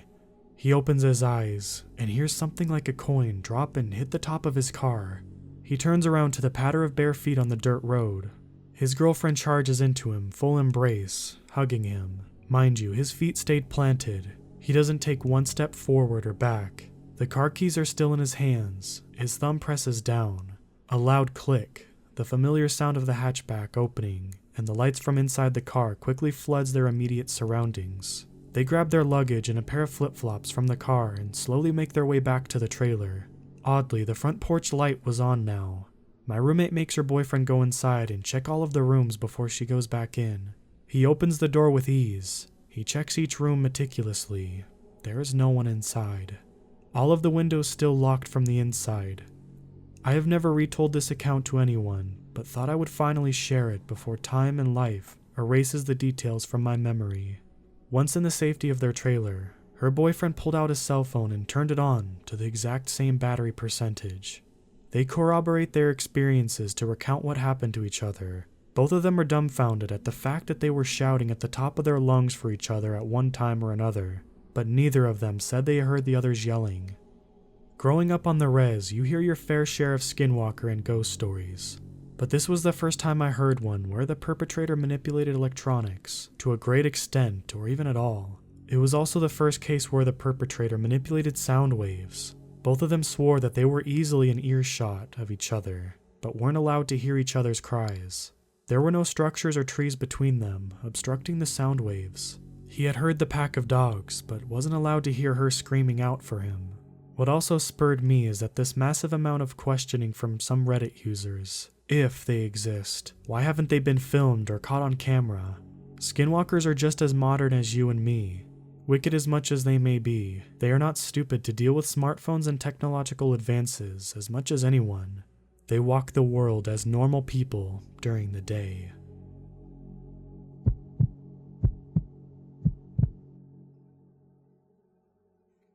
This is an experience my mom and dad had that happened in December of 2018. They were coming back from dining out and pulled over in the driveway and parked. The area where they live is moderately wooded in a large plot of land, about 20 acres. They got out of their car and started walking up to the door when they heard a blood-curdling scream coming from only 10 feet away from them. Not only was the scream terrifying, but it was extremely loud. My dad is a state trooper and served in the US Marine Corps, so not much actually scares him. He's the guy to watch a horror movie at 3 a.m. with all the lights off and the curtains open. However, that night, he said he was genuinely terrified. They snapped out of their trance and ran inside. He came back out with his gun and his patrol car and started checking around the area. He shined his spotlight down into the pasture and around the property, but couldn't find anything.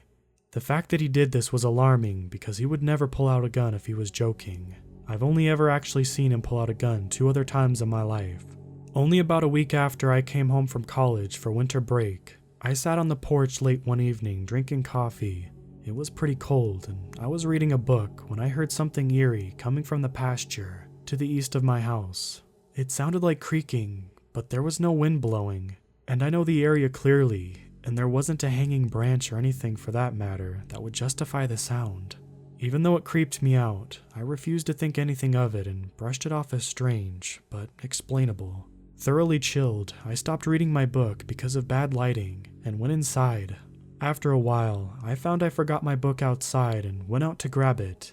This time, I heard a low, poor howl. The only canine creatures that live in this place are coyotes, and when you hear them, it's a mixture of yips and short, pitchy howls. Hearing it and having my fears proved that it was some other worldly being, I grabbed my book and ran inside. About 20 minutes later, my brother comes home from a friend's house. He walks in and doesn't say anything other than hey. I tell him about what I experienced.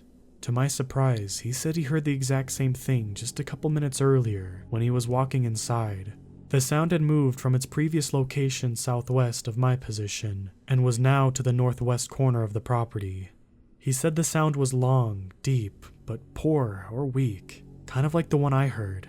My brother seemed more spooked with his encounter than I did with mine. He said that the duration was so long and then just sounded very fake, like a poor imitation. After that, there wasn't any more sightings the entire time I was home. It's since been ruled out as a deer, since we have a lot of them and they don't make strange noises like that. But after reading through Reddit, I feel like this may be a Skinwalker issue or something of the sort. We do live near a spot where Native Americans hold their rituals, and there is a house in our neighborhood that was built on a Native American burial ground, so it wouldn't be a surprise to me that this may be the case. I have experienced other strange sounds and being whistled at in the dark, but no sightings so far.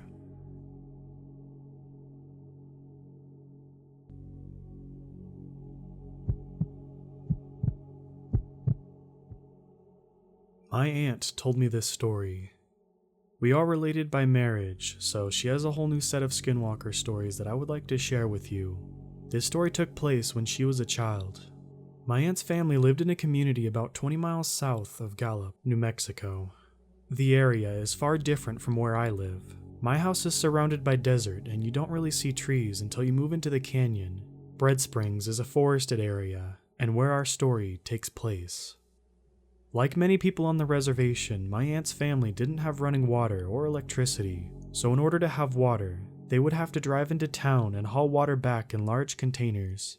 The containers are huge and easily fit in the bed of the truck. Her family would place 2 containers on a long flatbed trailer to make the best of each trip. Her family went into Gallup, filled up the containers, and went into town to do other types of business. Back then, seatbelt laws weren't so strict, and so my aunt and her siblings sat in the bed of the trucks as they went around town. It began to get dark, and so the family started to go back home. Most roads weren't paved, so they had to drive carefully because of the attached trailer. The lights of the town faded away in the distance, and soon the vehicle was surrounded in darkness. They drove, and the kids sat in the back and talked amongst themselves. That was until my aunt noticed something. A figure was crouched by the farthest water container on the flatbed. The truck wasn't barreling down the road, but it was going at a speed that it would be impossible for someone to run and jump on. My aunt nudged her siblings, and they all paused to look at the dark figure. They sat silently and squinted their eyes to look. It was too dark to really make anything out, and so they ignored her and continued to talk. My aunt kept her eye on the figure and pulled hard on the sleeve of her brother when the figure began to crawl over to one of the water containers.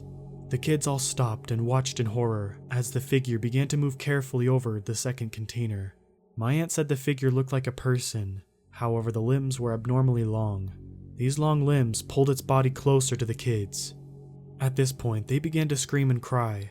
They banged on the window of the truck. At this time, the creature was reaching for the tailgate of the truck. Due to the huge commotion that was now going on in the bed of the truck, the driver slammed on the brakes. The creature hit the tailgate and fell down between the truck and the trailer. The driver rolled down the window and asked what was going on. The kids screamed at the driver to go.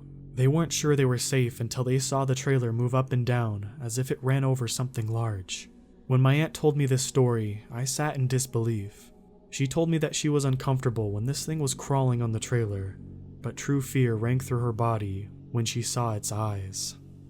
I asked her what she meant. She said they were like teddy bear eyes. I didn't quite understand what that meant until I pressed further.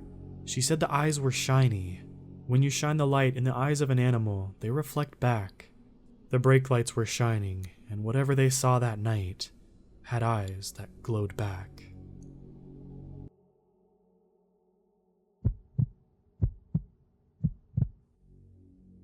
I'm going to be honest.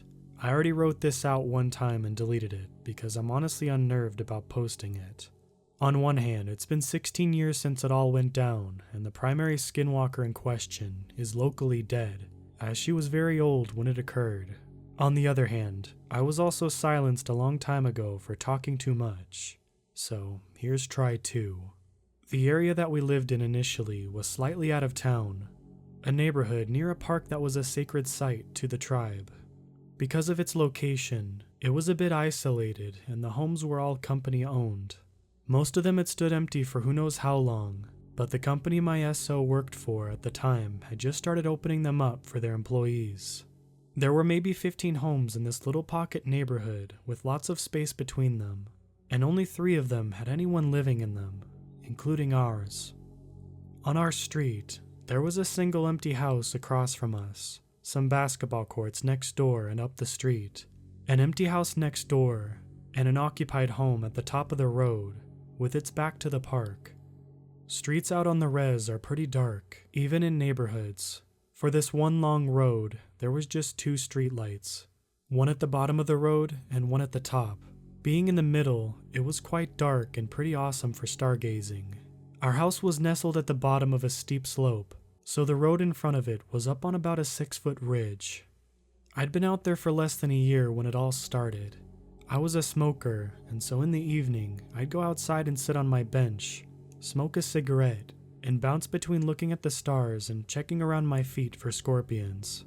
The first thing that I ever noticed was hearing a kind of mad, chaotic flute song. It sounded like somebody had handed a recorder to a toddler, and that's how I rationalized it. Some poor parents in this practically empty neighborhood had given their kid a recorder and were being tortured with it. I kind of laughed at their imagined misery and didn't think much of it. The next night, around 9:30, again, the same thing happened. I heard the flute, laughed at the poor parents, and didn't think much else of it. And the same night after that. On the 4th night, though, I was up later than usual, much later, and went outside to have a cigarette. I heard a strange sound come from where the basketball courts were, next door, but I couldn't figure out if it came from a small pocket of trees between me and the court, or the court itself.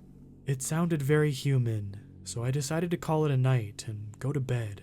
The following night, I went outside for a cigarette and was sitting there when I saw something small and distinct moving through the trees, but on the road. I sat there smoking and watching it, trying to figure out what it was. I wasn't too worried because my SO was awake and in the front room with his door open, so if anything was going to make sounds at me, he would be there in a second. Whatever it was didn't look human. It was far too small and low to the ground, so I just watched it, curious to see what it was. Its fur was very light-colored, and when it cleared the trees, it started to casually continue up the road in front of my house. I figured it had to be a cat because of its size and color of its fur. There was no way it could be anything else, and on top of it, its fur was so clean. To me, it looked like somebody's cat had gotten out of their house. I was still pretty new to the res and didn't realize that most Navajos don't have cats in the house. I got worried about that as I watched it walk up the road, because the house of the family on the top of the road had some big dogs. So I got up, put my cigarette out, and decided an intervention was in order. I made my way up the driveway and slowly tried to catch up with the cat, because I didn't want to scare it off and send it running straight into the dogs. There didn't seem to be much of a rush though, as the cat had taken to meandering on the road ahead of me, so I started calling it softly, trying to coax it over to me so I could rescue the poor thing. I got within 10 feet of it. However, I realized that there was some serious problems with this cat. It had no tail, and its body was lumpy and odd. It looked like it was floating above the ground instead of walking, and its legs swung back and forth rhythmically instead of stepping. The head didn't even appear to have ears. I felt absolute terror, as I had no idea what I was looking at, because this thing was so not right. I ran back down the road, down my driveway and had my hand on the screen door to go inside, when I stopped myself and turned back to look at it one more time. The Skinwalker had stopped where we had just been and was just sitting there, with the ridge and the chain link fence between us. Dumb me. And the screen door right there to run inside. I figured it was safe to keep watching it, and tried to figure out what it was. I let the screen door go and turned to watch. After a few seconds, the Skinwalker started to walk its way up the road again, towards the house at the top. Just before it got to where the light from the streetlight shone down though, it stopped at the dim light and started to roll around furiously in the clay alongside the road.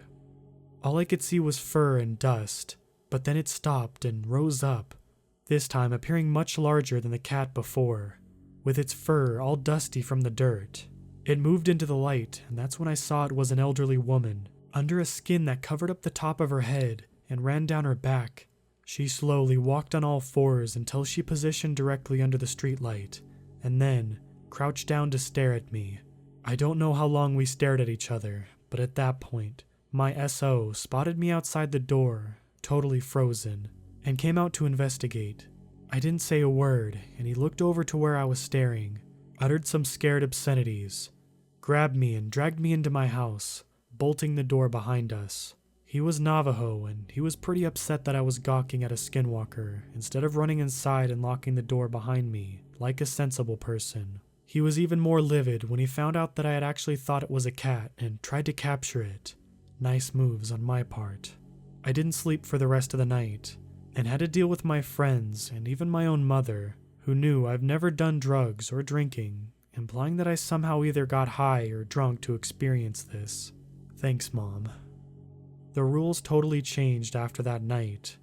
I wasn't allowed to go outside at night anymore without my SO, and never after he went to bed. On our next visit, shortly after this, we were eating dinner in the kitchen when my cat, very uncharacteristically, jumped at me, climbed on top of my shoulder, and started hissing and growling at something behind me. The only thing behind me was the laundry room, with a small window, when my SO and eldest saw a pasty, globby white face of a Skinwalker peering through it, watching us eat dinner. All we could really do is just shut the door to the laundry room, and not go outside that night at all. Out on the res, where we were at, the garbage cans were kept in these elevated cages to keep animals, especially wild dogs, from knocking them over. The next morning, we came to find out our garbage cans had completely lifted out of the cages, and our garbage was all over the road. When we put them back, we spotted dusty mountain lion tracks on top of one of the lids. To me, this was really interesting because it wasn't like a random collection of paws like you'd imagine. They were neatly lined up. They were definitely not legitimate animal tracks, but more like something stomped on top of it with a mountain lion paw. It was at this point my SO decided that we needed to contact a medicine man. What we didn't know at the time was that, during all of this, my eldest had woken up in the middle of the night and thought he heard me up, so he turned on his light to come see me. It took him at least 15 years to tell me about this, but apparently, when he came out of his room, he realized our door was shut and the lights were all off in the house. He looked down the hall and saw 2 yellow, glowing eyes. He did what any 6-year-old would do in that situation. He went back to his room, shut the door, and hid under his covers. Anyways, my SO called his uncle, whose father was a medicine man, and told him that we were getting visited by Skinwalkers. Our medicine man was a crystal gazer and singer, and that was really interesting. We didn't tell him anything about what we had seen at all, but somehow he knew everything. He knew that I had seen a very unusual colored fur, and told us that the Skinwalker that I had seen was actually head of the local Skinwalkers. She was very old, and the only one that had the right to wear that fur. Her purpose out there that night was to teach 2 young Skinwalkers the art of skinwalking, and there was a 4th Skinwalker there to guard the children, who was a mountain lion. Unfortunately for us, because I reacted the way I did, this elderly Skinwalker decided that I must have some sort of power that she had not seen before, and so there was nothing that we could do because she was now interested in me. She wanted to find out what my power was, and if I posed any threat to her, and if I didn't, then she wouldn't kill me. Lucky for me, I didn't have a power, other than equal measures of abject stupidity and curiosity. Unlucky for us, because of this, she never figured out what my power was, and maybe she was resentful of the fact that I didn't get completely duped or rush inside the house after that. It didn't matter what house we lived in on the reservation. The flute would start up, and skinwalkers would show up after.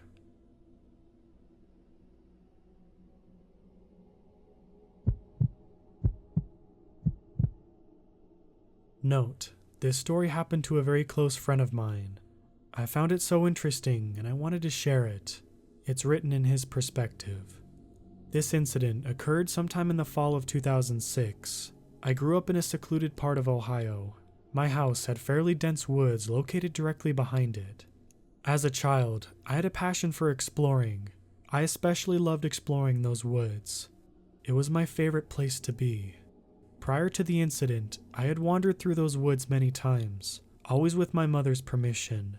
There was one tree in particular that I frequently enjoyed to climb, usually about to the halfway mark, so I could perch myself on one of the heavier branches and just relax as I listened to the peaceful sounds of nature.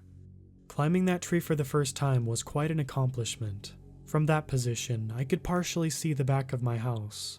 On that day, after a fair amount of exploring, I carefully scaled my favorite tree. I seated myself on a sturdy branch and took in the view. Naturally, being in late October, the sun inevitably began to set within a few minutes. I always felt a little saddened to see the darkness approaching.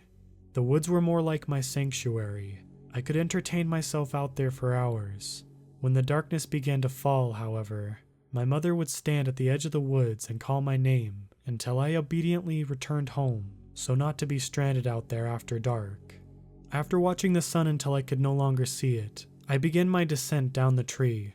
I was nearly at the bottom when I heard my mother's familiar voice, calling my name. I thought nothing of it at first, as this routine had occurred plenty of times before. Then I realized something strange as my mother's feet touched the ground. My mother's voice was coming from behind me, deeper in the woods, rather than towards the entrance where she always stood when she was calling me home. My mom had never entered those woods before. I was eager to find her and show her all of my favorite spots before it grew too dark. That's when I realized something was off. How could she have gone into the woods ahead of me? Certainly, I could have missed her. But as I said, she never entered those woods. She continued calling my name, but there was something strange about it. She sounded absolutely frantic, almost angry. Fearing that I was in trouble for reasons currently unknown, I froze in place. As her voice drew closer, I squinted my eyes to see if I could locate her and determine exactly how angry or upset she appeared to be. However, I didn't see anyone or anything unusual. Suddenly, I heard her voice calling my name from the direction of my house, sounding much calmer. Seconds later, from somewhere within the woods yet again. It wasn't an echo. I wasn't imagining things. I was literally hearing her beckoning me from the edge of our backyard, as well as ahead of me. My legs suddenly turned to jelly. I couldn't quite comprehend what was going on. "Come here, right now!" The voice that I originally believed to be her screamed just ahead. I realized that whoever, or whatever was mimicking my mother, was drawing closer. I didn't question which voice was actually my mother's, as there was something about the way it sounded that unnerved me. Terrified of what I would see if I stood there much longer, I turned around and ran towards the exit of the woods, as quickly as my legs could possibly carry me. It was amazing that I didn't trip over anything in my hustle. Even though my house wasn't very far away from where I had been standing, those woods have never seemed larger to me than they did in that moment. From behind me, my mother's voice continued to call my name, now sounding desperate. Panic set in as my actual mother finally came into view, waiting patiently as she usually did until I returned home. In my frightened state, I absolutely refused to look back. As soon as I was out of the woods and in the backyard next to my mother, the other voice was suddenly gone. Rather than fading away, it seemed to stop the very moment I stepped foot into my backyard. I must have looked as frightened as I felt because my mother asked me what was wrong. Slowly but surely, my panic subsided. I didn't say anything until we were safely inside of the house, with our doors locked. I asked my mother if she had entered the woods. Appearing confused by my question, she told me that of course she hadn't. With that confirmation, I hesitantly asked her if she had heard anyone else calling my name and yelling. The answer to that question was also no. Although I was still very much shaken up, I managed to explain everything that happened as clearly and rationally as possible. My mother was surprisingly nonchalant about the whole situation, explaining that I must have imagined it, that I was spending too much time out there by myself. The incident in those woods have stayed with me to this day. I can still hear that voice as clear as bell. Whoever or whatever was calling my name sounded exactly like my mother, but I know it wasn't her. Not only was she waiting for me outside, but the voice also sounded strange in a way that I still can't fully explain. I didn't go back into the woods until I was 17 years old, and even then, I never hung around for long.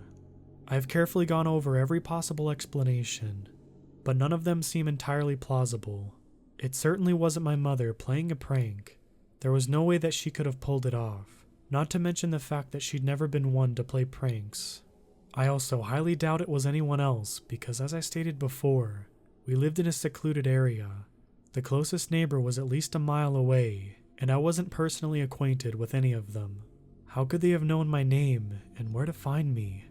We've since moved out of that house, but my mother and I occasionally discuss the incident. She still claims she had never heard or saw anything unusual out there. I know it probably shouldn't, but what happened in those woods continues to bother me. I spent many hours out there prior to that day and never had anything out of the ordinary occur. The best explanation I have at this point is a doppelganger or possibly a skinwalker, but I'm unsure. If anyone has any possible explanation as to what might have happened, I'd love to hear it. Thank you for listening.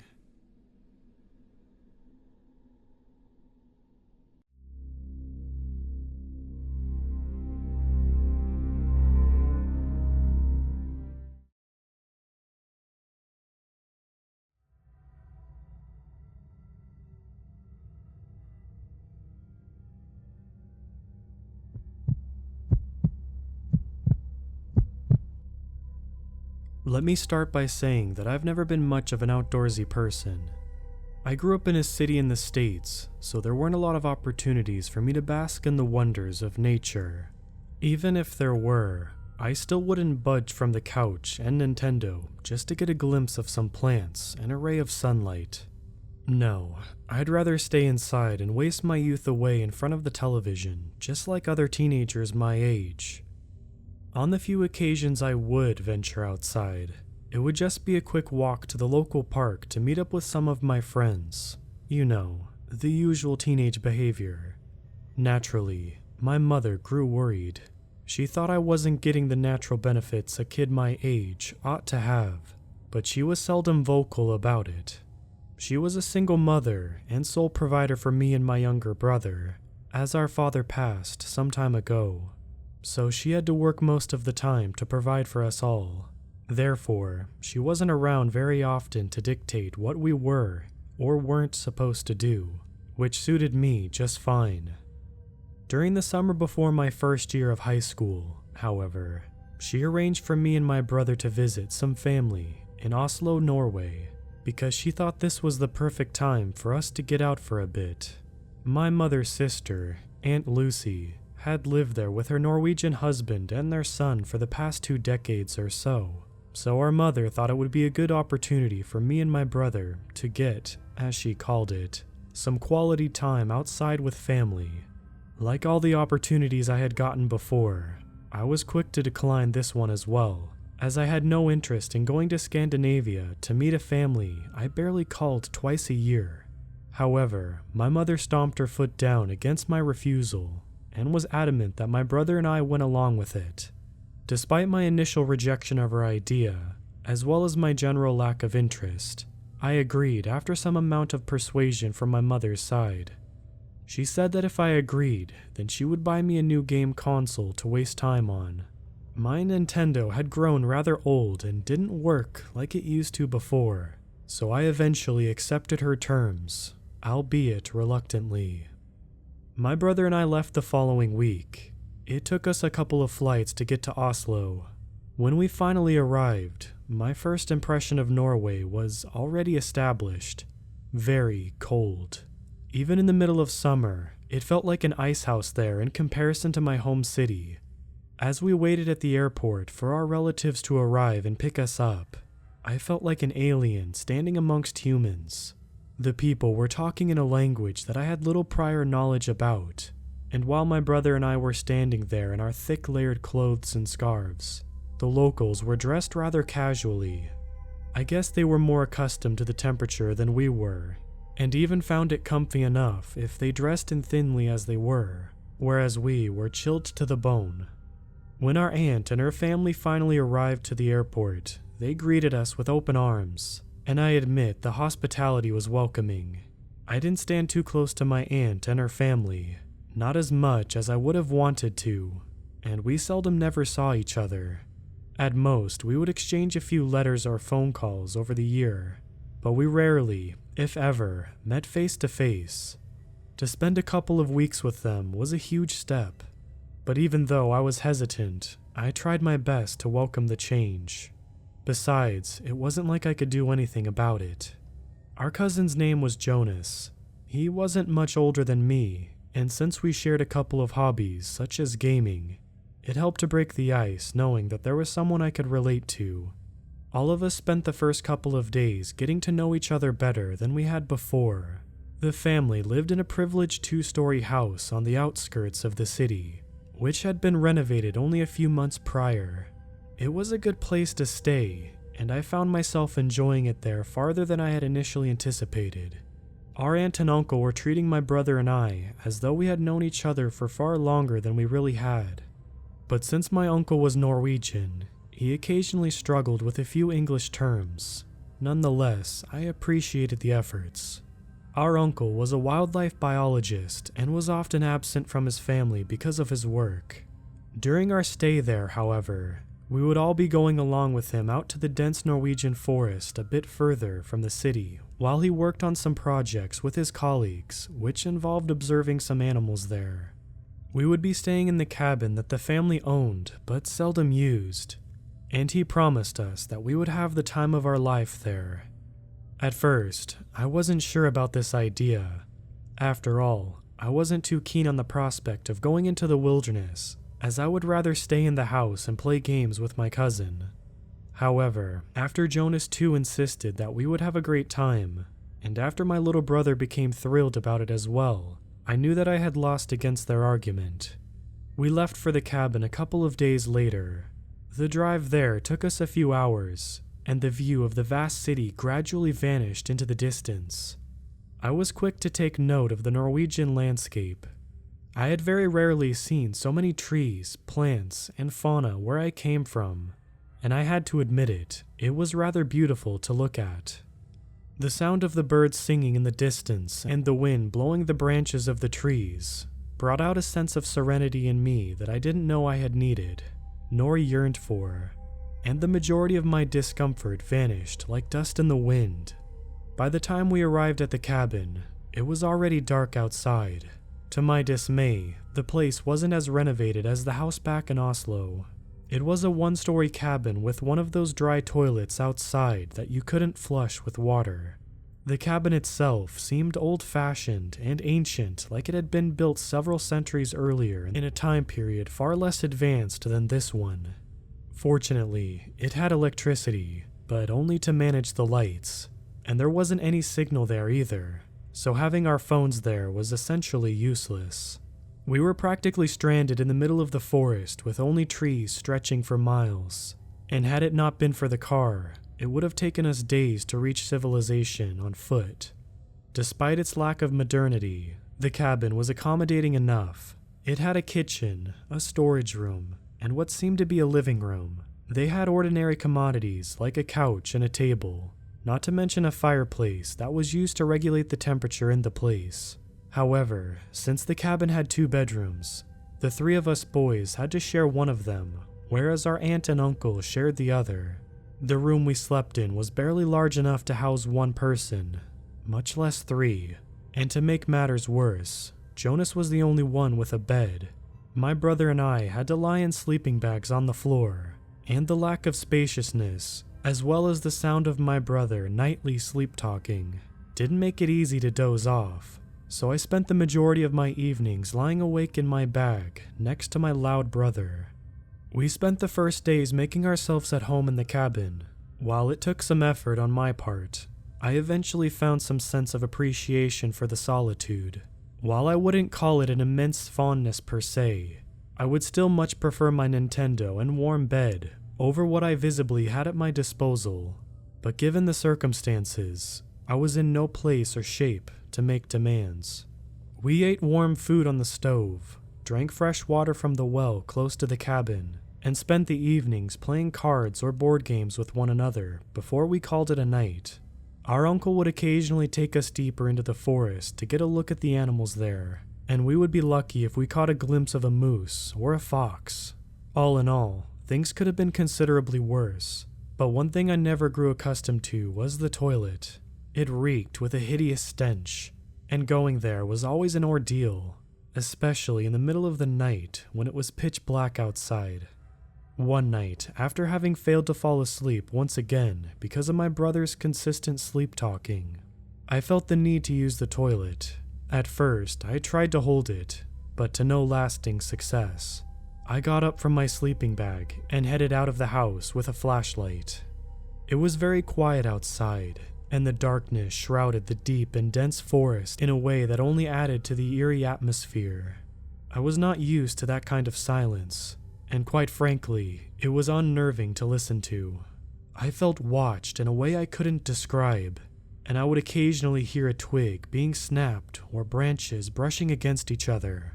That alone made me feel separated from the rest of the world, and the longer I stared into the dark abyss, the more it seemed like the dark was staring back at me. Without wasting time, I quickly went to the dry toilet and shut the door behind me. The smell was ever so revolting, but I went ahead and did my business. When I was done, I was about to head back outside the cabin when I discovered my brother standing on the porch, looking out into the distance with this vague glimpse in his eyes. Initially thinking he was simply sleepwalking again, I was about to nudge him back inside when I realized that he was fully awake. "What are you doing out here?" I asked him. "I was just listening to music," he answered, not sounding like he was entirely there. "The music?" I asked, and looked back at the forest. I didn't hear anything but the unusual noises that the trees produced, so naturally, I thought he was just hearing things because he was still half asleep. However, I couldn't shake off the feeling that I was being watched through the tree line, and would rather not stick around to find out. My brother pointed at the forest and into the nothingness between the trees. "She's playing her tune, and she wants me to follow her." I wanted to ask him what it was he meant, but I knew I wouldn't get any reliable answers from him, so I took him by the shoulder and led him back inside the cabin. Surprisingly, he let me do so without fighting back, and simply faltered through the cabin door like a zombie, taking this as a sign that he had simply heard things. I was about to shut the door behind us when I heard what sounded like a violin playing in the distance of the trees. It was a beautiful tune, like something straight out of a musical. I glanced back at the darkness and thought I saw a pair of reflective orbs looking back at me, like those of a cat's eyes in the night. I wanted to follow them and figure out where they led to, but since I had to see my brother back to the room, I hesitantly shut the door and guided him in. Jonas was sleeping sound in his bed, and after putting my brother into his sleeping bag, I finally succeeded to fall asleep as well. The dream I had that night was strange and intoxicating. I was standing near a pond at what appeared to be an open clearing in the middle of the forest, yet everything around me seemed distorted. The water in front of me was dark and murky, seemingly bottomless. Then a figure emerged from the depths of the pool, and I froze as I laid my eyes on it. It was a beautiful woman in the middle of the pond, untouched by the cruelties of the world in a way that I couldn't even comprehend. Her skin looked pale and smooth, and she had unearthly long, dark hair that reached down to the black waters below, making it seem like her hair was one with it. Her eyes were equally as dark as though the night had swallowed them whole, and yet they looked at me in a way that could make even a mother's loving gaze pale in comparison. She reached one of her arms from the water and beckoned for me to come with her with a flick of a finger. She smiled in a way that was ambiguous, and yet I still found myself complying with her silent demands, without any will to withstand her orders. I made my way into the water to join her. The pond felt cold against my skin, but I didn't as much fidget as I began to swim where she was. It was all I wanted, it seemed. The closer I got, however, the more her facial features began to contort themselves into a monstrous creature. Her once beautiful neck developed gills that oozed some kind of tar-like substance. Her smooth skin became covered in fish-like scales, and her face, her beautiful face, shifted into that of an inhuman creation with razor-sharp, red-drenched teeth. She smiled at me so sinisterly that nothing could compare to it. Before I could turn back, she grabbed me and pulled me down beneath the dark waters. I kept thrashing and struggling in her grip, but her nails dug deep into my flesh like a pair of knives and kept me under until everything faded to complete darkness that matched the pond. I woke up with a startle, gasping for air and feeling as though I had just spent all of my energy and breath on running a marathon. My clothes were soaked thoroughly with sweat, as though I had really been diving in cold water the night before. My neck ached painfully from where I had been grabbed in the dream. Needless to say, the sensation wasn't welcoming in the slightest. I spent a couple of minutes catching my breath there on the bedroom floor. Even though it was so early that the sun was barely up, I decided to get ready for the day. I was already awake and doubted that I would be able to fall back asleep again. So what was the point of lying about? As I got to my feet and onto the cold floor, I felt like I stepped on something wet. Looking down, I discovered a trail of wet footsteps that led from the foot of my sleeping bag out the front door of the cabin, which had been left wide open by whoever had entered. Being the logical individual I was, I initially assumed that I had just been sleepwalking, or maybe my brother again. Maybe it had been Jonas, or our aunt, or uncle. Either of those assumptions was plausible, but something in the back of my brain told me that none of those alternatives were correct. Besides, why would it be wet? When everyone gathered around in the kitchen table for breakfast that morning, I asked if anyone had left the front door wide open, or if they had gone to our room in the middle of the night. I knew that it was a stupid question, and just the way my aunt looked at me indicated that none of them knew what I was talking about. So I ignored the subject altogether and tried to turn to a more logical explanations for compensation. It was probably just my brother after all, and he had gone walking in and out of the house in his sleep again. Nothing more than that, and nothing less. The ache in my neck, however, didn't lessen that morning, nor did the feeling that something wasn't quite right.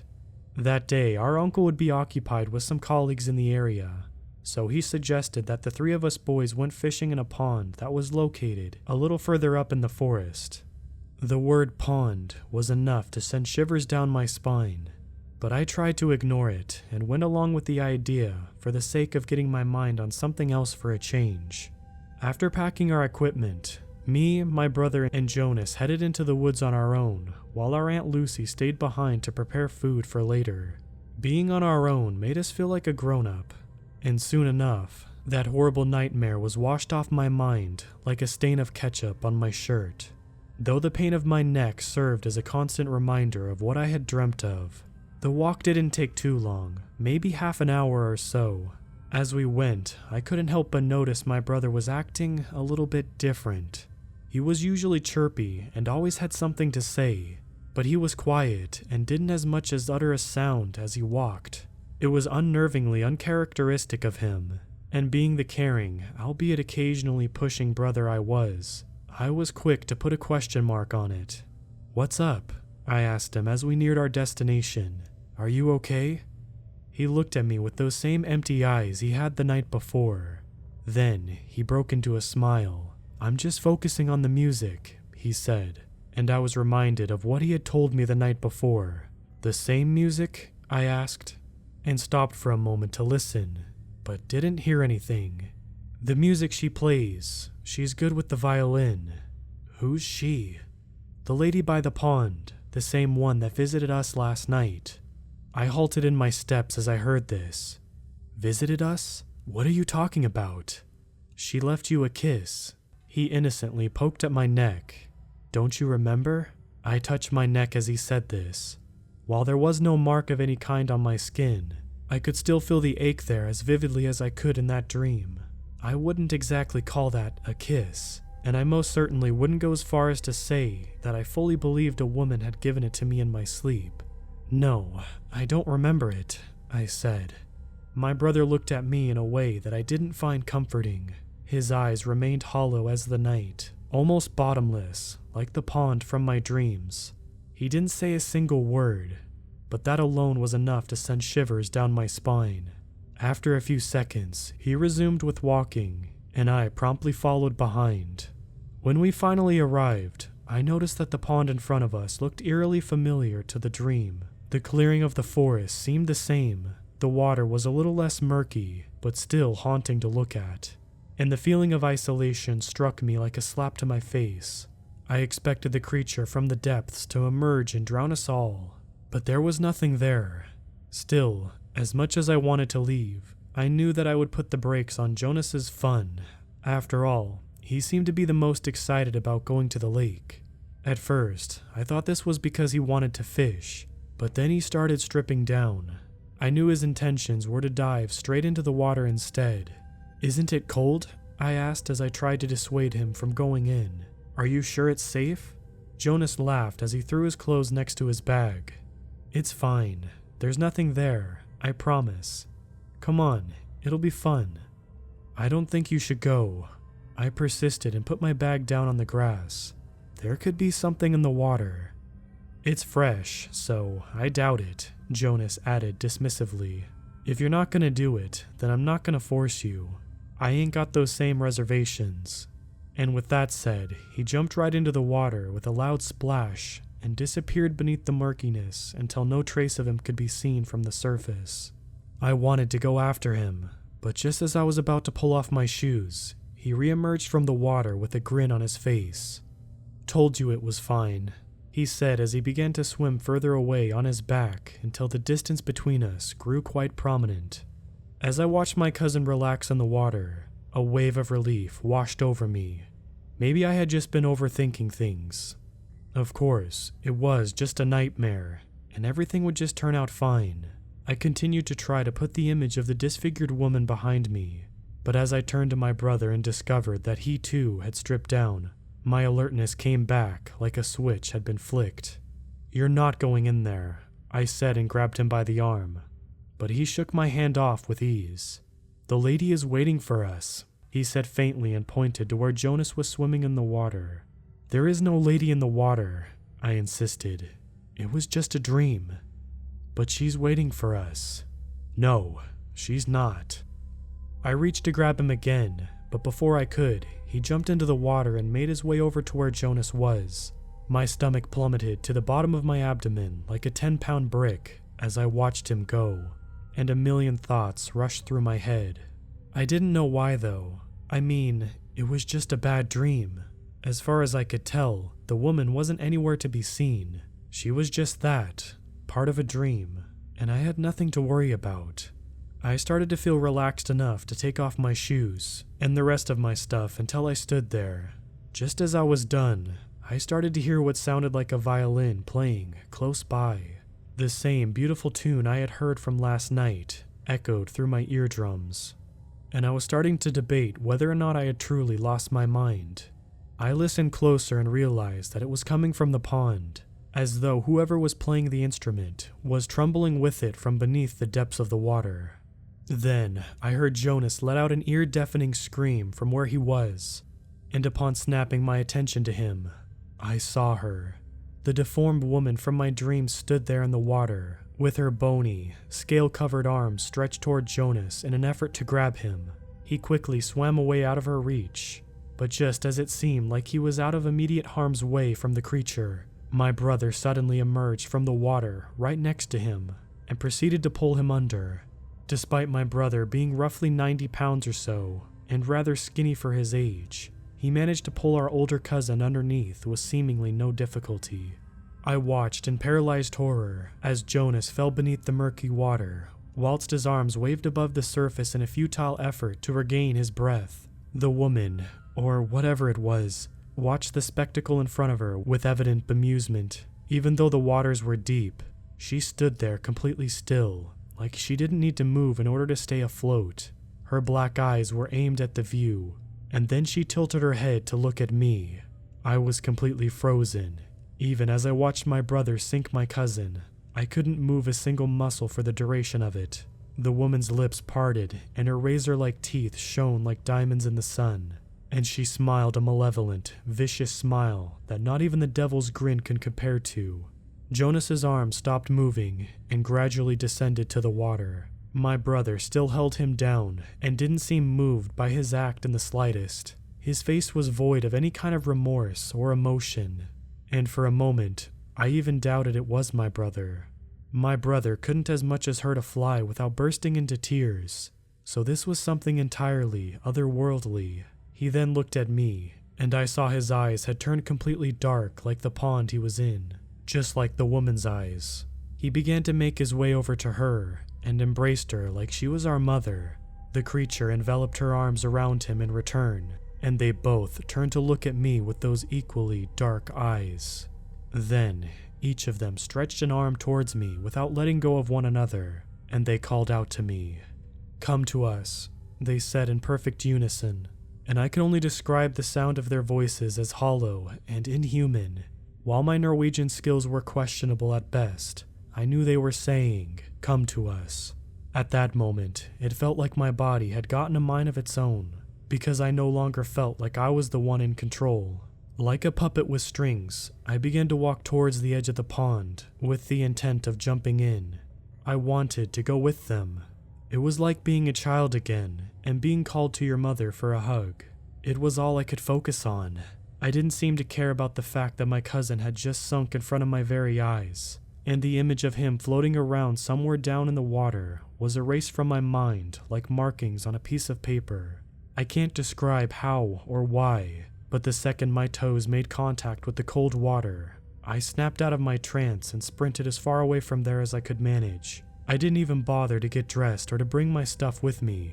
I just ran as fast as I could without stopping for a moment. My bare feet ached as I stepped over rocks and branches on the path back to the cabin, where I found my aunt preparing lunch on the porch. When she saw me, she instantly knew something was wrong. I tried to tell her what happened, but my lungs were completely empty of oxygen, and my body possessed barely enough energy to stand. In fact, I fainted right there on the porch, and I don't remember much of what happened after that. However, I recall seeing that hideous woman in the pond. I remember seeing my brother still there with her, and I remember hearing that beautiful but nightmare-inducing violin music ringing in my ears. Years have gone by, and nothing ever came out of the investigation that was launched. They never found my brother or my cousin, or that deformed woman for that matter. No matter how many divers they sent into the pond, there was absolutely nothing there. My family had tried to have me mentally evaluated since what I told them had made no sense. In a way, I couldn't really blame them, but after I was deemed perfectly sane, my answers still couldn't provide them with any clues. They simply thought I was in shock, and because they didn't find them, my brother and cousin were simply reported as missing. My mom hasn't been the same since. Her once lively and energetic self was gone the moment she heard about what happened to my brother. I no longer see her smiling like she used to, and whenever I bring the subject up, she will shun me like a plague and lock herself inside of her room, or simply pretend like she didn't hear anything at all. I don't hear much from my aunt or uncle anymore either. I'm not going to go as far as to say they blame me for what happened to their son, but I can tell that simply talking to me over the phone brings them immeasurable pain. I'm also saddened by the loss of two valued members of my family, but what weighs me down even more is the fact that I'm the only one who's aware of what really happened to them, and I can't tell anyone. I guess that's why I'm posting this here. I'm trying to get some kind of closure, but I can't seem to get any closure to putting what happened to me behind me, as much as I've tried. It doesn't really help that I still hear that grotesque melody in the back of my mind wherever I go, and I still see those pitch black, inhuman eyes in my sleep. I have nightmares about that event to this day, and when I wake up, I find my clothes are soaked with sweat and my floorboards are covered in puddles of water. The creature is still out there. I know it. It's someplace back in Norway, taking people just like it had with my little brother and my cousin, and it still yearns for me, the one who got away. One day, I might go back there to bring this all to an end, but something tells me that I won't return. I hope I do. I sincerely do. But that thing isn't human. It has some kind of effect on people that makes them bend to its will. If I return, I doubt I'll be as lucky as I was back when I was a teenager.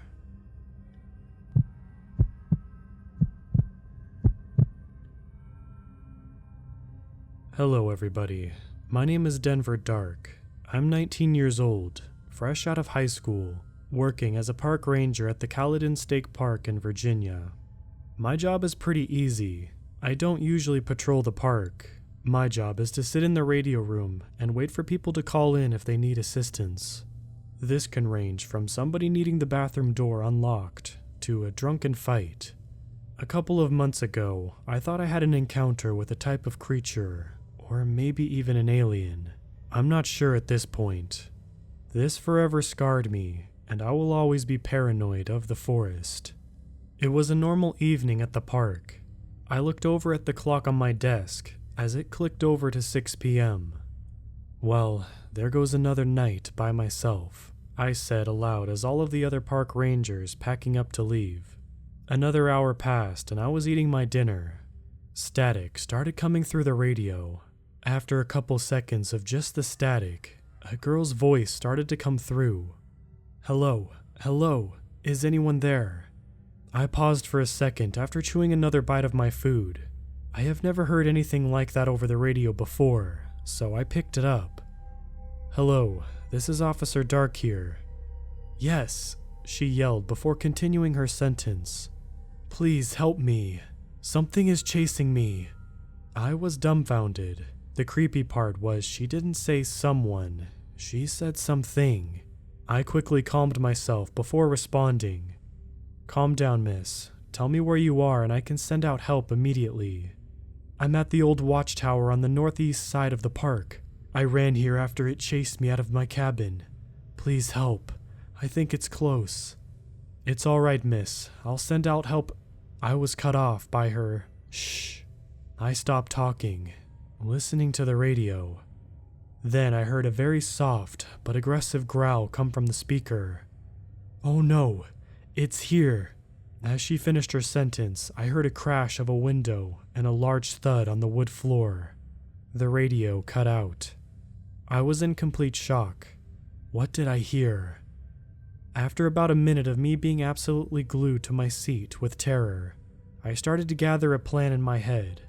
I spun around in my chair and grabbed the old park map off the desk next to me. I unfolded it frantically, scanning it to look for an old watchtower. It was on the northeast side of the park, just like she said. To the looks of it, it would take me about an hour to walk there.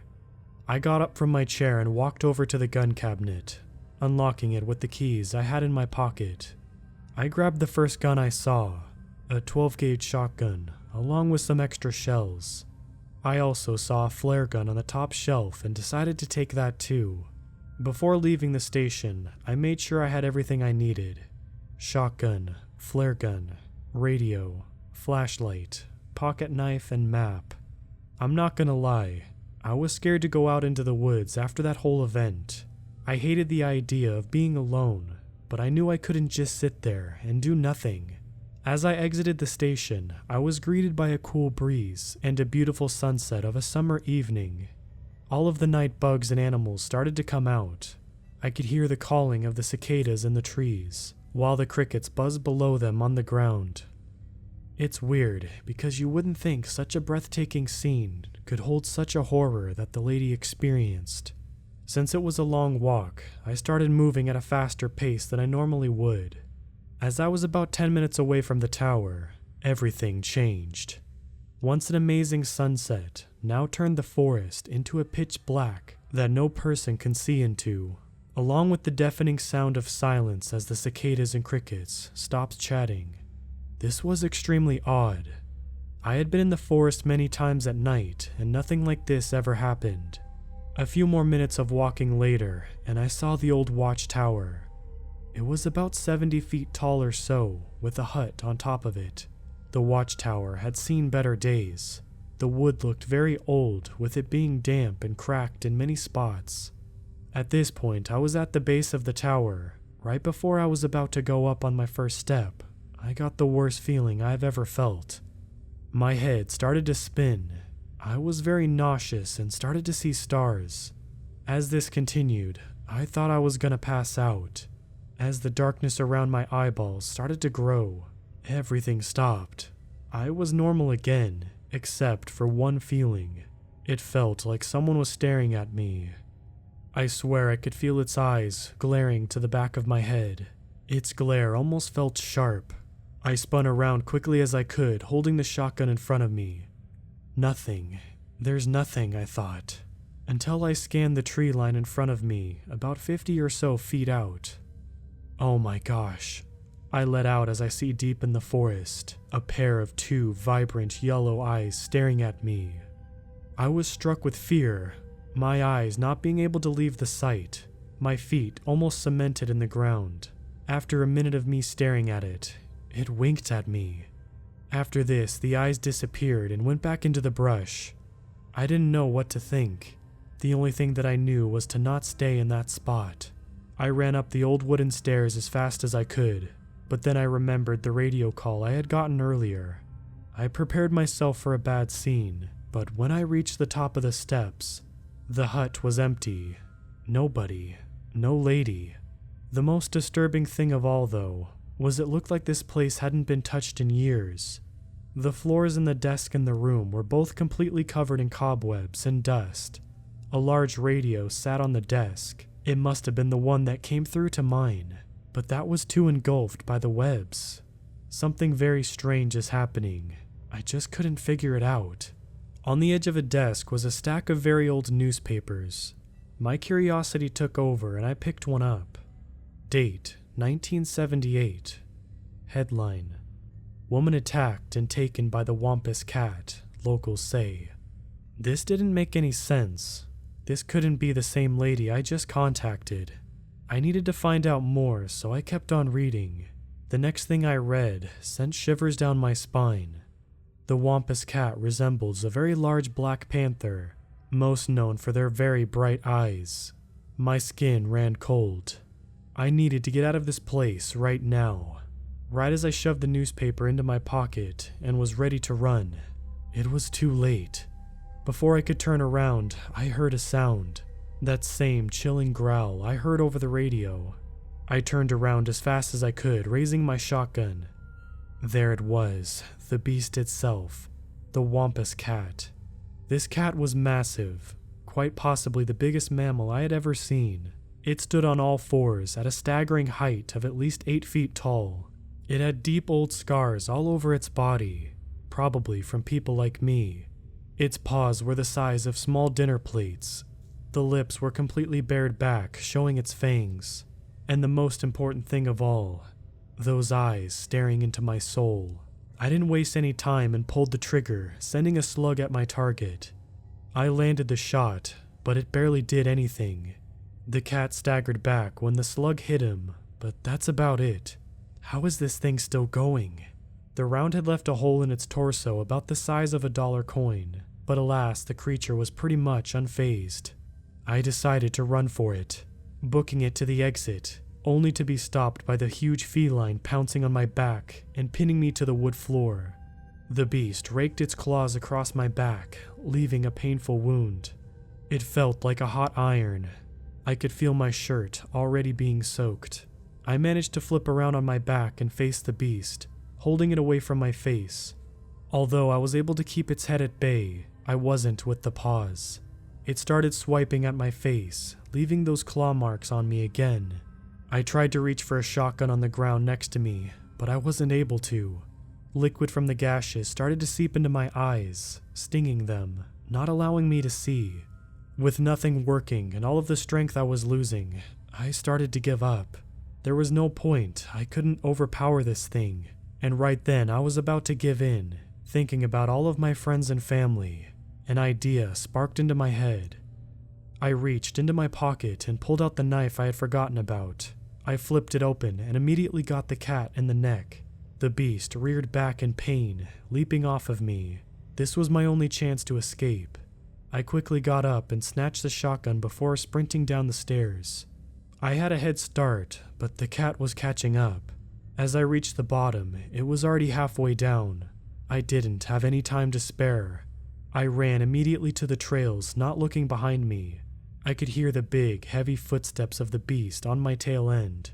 I knew eventually it was going to catch up, so I turned around, pumping 2 more slugs in it, staggering it again. I could tell it was hurt, because it was moving a lot slower. I fired again in its direction, landing another shot with a splat. Then the cat stopped running, turning around and slowly jogging the other direction. I finally gave up. This didn't stop me from sprinting back to the station. I used every bit of strength and willpower to make it back. As I busted through the door of the building, the biggest wave of relief came over me. I had won. I had beaten that thing. After attending to my wounds and grabbing a glass of water, I sat down in my desk chair, thankful to be alive. While reaching into my pocket to take out my phone, I felt paper. Ah, the newspaper. I pulled it out, scanned the article once again, realizing that I missed something before. The woman was found in the watchtower of the Caledon State Park. Even though she was taken, many of the people in the park say they can still hear her calling for help, just like that same night she disappeared. I was completely in shock. I didn't know what to think. Was it a ghost? Or maybe a spirit? And right as I put the newspaper down, the radio buzzed, playing the same voice that started this all. Hello.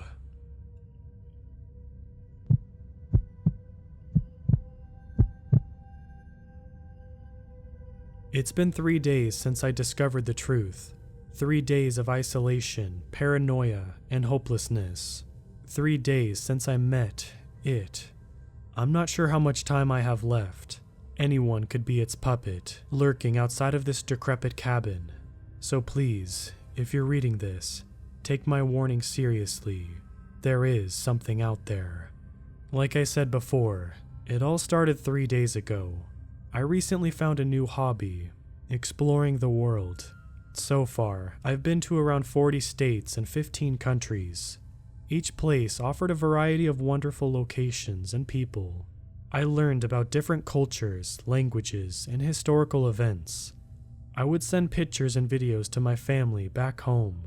I could tell by their messages that they were as intrigued as I was. Unfortunately, during my travels, I also witnessed a couple of battles occur. Those are the days I wish to forget, but nothing was as disturbing as what I just encountered. I was traveling through the forest in the northwestern United States. I was alone with my car and my back seat full of supplies. Eventually, I left my car in the parking lot and started walking down a trail. Every few minutes I would stop and admire the beauty of nature. The plants, the animals, the nice cool air. All of it was refreshing and calming. I thought I was going to have a pretty good day, but then the sun began to set. That's when I first saw him. First, I just heard the rustling of leaves and the crackling of sticks. I thought it was some large animal, so I tried my best not to spook it. I was proven wrong when a humanoid figure stepped out of the forest. He was motioning for me to come closer, but I refused. He shook his head, and before I could react, he charged at me. But instead of attacking me, he just looked at me once he got close. Now that I had a better view of him, I could see that he was an older man with a long, gray beard and ripped, dirt-stained clothes. His eyes stood out to me the most. The look in his eyes was that of a deranged, yet horrified person. I stared back up, but the old man shouted, "Wait."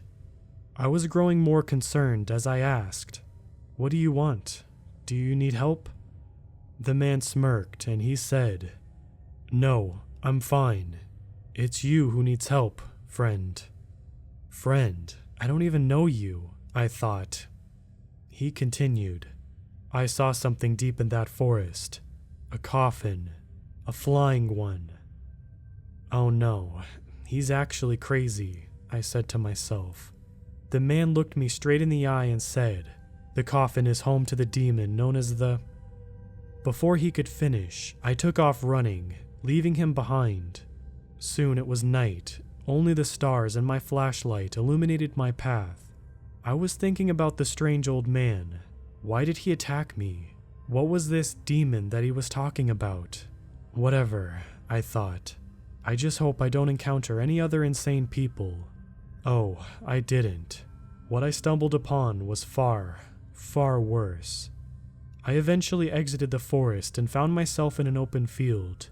The night breeze was especially soothing after that strange encounter. I took out my blanket and sat on the vast plain of grass. Looking at the stars always helped me sleep, and that night there were quite a few of them. As I felt myself falling asleep, I heard a particular noise. It was like a deep, reverberating hum coming from every direction. When I opened my eyes, I couldn't believe what I saw. It was a light brown coffin, covered with moss and dirt, and it was flying. Was that old man actually right? No, this is a dream, I said to the coffin in front of me. In response, an otherworldly voice boomed across the land. "Oh, this is no dream, Jerry. In fact, I've been expecting you." I utterly refused to believe this was real. I did everything I could to convince myself that this was a dream. Come on, just wake up. I slapped myself several times, but the coffin was still there. Like I said, this is real. Now, I would like to show you something fascinating. I gave up. Whether this was a dream or not, it was clear that this thing would not let me leave. Who are you?" I asked timidly. It answered, "I have so many names. My true name would destroy your sentience, turning you into a mindless husk, so you can just call me the Void Lurker." Cruel laughter echoed through the field as it saw me get paler and paler every second. The longer I stood before it, the stronger its presence felt. I could tell that whatever this thing was, it was far from benevolent. I found the courage to ask it a second question. "What do you want from me?" It chuckled again as it said, "Good question. Well, since you stumbled upon my prison, I would like to show you a vision that I find amusing." Before I could even blink, a flash of light seemed to engulf me. The vision it sent me was of a planet, one that clearly hadn't been discovered by humanity. I noticed the barren landscape full of green rocks and a bizarre purple sky. However, that's not what caught my attention. What I was focused on was the life. Yes, this planet had fully sentient organisms. A vaguely bird-like creature with 7 beady eyes and beaks running down its back devoured a swarm of flying insects. What looked like a hybrid between a mutant crab and a rodent scampered into its burrow. I was so fascinated that I forgot about the monster that sent me this vision. At least, I did until I heard its horrible laughter echoing through my head. The Void Lurker chuckled. "Why don't you stop looking at this pathetic patch of dirt? Look behind you." I hesitantly turned around, and that's when I saw it. It was an entire city with buildings that didn't look too odd. Suddenly, I was thrown into the center of the city, and I saw its inhabitants. They were humanoid beings with turquoise skin and yellow eyes. They were clearly interacting with each other, but they spoke a language I could not understand. The entity spoke again. "Oh, here comes my favorite part," it exclaimed. Before I could question what it meant, the entire planet seemed to vibrate. The panicked and confused citizens looked up at the sky as what looked like a huge portal opened up. No, it wasn't a portal. It was like a tear in the very fabric of reality itself. A gaping hole of nothingness. The entire sky seemed to warp around it as it emitted a dreadful humming noise. But that wasn't the worst part. The worst part was what the Void Lurker said. "So, do you like my true appearance? Because here it is. At least, that's as close as you can get to comprehending it." I was mortified. The being who was taunting me, sending me these visions. I barely managed to mutter, What did you do?" It replied with, "What did I do to the planet? You're about to find out." The humming grew louder as a horde of abominations descended. Disgusting masses snaked through the city, consuming the terrified citizens. Draconic beasts razed countless villages. The depraved creature forced me to watch. Their faces will haunt me forever. The lurker's minions marched across the entire planet, destroying everything in their path. And then, it was over. I was back on Earth, looking at the same floating coffin that housed the eldritch monstrosity that goes by the name of the Void Lurker. I was trying to register what I just saw, what those demons did to that poor world. I've seen wars break out, but I have never seen anything that scared me as much as this. And that makes sense. That level of devastation hasn't been seen by anyone on this planet. Right when I thought it couldn't get any worse, that sadistic entity just had to tell me one more thing. This stuck with me even more than that vision. "You know," it said, "I didn't just destroy that one planet. I wiped out every last world in the universe, except for your precious Earth. That's why you fools were never contacted by extraterrestrial life forms. They're all gone." I just stared at this thing in utter shock. I just felt like collapsing, like giving up and having that thing get me. But I found the strength to ask one last question. "Well, why didn't you destroy Earth?" The Void Lurker cackled again before saying, "I was going to, of course, but unfortunately, I'm not the only cosmic force in existence. The others found my actions to be terrible. They didn't understand the beauty of the complete destruction, so they teamed up against me, and after a battle that lasted for eons, they imprisoned me on this coffin on the very planet I intended to annihilate in order to completely wipe out the universe. The funny thing is, I was just imprisoned just a few days ago, which is why very few humans who came to this field ever met me. Anyway, I may never escape, but my influence will still spread." Oh no, I thought. Don't tell me. I knew what it meant. It was going to try to possess someone, maybe even a whole population. It wasn't going to stop until it saw the world burn. "I've been thinking," the lurker continued. "Since you know all about me now, why don't I make things a little more interesting?" My body froze as I continued to stare at the coffin, dreading what it would do or say next. A tendril of smoke made its way out of the coffin and started wrapping around my body. Its icy form made its way to my face and to my eye. There was no pain, only the loss of hope. It was in there for what felt like hours, though it was probably only a few minutes. The unnerving tentacle flew out from me and back into the coffin. "Ah," the Void Lurker said, "now I know about every one you have ever interacted with. Your family, your friends, your enemies, even people you've talked to once. I know them all, and now I'm going to influence 1, or 2, or 20, who knows. And once they finish you off, I'll have them begin a new reign of chaos. The age of humanity has ended." And with that, the coffin seemed to vanish.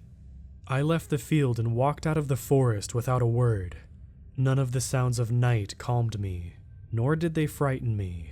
I was almost numb to my surroundings. Those images of aliens in agony continued to flash in my head. The Void Lurker's words never left my mind either. At this point, I didn't know what to do. If I didn't tell my family, that demon would easily corrupt them. But then, if I did tell them, they would think I was insane, and the Void Lurker would still be able to possess them. As I walked to my car, I saw the same old man standing there. I completely forgot about him. The man flashed a creepy smile before asking, "Did you meet it, friend?" I didn't answer him. I just walked past him with a blank look on my face as I opened the door. He said, "So you did." Without another word, I drove off. As soon as I drove, I thought about my plan. I knew I had to warn someone. Anyone. I couldn't return home. For all I knew, my family was already possessed and waiting for me. I eventually stopped at an abandoned cabin, and that's where I remain until now, with nothing but food, water, this piece of paper, and my thoughts. So please, if you find this, warn someone. They may not believe you, but just have them read my message so they can somewhat be prepared for whatever this thing was planning. Maybe we'll have the chance to prevent the largest disaster this planet has ever seen. I fear I'm running out of time. I hear high-pitched giggling, scratching on the windows, and I swear I see a few familiar faces staring at me from the darkness.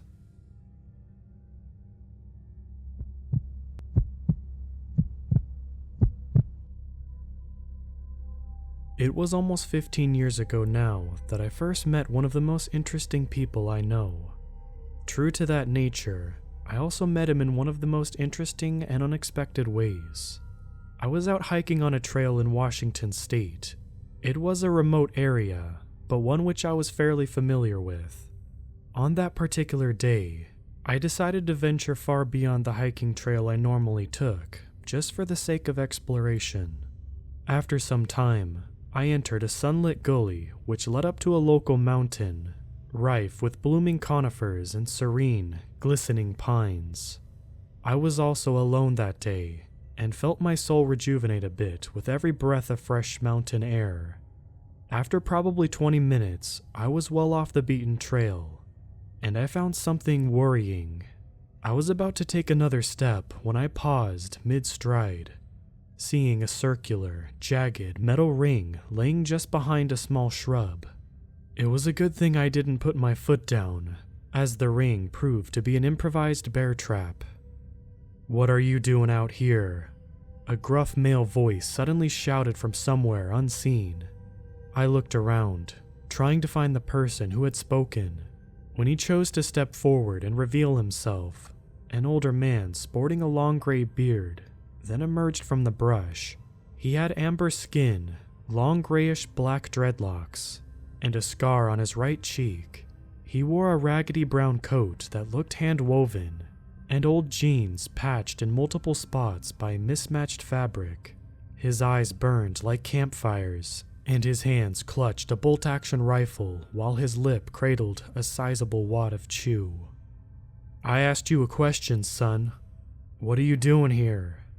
After fumbling on my words for a moment, I was finally able to piece together a response. "I was just hiking. Sorry. I didn't know anyone lived out here." The man seemed to silently inspect me for a moment. I felt my pulse soar in my chest as I wondered what he was intending on doing. We were, after all, completely alone out there. "You see that bear trap, son?" He pointed to the same trap that I had narrowly avoided stepping on a minute earlier. I nodded. He tilted to the side and spewed a mouthful of tobacco spit into the dirt. "Guess that means I gotta hide 'em better." He stared at me, completely emotionless, and I felt my heart plunge into the depths of my stomach. I thought he was some maniac hillbilly cannibal hell-bent on having me for lunch. But then he burst into a fit of raspy laughter. I was left there confused and partially horrified as the man continued to cackle for several seconds. "Oh, I'm just kidding, son." He wiped a tear from his eye and recomposed himself as I continued silently debating whether or not I should run. He slung the rifle over his shoulder and smiled at me. "Apologies, buddy. My wife always says my sense of humor was a bit dark." I eyed the man over, and he suddenly seemed less sinister than he had a moment ago. There was this sense of jubilance in his gaze, like he was genuinely happy to see me. It's hard to explain, but it kept me from running. I forced a laugh myself. Good thing for the both of us, I guess. This hiking has given me a major case of swamp sweat. I can't imagine I'd taste too good. The man burst into laughter once more, and this time I joined in. In that moment, I knew I had found a new friend. The man formally introduced himself not long after as Mark Hastings. After conversing for a while, He told me that he had lived in that particular area for a couple of years at least, though admitted he didn't know exactly how long he'd been there. He said he left city life behind in '96 and seemed quite surprised when I told him the current year was 2020. Mark's accent was something which struck me as quite interesting, as it was one I couldn't quite pin down. He had a significant southern drawl, and yet at times also sounded as though he may have had a bit of British influence as well. He pronounced words like again as again, and had a strange vocal inflection. The best way I can really describe it as the way someone speaks in an old black and white movies. Proper, and yet somehow country. We got to talking, and he told me more about himself. He said he used to do construction back in the day, but when his wife got sick with cancer, it really changed things for him. He said she battled for almost 3 years, but eventually lost the fight. Afterwards, he was left alone with a mountain of medical bills to account for. Rather than pay them off and attempt to move forward, Mark chose a different path. It's funny, you know. You work your tail off for years, begin building the life you want with the woman of your dreams, and then it all just falls apart for no good reason. Then when you, at your lowest, good old Uncle Sam comes in and slaps you with a bill you ain't ever gonna pay back. So I say to hell with them. To hell with their taxes and debt. Out here, I'm truly free. There ain't nothing left for me in the real world anyways. There was a distinct glimmer of pain behind his gray eyes as he said it, and I felt myself feeling sorry for him. He wasn't all what I expected when we first met, just a normal guy whose life fell apart through no fault of his own. In a way, I found it sort of admirable. The system beat him down, and rather than just accept it and be a good little wage slave, he left it all behind with a big middle finger. I visited Mark pretty regularly after that, and tried to make the trek to see him at least once a month. He always seemed to have a smile on his face when I came to visit. Soon enough, he even invited me back to his cabin for a fresh meal and some drinks. I was a bit hesitant at first, but decided to accept. Part of me expected him to prepare a meal of squirrels and tree bark when he first offered, but I couldn't have been more wrong. Mark made us a fresh rabbit stew with some homegrown potatoes and bread that he had made from scratch. On top of that, he even had his own home-brewed ale to wash it all down. It was surprisingly delicious, and really made me admire Mark more for his resourcefulness. He wasn't just some wannabe camper. He was truly a man of the land. His cabin was reminiscent of one that would have been used by the early 18th century trappers. A handcrafted stone chimney was his only source of heat, while animal pelts covered the walls and stripes of meat were lying on his jerky rack. There were 2 couches in the main room, constructed of whittled wood and bearing hand-woven pillows stuffed with feathers. He had no electronics of any kind, claiming he didn't need those technological doohickeys anyways. Mark had 2 hounds, Rowley and Daisy, that lived there with him and were his only real companions. I eventually asked if he ever missed civilization or got lonely out there, but he immediately refuted the question. For a while, yeah, but not anymore. It's easy to forget about society when society already forgot about you. I really grew to admire Mark and even cherish our friendship. Over our many meetings, he would tell me stories about his life, told me all about his business and wife before she passed. The way he spoke about her in particular truly broke my heart. He was a man who met his soulmate and built a life he loved with her, only to have it all ripped away by the cruel hands of fate. More than anything, though, Mark was always ready to tell me how much he'd hated the government. I think that's what made me like him the most. One night, he and I were drinking some of his home-brewed honey ale and chilling around his campfire. He had just got done telling a story about a 5-point buck that he had narrowly missed a few weeks earlier. He finished with admitting that he heard some weird, loud noise from the woods that scared it off before he could fire. That detail got me thinking, and since I've always been a fan of the paranormal and whatnot, I figured I'd go ahead and ask him, "You ever see anything really creepy out here?" Mark's eyes opened wide, and he immediately lowered his mug from his lips. He wiped the suds from his bushy beard and stared down at the campfire for a couple seconds.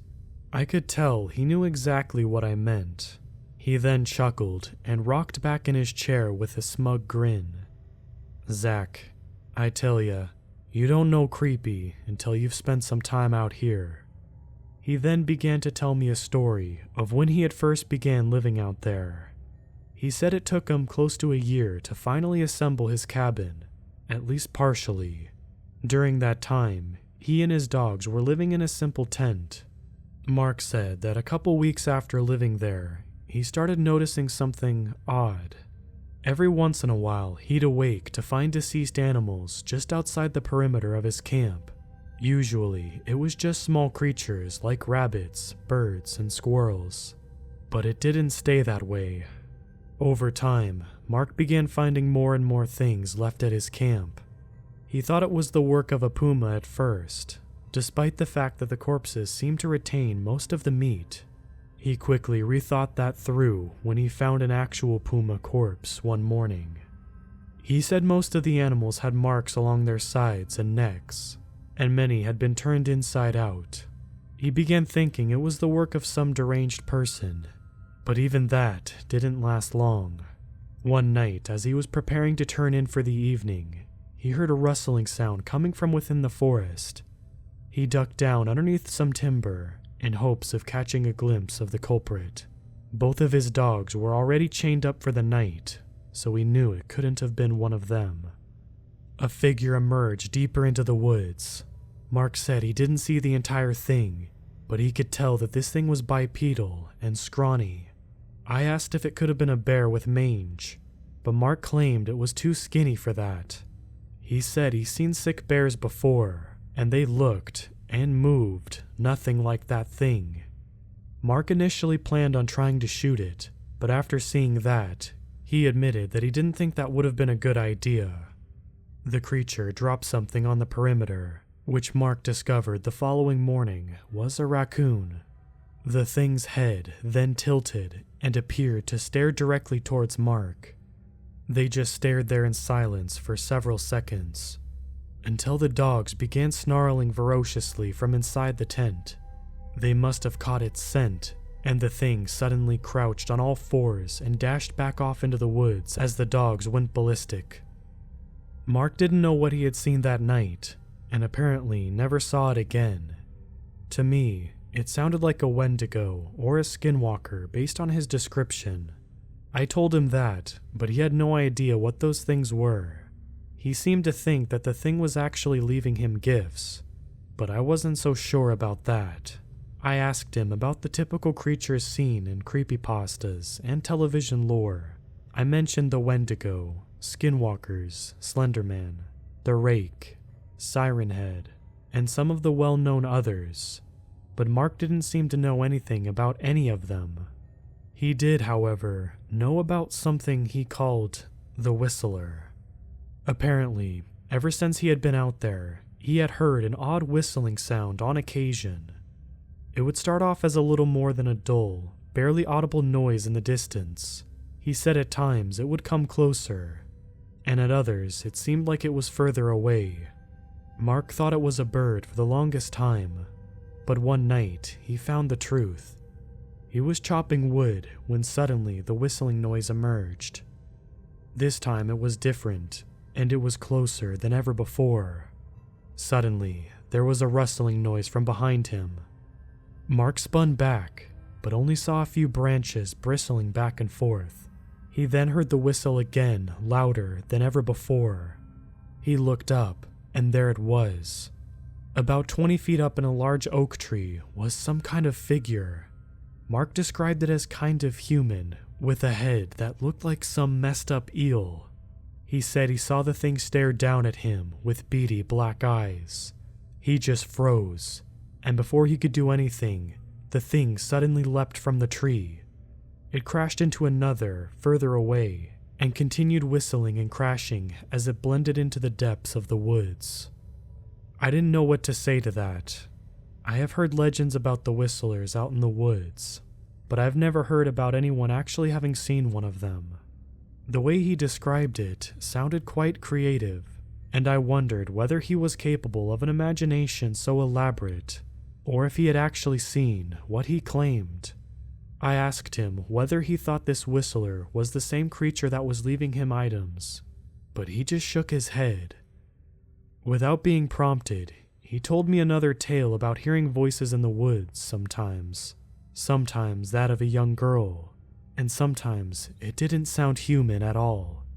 I wondered whether my new friend was perhaps schizophrenic or suffered some mental illness that caused him to hear these things.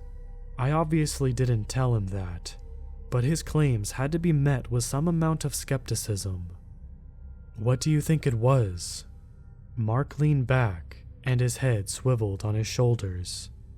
"No clue, son, and part of me hopes I never find out." He went on to explain that he continued to hear voices on occasion, but never saw who or what was making them.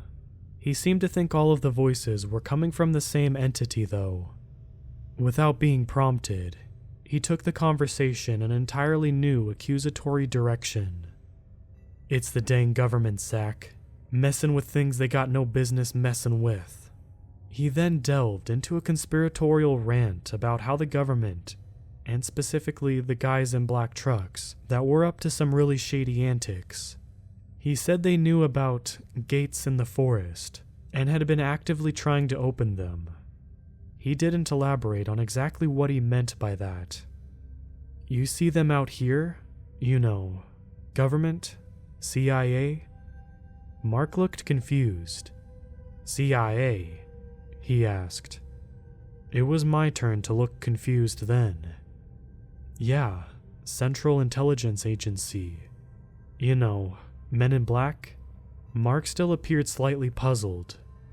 I didn't understand how a guy like him who hated the government to such an extreme degree had apparently never heard of the mother of all conspiracy agencies like the CIA. He then seemed to have an epiphany and his eyes lit up in recognition. "Oh yeah, I forgot about them." He then laughed and shook his head as he downed another swig of ale. "My memory ain't what it used to be, I'm afraid. Dang, how could I forget them? Well, in my defense, they don't carry no badges out here, and their vehicles don't exactly advertise who they work for." He paused and rubbed the back of his neck.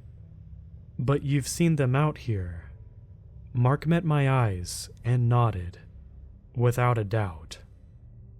Mark told me that one time he had been tracking an elk through the woods in late autumn. He'd followed the trail for a few miles when suddenly he heard a noise coming from a grove up ahead.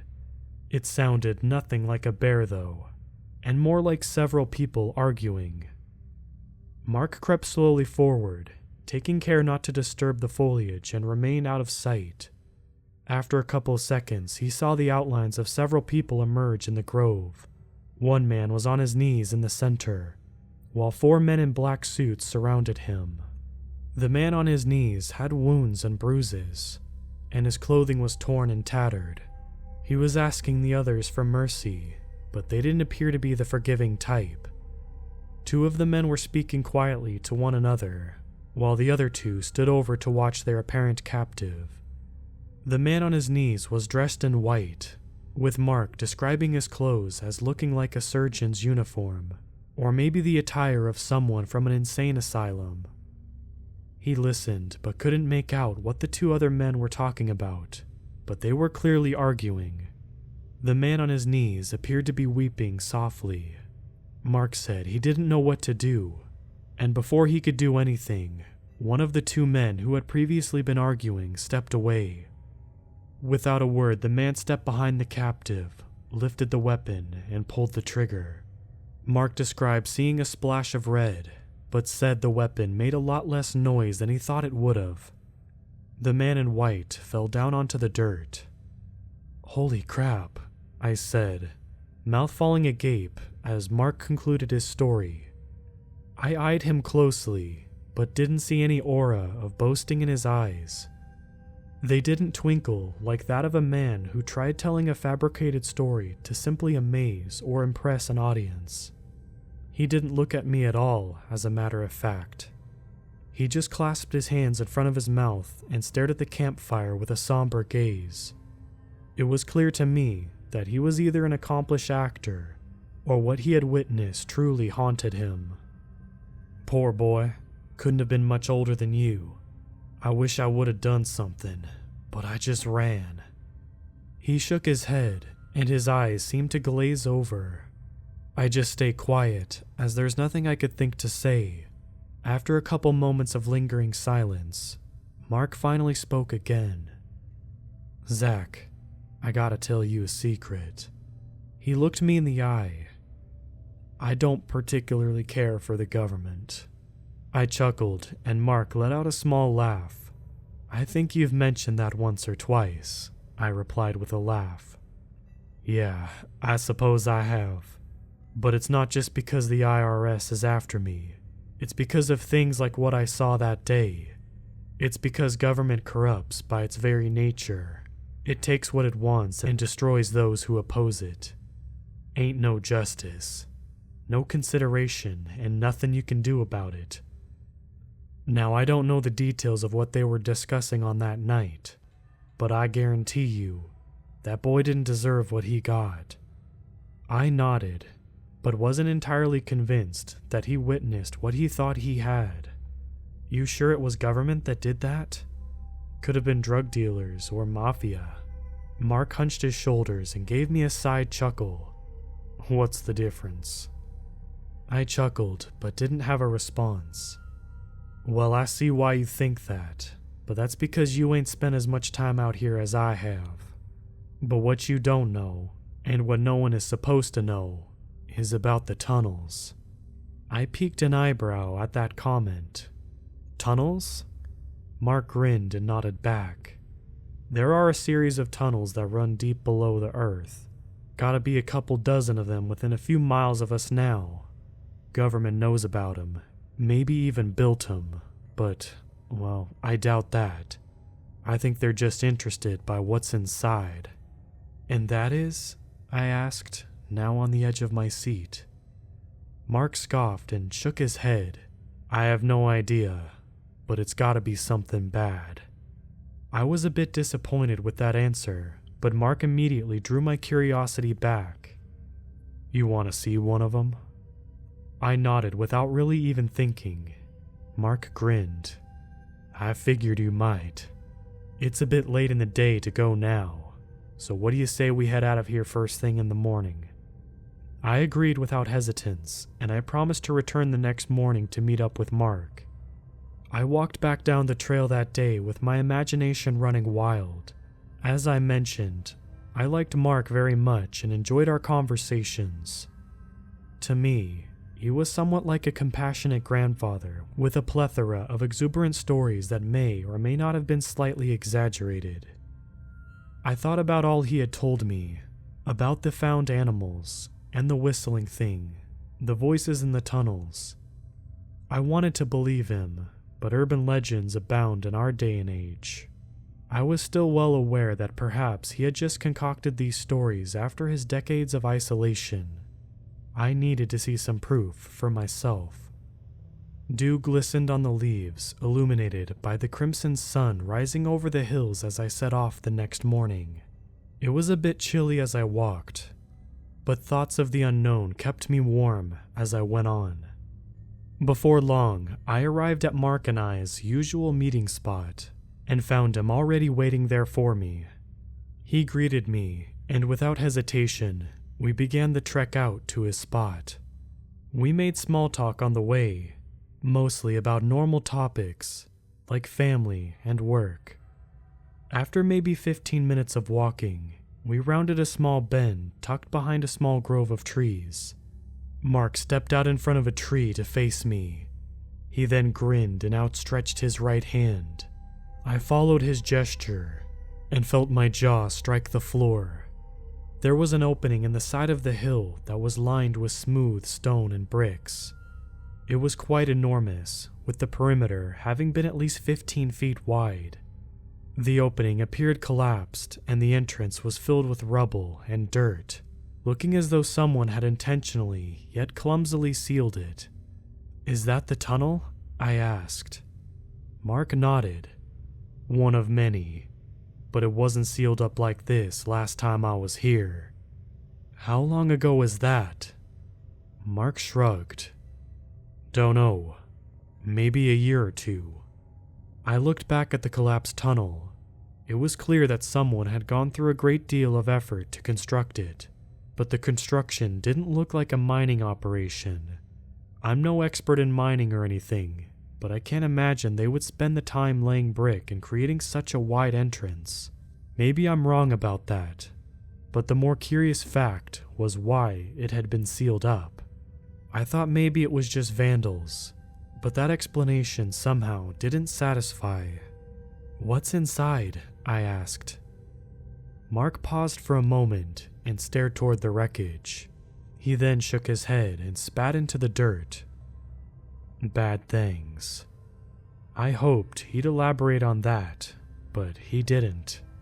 I mean, it'd have to be for someone to seal it up like that, right? That's impressive. Would have taken a great deal of effort. He was right about that, but I still felt that there was information that he was withholding from me. "You think this is the government's work?" Mark nodded. "Not a single doubt in my mind about it." Mark's head then suddenly flicked to the side, and he stared into the trees as if something had alerted him. I watched the color drain from his cheeks as his mouth pursed open. "We shouldn't go. I don't like lingering here for too long." I didn't argue, as clearly something had spooked him. He and I trekked back to his cabin, checking his snares on the way back. Mark found a pair of rabbits in his traps, and after, swiftly slung them over his shoulder. We got back to his cabin, and Mark set to work on harvesting the meat from the rabbits for his stew. I sat around petting Daisy and Rowley as they slobbered all over my knee and panted endlessly. "I don't think I ever told you the scariest part about living out here, did I?" Mark asked. I looked up from the two dogs and stared at him, heart now beating with excitement. Mark sauntered over, carrying the meat of the rabbits along with the clump of chopped vegetables.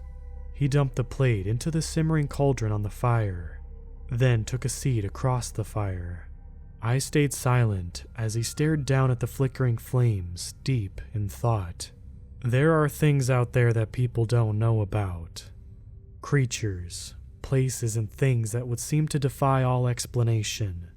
The advancement of society and technology has led people to believe they're safe. And for the most part, they're right. So as long as they stay out of the woods, those things can't get them. But there is something that can. Mark paused and looked me straight in the eye. "I call it the silence." He paused, as if to allow the words to immaculate the dread he felt they deserved.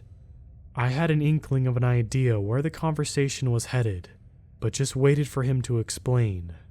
There's been rumors about it for a very long time, and it's something that has just been affecting humanity for centuries, if not millennia.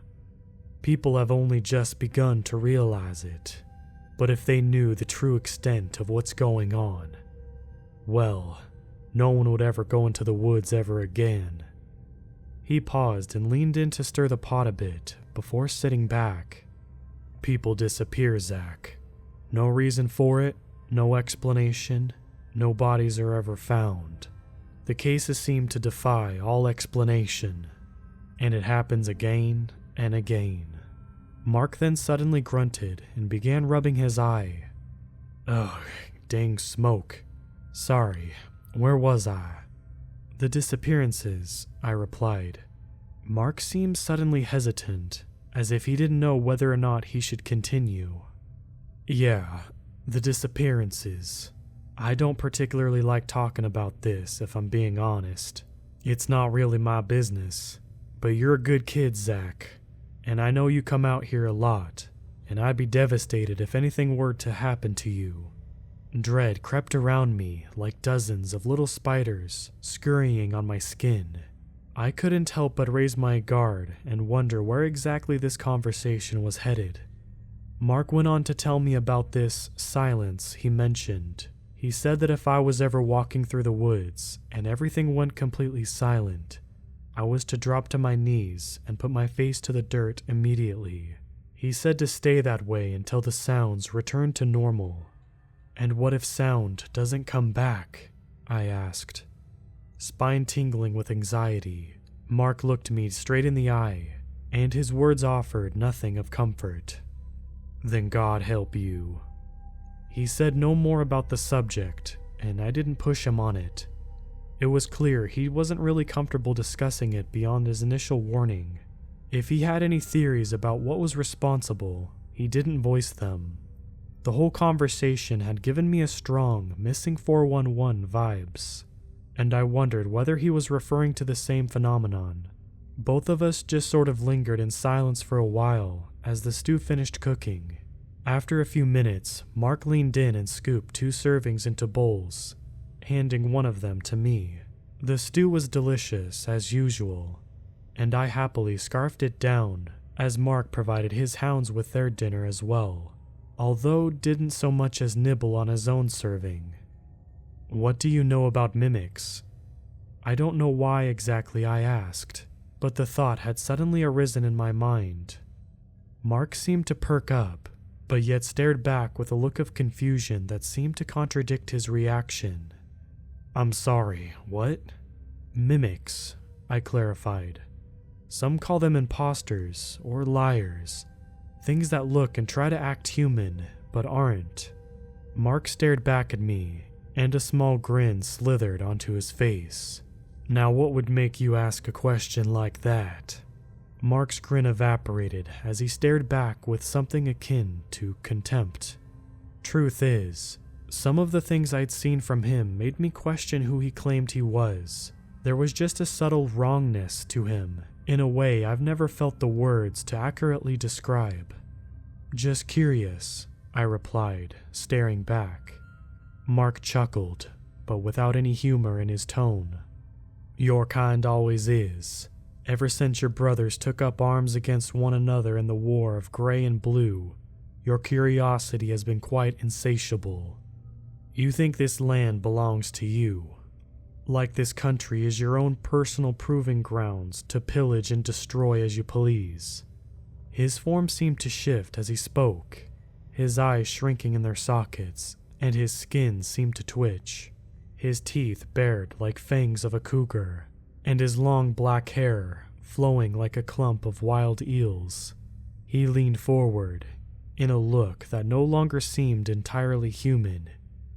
Zach, there are things out here that your world of science and logic will never understand, and these things are better left alone. He and I just stared at one another, and I felt my heart beating. I thought about his words, the war of gray and blue. Could he have been referring to the American Civil War? Why reference that event specifically? What year did you say you moved out here? I asked. Mark grinned, now appearing more menacing than ever before. 96. 1896. I don't understand, I replied, shaking my head. Your kind never does. His voice had suddenly changed, becoming much more high-pitched like that of a young girl. His head moved to the side and his grin grew almost literally ear to ear as his mouth stretched impossibly wide. Your kind has conquered this world. Both beast and nature bow to your might. You live in comfort, convinced that there is nothing that can get you anymore. His voice began changing again. But you are wrong. Mark then stood, and his form extended, making him tower over me and the campsite. Even Daisy and Raleigh started altering their form, like they were also simply hiding their true form. I got up and backed away, no longer seeing Mark as the friendly hermit I had thought him to be. I thought that movement would be my end. and that the beast that hid itself in the form of Mark was prepared to devour me whole. Before he did, I had one final question I had to ask. "What are you?" Mark chuckled, his form continuing to grow grossly inhuman. He then shook his head. "Wrong question." His words bellowed forth, spoken in a chorus of 1,000 voices all in unison. I took another step back, wondering what he could have meant by that. Then it struck me. "What do you want?" The thing I had once known as Mark stared down at me with an entirely human gaze. "To watch and protect." We stared at one another, and I attempted to understand what was happening. After all he had told me, and his time devoted to actually speaking with me, part of me almost wanted to believe his words were meant to reassure me, like he was conveying that it was me, or more generally humanity as a whole, he wished to protect. After ruminating on it for a while, though, I don't think that's the case anymore. "Why are you telling me all this?" The thing I had once known as Mark grinned, as if that was the question he was waiting to hear. "So you can tell the world." And so I have. I left Mark and that trail behind, and I have not been back since. That's why I'm here now, to tell the world, as that thing I once knew as Mark instructed me to. I don't even know why or what exactly I'm supposed to be telling. Maybe that Mark is not human, and that there are things in the woods that will never be fully understood. Or maybe that he is watching, and something has given him a great deal of power for some reason. I wish I had more answers, but I had to share this, regardless of whether anyone will believe it. And needless to say, I don't think I'll be visiting Mark again anytime soon.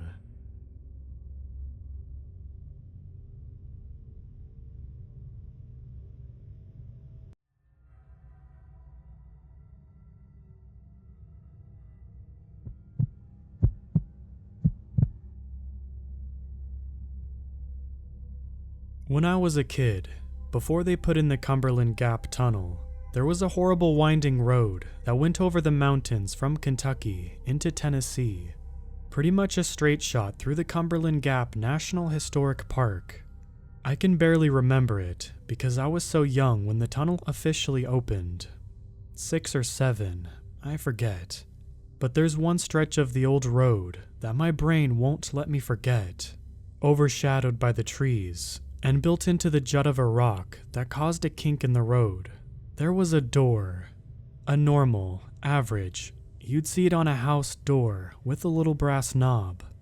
It always irked me because I was, and still am, very much the type of person who doesn't like to not know things. And that door became a mystery to end all mysteries. One of the most vivid memories I have about it is the first time I asked exactly what it was and where it went to, sitting in the back seat of my mom's car while stuck in standstill traffic. While Mom was more concerned about the bumper-to-bumper crunch of cars that couldn't get past the wreck up the way, I was tiredly asking about the door, repeatedly. Like her initial answer of, "I don't know," didn't count. Other people thought they knew. Everyone had an idea, or a theory, or they heard somebody talk about knowing somebody who knew somebody who'd been in there. I heard a dozen different stories from a dozen different people over the course of my childhood. It was where they hid munitions for World War II. It was where soldiers hid during the Revolutionary War. It was where bootleggers had once hid their stash. It was where Native Americans had lived before they were driven out of the area. It was an entrance into a cave system that was in the park, or where they kept controls for things like lights and cameras. I personally liked my own theory, that there were Neanderthals inside who stayed up late making cave paintings of horses, which made as much sense as anything else anyone told me. In time, though, the tunnel was finished and the old road was destroyed. The door was forgotten, like so many other childhood memories, and I became convinced that I dreamt up the whole thing. It happens. Kids having vivid imaginations and false memories are pretty common. That was until my best friend decided we were going to have a day of fun at the park. Kayla was my polar opposite, the definition of an early 2000s popular preteen girl. She liked makeup, boys, and Britney Spears, and wasn't much of an outdoorsy type. Meanwhile, I was obsessed with Digimon and dirt. We were an unlikely duo whose childhood was spent compromising in weird ways, and the trip to the park was her way of making it up to me for a marathon of teen chick flicks. She knew I wasn't thrilled about Mary-Kate and Ashley, so she'd take the drive and go catch tadpoles with me as sort of a concession. It was a double concession since, having hit the age where looks, friends, and social etiquette suddenly began to matter, it was pretty obvious that she was becoming more and more hesitant to be seen in public with me. This was probably the reason why, when we got to the park, she specifically asked to be dropped off at the not-so-popular entrance to the trail, rather than my favorite starting point on the Iron Furnace Trail. There was less of a chance that one of her crushes or school buddies would catch wind of us. Not that they'd be hanging out in the woods, anyway. Her grandpa wasn't the keenest on this, since he didn't like the idea of us being so far away from people, but she managed to convince him by citing that civilization was literally down the hill from us, if something happened. A big hill, sure, but you could technically see the roofs of the houses from the road, just off of the parking lot. It was close enough. He hesitantly agreed and drove away with a sigh, leaving us standing there with a couple of jars for tadpoles and some well wishes. No sooner than his car disappeared back onto the road did Kayla turn to me, sigh, and say, "What are we doing now?" I had some ideas. I wasn't as familiar with this stretch of trail than the tried and true route of the Iron Furnace, but I imagined myself as some kind of intrepid explorer and figured that, so long we stayed on the path, there wasn't anything that could go wrong.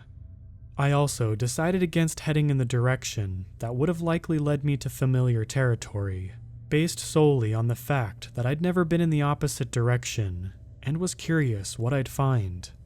I didn't say anything about this, of course, and just let Kayla think I knew where I was going, since she didn't seem too invested in our adventure or concerned about where we ended up. So, off we went. I think it was about 15 minutes in that Kayla started to get the case of heebie-jeebies. The woods were denser on the mystery trail I decided to take, and even in the bright spring sun, everything was dark and dreary if you looked up. It was almost like walking in twilight. You could only barely make out the blue sky if the wind caught the trees in just the right way. She nervously tapped her nails together and shuffled after me, biting her lip occasionally, saying something snarky to mask the fact that she was terrified of every creak, crunch, and crash we heard. I was oblivious. I was just excited about a chipmunk I saw. 30 minutes in, and I started to get braver, while Kayla sat on the benches pockmarking the trail. I'd leave our jars with her and merrily go skipping off the beaten path. She'd nervously watch as I disappeared into the shrubs to look for anything interesting. Bird feathers, snail shells, cool rocks, and other things that I wasn't legally allowed to take, but would stuff in my pockets anyway. With every new venture into the woods, I gained more and more confidence and would venture further and further out. If I got too far, Kayla would yell for me, insults, usually about how I was a loser. I was crazy. She hated this, and she wanted to go home. I'd usually follow the sound back to where I began, and, given how far I was wandering, sometimes the sound of her voice was the only thing that guided me safely. It wasn't a perfect system, but it worked. And it worked right up until it didn't. To this day, I don't know what it was. Did Kayla stop calling because she was mad at me? Did I mosey too far out to hear her? Was something else at play? I just know that at an interesting bend in the trail, I dropped off my jars and treasures with Kayla, pressed out into the bushes, and began to walk downhill, further and further into the woods, in search of interesting things. Part of me knew I was going too far, but I felt this strange compulsion to keep going, like something was calling me from farther ahead. So, ahead I went, like an idiot, stumbling over rocks and getting slapped in the face with branches. When I hit the bottom of the hill, I realized I was standing at the top of a sharp drop down, a rocky jut about the height of a single-story house that was shrouded in darkness from the sheer volume of the surrounding trees. If I squinted, though, I could make out what rested at the bottom of the fall, and my eyes widened when I saw fading yellow dashes and darkened asphalt. It was a road. Not just any road, but a pretty pristine road that, aside from some cracks in the cement, was still completely drivable, but only for a stretch. I awkwardly climbed down the rocky drop to investigate, and you could only walk along it for about the length of a football field before it gave way to greenery on the other side. It was just some bizarre slice of modern age plopped right in the middle of the mountains, somehow immune to nature and time. I marveled for a bit before I finally saw the glint of something metallic in the fleeting moment of the sunlight. In a typical dumb kid fashion, my magpie brain took over, and off I went to see what it was that was so shiny. Imagine my surprise when I realized that some yards away, that it was a doorknob, just like the one you'd find on a door in your house.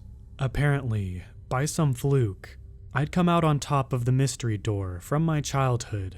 I hadn't even noticed it while climbing down the road, even though it'd been right next to me while I scaled/fell down the rocks. My anxiety spiked as I stared it down.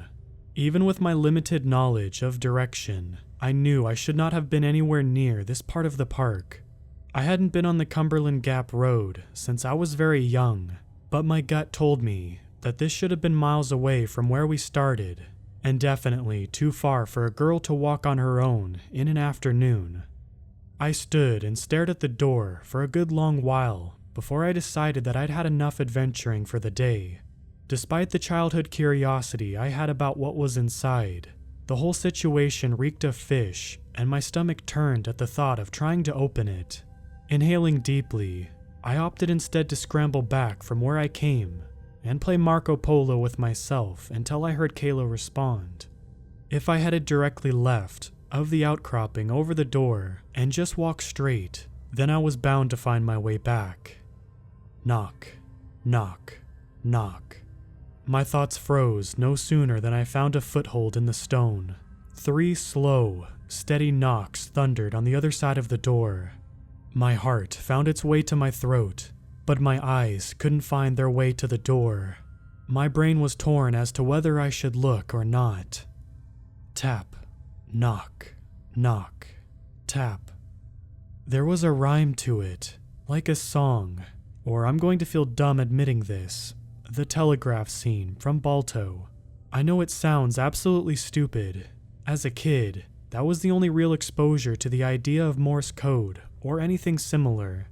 In a moment of panic, I stood there, frozen, trying to see if my exposure to a 90s cartoon movie had turned me into an expert. Heck, I didn't even know if it was Morse code.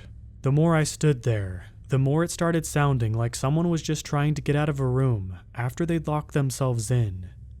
Knock. Tap. I stumbled at the force of the knock and let out a yelp. Everything fell silent, even the birds in the trees. Frozen on the road in the middle of the woods, I gawked at the door. Tears began to well in my eyes. This was some scary stories to tell in the dark crap, and I wasn't having it. Hello. A voice, small and familiar, warbled from the other side. Rapid tapping accompanied it, like dog claws scratching across a linoleum floor. Standing up and brushing myself off, I started trying to clamber up the rocks again. Hello, Aaron. The voice knew my name, and it hit me like a ton of bricks that the reason it sounded familiar is that it sounded like Kayla. The cadence was all wrong though, like listening to a parrot talk. The door, or whatever was on the other side, Mastered the sound, but not the method. Aaron, where did you go? You went so far. I looked for you. Foothold found. I hoisted myself up, using the tree roots and rocks and anything that would support my weight. A part of me was hurt to leave Kayla behind, but I couldn't get over the weird rhythm of its speech. Besides, there was no way she could have gotten ahead of me, right? There's no way she'd even come out into the woods, right?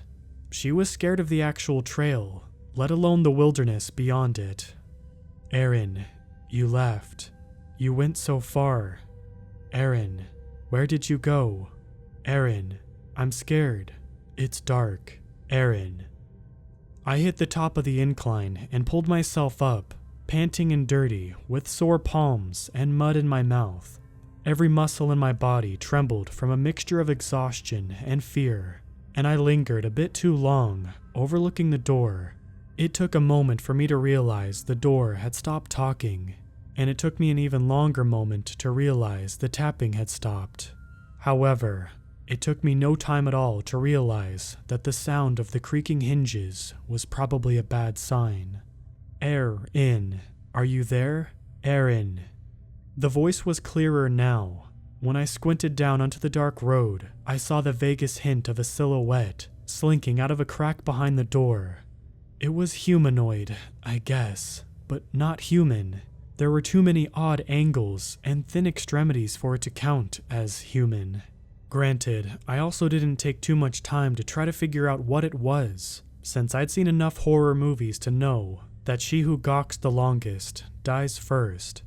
I did catch a glimpse of it whipping around to look at me, oversized eyes watching as I vanished into the woods, first quietly, and then with increasing volume as I heard it scampering after me. Screeching like a banshee, I ripped through the underbrush and screamed Kayla's name at the top of my lungs. I waited for her to yell back at me, but I only heard her voice coming from behind me, desperate and broken. Aaron, it's dark. I'm scared. Aaron, you went so far. I can't see you. Want to go home? Aaron. My lungs burned as I pushed myself uphill, faster and harder than any kid should ever have to go. My heart thumped against my eardrums, and my legs felt like jelly underneath me. Every time I stumbled, I imagined that thing gaining on me, and barely stopped to gauge how hurt I was before scrabbling off again. Sometimes, I made it a good ways on all fours, hunched over, trying to use my arms to pull myself ahead with my legs threatening to give out.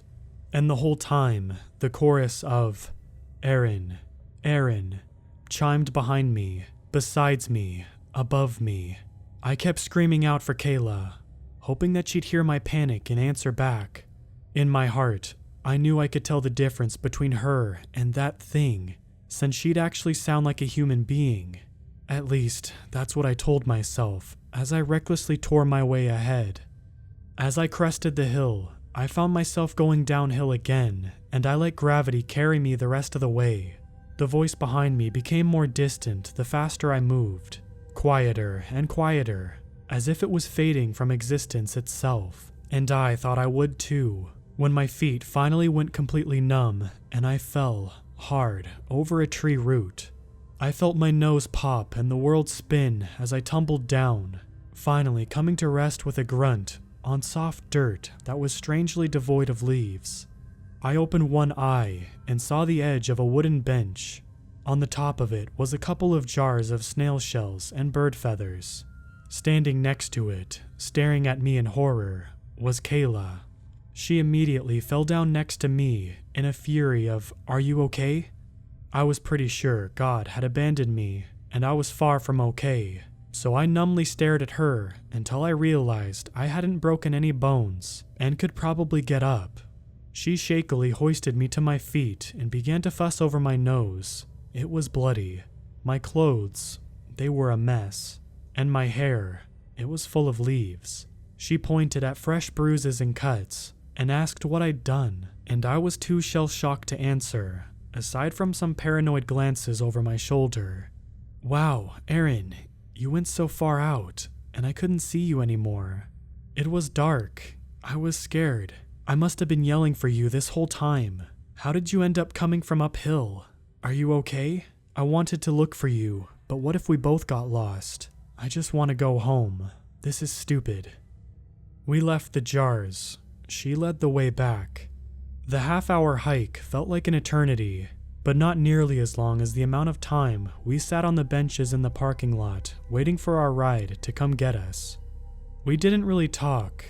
If we did, I don't remember what was said. I could easily imagine her ranting to the side of my head out of worry and anger, because that's how she was, and it would have been completely justified. But my mind was too fixated on the door, the thing, my pulse, how much I didn't want to sit with my back to the woods, but at the same time, I didn't want to worry Kayla by making her think there was something more wrong than I'm an idiot who fell down a hill. I just stared ahead until I saw her grandpa pull up. Of course, he wasn't happy with either of us. We should have taken the Iron Furnace Trail. I shouldn't have gone wandering into the woods. My mom was going to get him for not watching us. I ignored most of it because I had more important things to worry about, and it was a relatively quiet ride back home.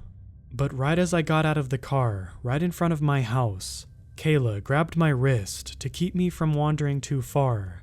Out of earshot of her grandpa, whispering like a town gossip, she asked me why I'd been messing with her while I was in the woods. I told her I hadn't. Her face went pale. "Oh," she said, "because it sounded like you, sort of." She was saying she had something neat to show me down the hill. She said she found a door in the mountain.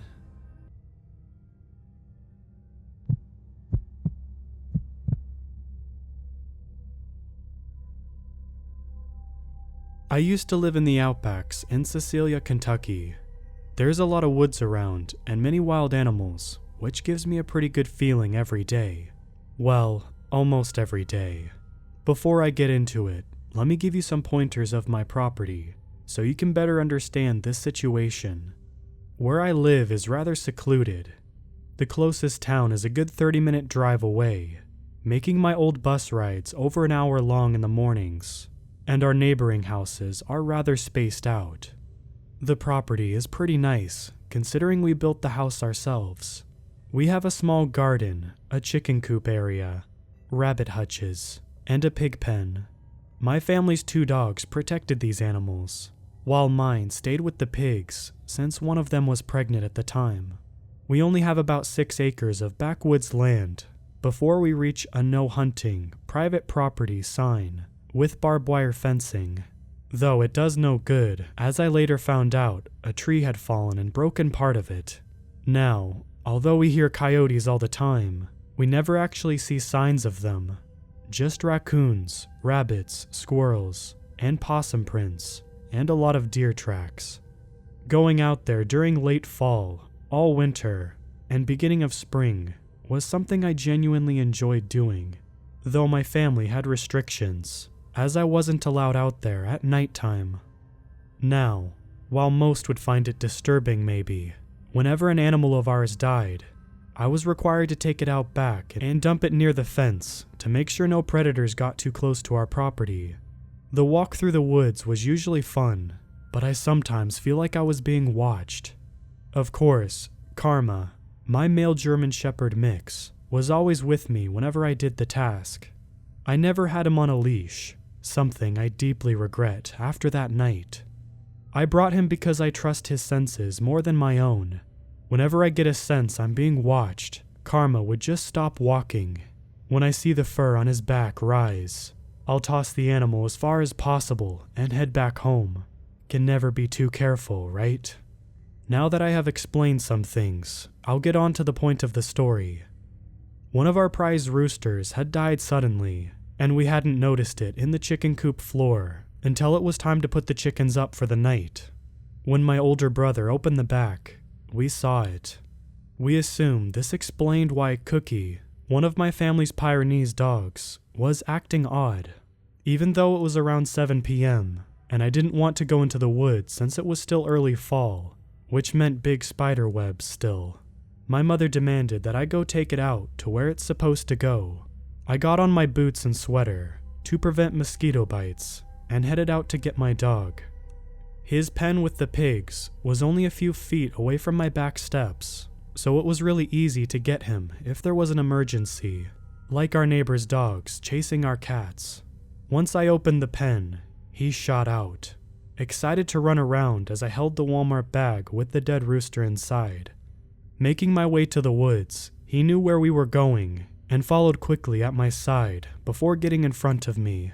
He did that often, going off and stopping to wait for me. As a 17-year-old with no friends, besides internet ones, I found this to be rather sweet of him, and would smile at the fact that he'd wait, as if he didn't want me to be left alone. "I'm on my way," I chuckled as I saw him standing at the bottom of the small hill, just staring at me in anticipation. Once down, I kept walking, keeping an eye on him. Once I got closer to the drop-off area, I noticed that he was straying farther and farther away and wasn't stopping. So I let out a high-pitched whistle sound. Usually he comes when I whistle, but this time he didn't. He raised his head up, ears perked up, and his attention was elsewhere. The fur on his back had raised slightly. Before I had the chance to yell no, he bolted. He was never really a barker unless a stranger was in our yard or our neighbor's dogs ran over, so it surprised me when he barked before suddenly taking off into the woods. It was then I noticed the tree had fallen, when he jumped onto the tree and over the fence onto private property, chasing whatever he had seen. "Karma! Karma! No!" I yelled as I dropped the bag and chased after him, only stopping when I reached the fence. But he was nowhere to be seen, and his barking stopped. This scared me as it was getting dark out, and the day animals were falling silent, being replaced by crickets and frogs. I knew I wasn't allowed on the private property, so I stood at the fence and repeatedly called for him. "Here, boy," I called out, feeling frustrated. "Come here, now! Come back!" I yelled in hopes he would return, as tears began forming in my eyes, only for him not to return. I'm naturally a rational thinker, and assumed he had gotten too far away to hear me. So I bolted back towards home, feeling out of breath by the time I got to the small but steep hill. "Mother," I called as I rushed inside. "He took off and I don't know where he is. He jumped the fence back there. I told you to keep a leash on him when you're out there," she yelled as she got ready to help me find him, only to see the sun was basically down. It sets in our backyard, meaning it would be dark in the woods, since the trees would be blocking the sun. "I'm sure he'll come back," she assured me, while looking out the back door. Since it was too dark out back, I decided to walk down the street and call for him.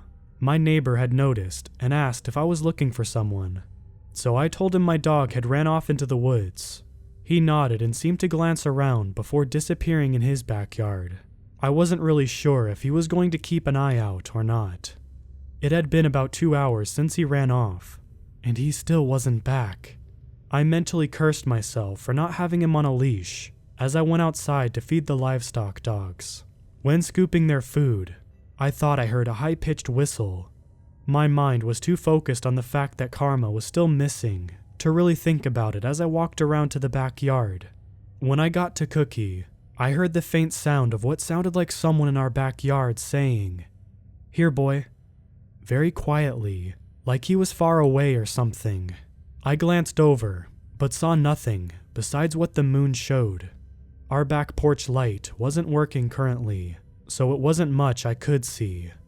We had just got new wood siding up in the backyard, so we had to remove the light. Deciding to ignore it, I walked over to Sarge and gave her her food when I heard it again. Only, it was louder this time. I looked over to the woods again, feeling uneasy before heading inside.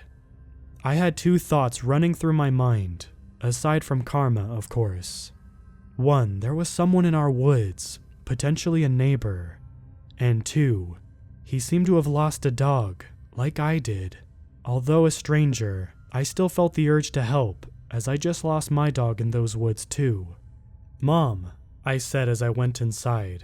"There's someone in the woods," I told her, ushering her to listen. She stopped doing the dishes and went out to listen as well, hearing it too. The man never called the dog's name, something I didn't notice at the time, and just proceeded to say, "Here, boy, come back, and come here, now." My mom gave me a wide-eyed look, as she looked just as scared as I did when I first heard it.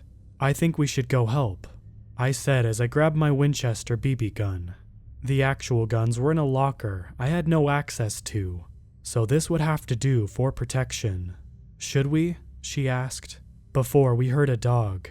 My heart lifted as I hoped it was Karma, but it was a hound dog, it sounded like, and it was getting farther away. Mother's instincts seemed to kick in as she went out there with me. We both knew the dangers of the woods at night, and she began calling out for the dog. I also called out, but I was calling out for Karma, really. As we headed into the tree line, not wanting to go down too far, we noticed as we stopped just before the hill that things were way too quiet.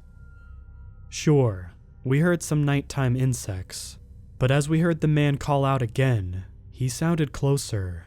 Even though the dog's barking was faint and clearly far away, the leaves on the ground were basically dead. Yet there were no crunching noises, as whoever was out there was getting closer and closer. There was no flashlight shining either. When our neighbor lost their cat, we saw their flashlights in the woods, so we became skeptical at the fact that the strange man we heard didn't have one, and we stopped calling out. Turning around, we headed back to the small path and into the safety of the yard. Our dogs wagged their tails at the sight of us, but it wasn't the same without my dog. We walked along the tree line, staying a few feet back as we looked for some form of light, but found none. It was then we heard it. "Come here, boy," in a deep, angry voice. It sounded like it was down some, to our right. I felt the hair raise on the back of my neck and rushed into the back of our house as our dogs began barking like crazy, their snarled growls being the only noise as everything else went silent. Mother wasn't far behind as we got inside and closed the door, staring out as we turned out the lights inside, so if the man entered our yard, he couldn't see us as we stayed at the glass door. As I thought of how weird this all was, I realized something. He never said the name of what he was looking for. In fact, he said the same words I had earlier when Karma had run off. Was he copying me? My thoughts were interrupted as I heard my mother grasp and cover her mouth before she closed the curtains to the door. Her tan complexion had gone pale. Without thinking, I took a peek as I could hear one of our dogs going crazy. I saw her lunging and growling, so I looked to where she was looking. What I saw was not human. I don't even know what it was. Its skin was white. The moon wasn't even needed to see. It was so pale, I was sure it was a ghost at first. Its eyes sunken into its face. It didn't seem to have a nose, and it looked like it was upside down, crawling on its hands and feet, as if it was doing a crab walk, sort of. But its head was upright, back arched so its stomach was pointing up to the sky as it slowly made its way from the tree line. Its teeth didn't even fit its mouth, and its jaw hung open, a long slimy tongue hanging out as its dark, beady eyes looked around. "Here, boy," it spoke. "Come here, boy." It just kept saying, its head twitching as it turned halfway, shakily, before snapping back upright. It didn't even seem to care about the dogs barking at it. Then, it looked at the house, and I swear for a second that we made eye contact. I couldn't move for the fear it would see the curtain movements. For what seemed like an eternity, we were just staring at one another until it twisted its body slowly, bones seeming to crack and pop as it began standing on its legs. Whatever it is, was tall, bony, and its skin tied around its frame, showing every bone in its disgustingly lanky body. Some hair hung from its elbows, patches splotted around its chest. Its arms were long and almost seemed to drag on the ground. Long, sharp nails were seen. They were black, but the moonlight made them seem to shine slightly.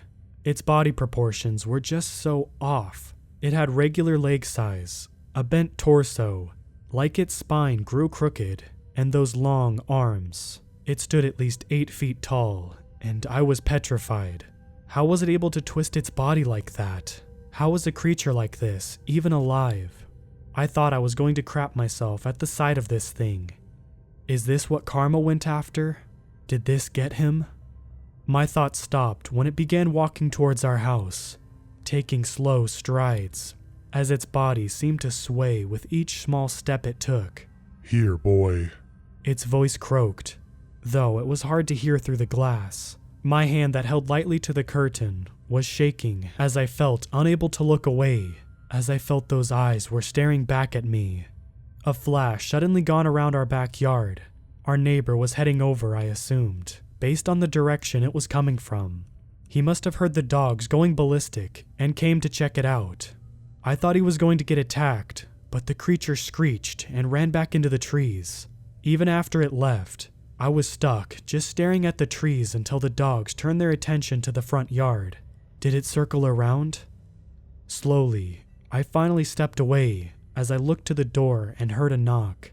My knees felt so weak as I released a breath I wasn't aware I was holding. My mom had answered the door, and it was our neighbor explaining that he had heard our dog going crazy, just like I thought.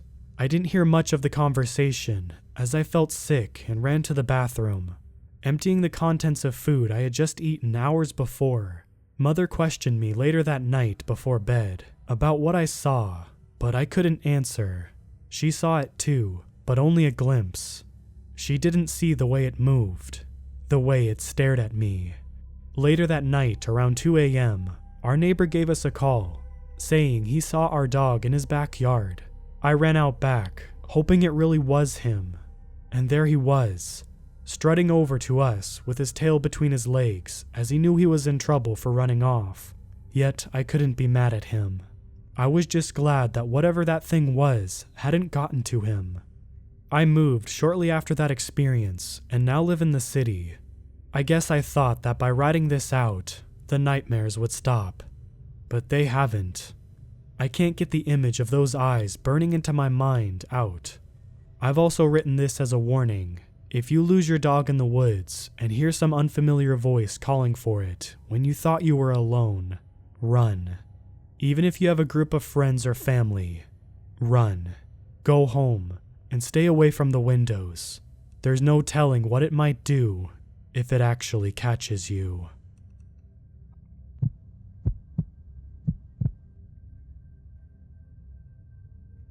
I have lived in Inverness, Scotland all of my life. The house which I live is essentially in the middle of nowhere and is surrounded by woods which go on for ages. The trail to get onto the main road is through the woods. There is no escaping them. I have gone into these woods every day since I was a little girl, and as I got older, started taking my dog in there for long walks and sometimes even a night out in the park. Never any reports of a dangerous animal in there, except your average fox, and one time a female wolf and her pups, but they were taken to an animal sanctuary. The fact is, it's never been a dangerous place. Not until recently. I live in the same house I lived in when I was a little girl, but now it's my fiancé and I that live there. My parents moved to a petite neighborhood in the town as they're getting older and it's more manageable, and I decided to keep the house for Josh and I.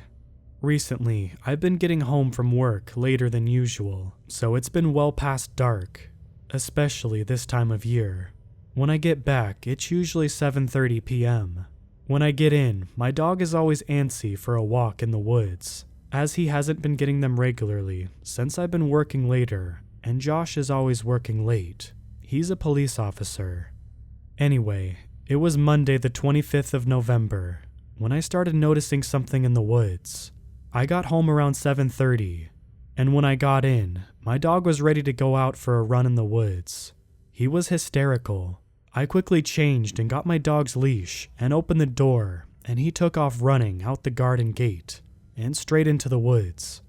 I followed him, slower though. He knows where he's going and knows my pace and where to find me, so I take my time and leisurely stroll through the woods.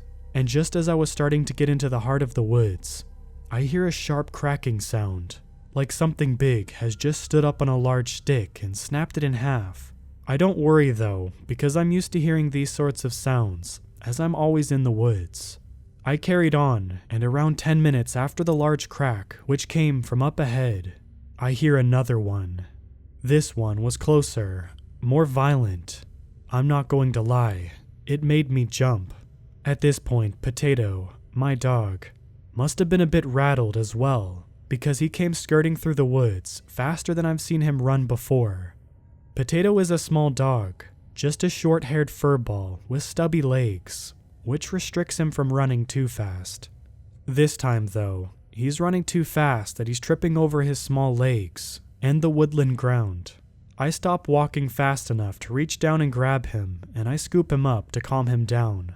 Once he stopped panting so hard and his little heart stopped hammering against my arm, I put him down on the floor and we carry on our walk. Potato doesn't run off like he usually does after he comes back to make sure I'm still following. He stays by my side and doesn't stay too far behind or in front. I strike this as unusual because nothing really scares him. Like me, he is used to the sounds we encounter in the woods because he has been with me since I was 18. We walk down to the end of the woods, to where there is a short river, which is usually where we stop on our nighttime walks. He gets a small drink from the river before he's ready to start back off through the woods, into the house. I notice that he doesn't spend as much time messing around by the river like he usually does, and he's more on edge and jumps when he hears a crack. I figure the large crack we heard before must have scared him, so I quickly get myself sorted and walk through the woods home, because I don't want him to feel on edge about being in the woods. When we reach home, I open the doors and he charges through, straight into the laundry room, where it's warm, and he has a little bed with his favorite blanket that came with him when we bought him. I was worried, but didn't think too much of it, and I knock off my boots at the door and scrape the frozen mud off of them, so I could take them into the house. And that's when I seen something move in my line of sight. I quickly turn and see black fur shoot behind a group of large trees. I put my boots back on and start off down the path and out of the garden gate, and I see something moving behind the trees again. I start forward, and I think it might be one of the dogs from the house just a little down the road from mine. As I went forward, Potato comes out and follows me. He walks just ahead of me before he notices movement and tenses up. He starts growling and baring his teeth, which he never does, not even when he sees a fox in the woods. The thing behind the trees starts moving forward, and when I first glance at it, I don't know what I was looking at. It looked like a big, deformed wolf, but wasn't walking like a wolf. It was walking on its hind legs, with its front legs in front of him for support. It moved like a gorilla. I was too stunned to move, and Potato was growling and snarling even worse now. When I realize it's staring at us, also bearing its large set of teeth, I notice its large, yellow, glowing eyes. The sense comes back into me, and I slowly grab Potato and run straight back into the house as quickly as I can. All the while, this thing was growling loudly at me, but didn't move. I slammed the door and took Potato into his little room and gave him some food to calm him down. I walk through the living room and close the curtains and do the same in the kitchen. Then I phone Josh and tell him what I just witnessed, and he reassures me and tells me that when he gets home at 11, he will make sure everything is okay. Until then, I just sat and watched TV with Potato and had some dinner and tried to take my mind off whatever it was I seen. Just a little after 11, I see Josh's headlights shine through the curtain, and Potato starts getting excited and goes and waits by the door. I stand up to look out the curtains, and sure enough, Josh is shining his torch into the woods and looking about. About 15 minutes later, he comes in and says there was nothing there, but there is a deer carcass just a little into the woods. That unnerves me, but I don't think anything of it, and we go to bed, and that's that. Over the next few days, I don't think much about what I saw, and Josh doesn't mention it again either. Josh and I had been working a lot, so Potato was staying with my parents for a few days, until Josh and I were off for a week for our 7-year anniversary. Yesterday I finished work early, and that was me off for a week, so I went to my parents' house and picked up Potato, who was quite a few pounds heavier than when I left him, all thanks to my mom. She's always had a soft spot for my dog. I spend about a half hour at my parents' before going home, and changing before getting Potato ready to go out for a short walk, because it's getting colder, and it's too cold to stay out for too long. I put on my coat, scarf, hat, and gloves, and my walking boots, and I put on Potato's winter jacket, and we set off on our walk. We get a small bit into the woods, and it's apparent that Potato hasn't forgotten about our encounter we had last time we were in there. So he doesn't run off and sticks to my side for the whole walk. Nothing happened until we were walking back to the house. We were nearing the edge of the forest, and I could see the gate to my house, and I could see that Josh was now home because his patrol car was parked next to my car. Potato sees this too, starts walking a bit faster towards the house, and Josh comes out of the front door to greet Potato. But just as Potato walked out of the forest, he gets knocked to the floor by something that's large with black fur, and the rest is a blur. I don't know what to do, but my adrenaline starts kicking in when I realize my little Potato is getting attacked by a massive beast. Josh apparently feels the same because he runs back into the house and comes back out with a rifle. I run up to the creature, which wasn't a wise choice now that I look back, and kick it with as much force as I could, and it growls, and I do it again, because I see that there are red spots all over the ground, and I knew it must have been Potato's, because the beast didn't have a single scratch. I'm trying to get it off of Potato, but it's massive. He turned to look at me with its piercing yellow eyes, and I was shocked at the sight of it. It had the face of a wolf, but it was so much bigger and fiercer, and didn't have fur in some places, but was just skin. It stood up on its hind legs and towered over me. It was bigger than I anticipated. I moved back from it because I realized it was off of Potato, and it followed me, and just as it was about to swipe at me, a shot rang through the air, and the beast-like creature howled so loud I had to cover my ears. I heard it running off, and I opened my eyes and stood in shock, but the sight of Josh running, and the sound of whimpering beside me, brought me back to reality, and ran to Potato, who was bleeding a lot. So much that I couldn't tell where it was coming from. Josh picked him up and we ran to the house, and I followed close behind, not looking back into the woods, because I was too frightened with the idea of what I might see. I locked the door behind us, and Josh takes Potato into the laundry room, and places him on top of the clean worktop, and grabs one of his t-shirts that was folded in a pile, on top of the washing machine. I stood stroking Potato's head and crying, because I didn't have a clue what I was supposed to do. Potato was whimpering and twitching, so I tried to comfort him as much as possible. Josh started wiping the mess away, and that's when I noticed something that made my heart stop. Potato had 2 deep gashes, one on his neck and one close to his stomach. I remember crying out, and Josh runs and grabs the phone, not before telling me to keep pressure on both of the wounds, to hold it. I placed both my hands on the wounds and pressed down until Josh came back and told me that he was going to take Potato down the road to the nearest vet, and told me to stay home. I wasn't happy, but I didn't argue because Potato was injured, and I could hear it in his breathing and his little eyes. Josh left, and I sat crying in the living room for hours, until 3 a.m. Josh came into the house, and when I see he didn't have Potato, I cried harder. But anyway, I worry about Potato. He has to stay at the vet's for a few days, as they gave him stitches, but they had to see whether he would make it through the night, as the gashes were very deep, and they weren't sure whether or not he would succumb to the wounds. Just past 11 this morning, we got a call from the vets telling us that Potato made it through the night and is awake, looking for me and Josh. So we took his blanket and we sat with him for a few hours. He will be home on Wednesday if everything is okay, and I will visit him at the vet's. I haven't seen anything in the woods, but we never usually did after dark, and I'm not going in there hunting until I'm sure that my Potato is back home safe and sound. I know yesterday wasn't the last time I will see it.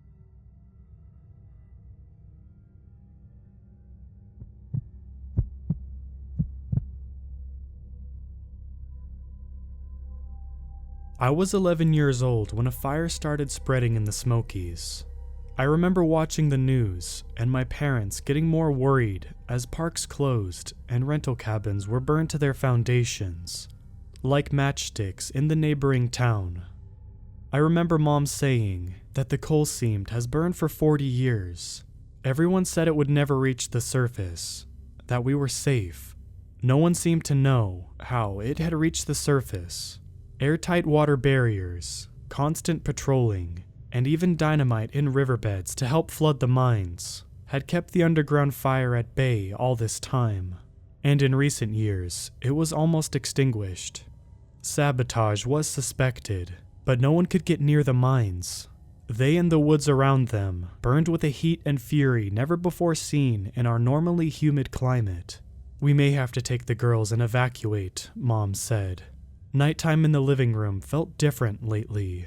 I started to notice that the same huge white curtains behind and above the sofa that poured sunlight in during the daytime became a two-way mirror at night. With the lights on in the house and darkness outside, anyone could see through the curtains to us and what we were doing, but we couldn't see out. We only saw the curtains, looming and ghostly. The scene was around 10 p.m. on the third night of the fire, was familiar enough, if a bit more tense. Mom and Dad were watching the news and tracking the path of the fire before bed, and my 7-year-old sister Emma and I were in the living room working on a puzzle in the middle of the dark brown carpet that stretched wall to wall on that level. All the lights were on around us, but the house still seemed dim somehow. I cracked a window to let in some fresh air, now that the breeze had shifted. Emma finished the edge pieces before I could, and was gloating about it. And I was pulling all of the inside pieces away from her and laughing about it, when suddenly, a heavy gust blew the curtains in further towards us, and knocked a picture of me off of the end table. Emma and I were both startled, but laughed when we realized what had happened. My mood shifted after that moment. I wondered about the fire, if it would reach us. The darkness outside seemed infinite now, but I'd seen the unnatural red glow on the horizon. My heart pounded afterwards longer than I felt it should have, and I couldn't stop looking over at the window. Before long, I was starting to imagine I saw a shadow and heard sounds on the other side of the immense white curtain, and the night seemed to press around the room more closely than before. I got up and turned on the dining room and kitchen lights, trying to chase away that gloom that seemed to be trying to swallow us. When I sat back down, I was able to draw my attention away from the moonless night outside, but I kept hearing something, sort of an arrhythmic tapping on the window panes. I knew I had to be imagining the sound, but if I ignored it, it grew louder, as though trying to pull my attention away from the safety of the light. Then Emma looked up and listened. "Is somebody out there?" she asked, as though I might know the answer. I looked back at the curtains, which were still now. Suddenly, fear washed over me like a cold sweat, and I grabbed her hand and bolted up the stairs. Out of breath, I told our parents there was something outside. Emma stayed with Mom, while Dad held my hand and went down the stairs. He leaned over the couch before I could ask him not to, and yanked open the curtain. Dimly visible outside were the neighbors' houses, a road to the left, and the woods to the right. All of it was dimly lit by a few streetlights and the eerie red glow. The night air under a new moon was thick and swirling, and the woods beyond were invisible and silent, but seemed endless. I moved closer to my dad. Moths flicked against the window, leaving dull spots of dust from their wings behind on the glass. Every time they hit, I heard the tapping that had sent Emma and I running up the stairs. Louder now that I could see them. They must have been attracted to the lights in the house, Dad explained. Maybe we should turn off some of them. He turned off the dining room, kitchen, and overhead lights. I felt relieved, but the night was closing in again. "Will you stay down here and watch some TV with me?" I asked him. "I don't feel like I'm ready to go to bed yet." "Sure, for a while," Dad agreed.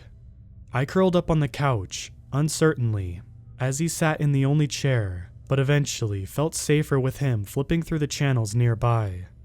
Hours later, I woke up to the sound of rain. It was dark, and I was alone. I had once been happy to sleep down here with Emma, until she started sleepwalking, that is. I usually prefer having her with me, but when I woke up to find her one night, staring at me next to my bed, empty-eyed and whispering incoherently, it seemed like she wasn't there. It felt as though some part of the inexplainable fear I sometimes felt at night had possessed her body and was sending her drifting through the quiet house like a visiting spirit. Eventually, I started locking my bedroom door at night. 3:02 was the time I saw in green digital numbers on a clock across the room when I was stirred awake by the rising sound of rain. Rain, I thought. Thank goodness.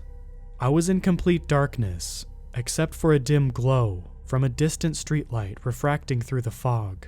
All the lights in the house were off, and Dad had gone to bed. I thought I smelled smoke again, even though the windows were shut. I looked around and all was quiet, except for the rain outside, but I had the distinct feeling of being in a situation I needed to get out of immediately. Panic was already creeping up my chest. When I looked up and saw the shadow behind the curtain above me, I blinked hard and froze. It was tall and still, and had the rough shape of a human figure, but much too tall. It was right up against the window.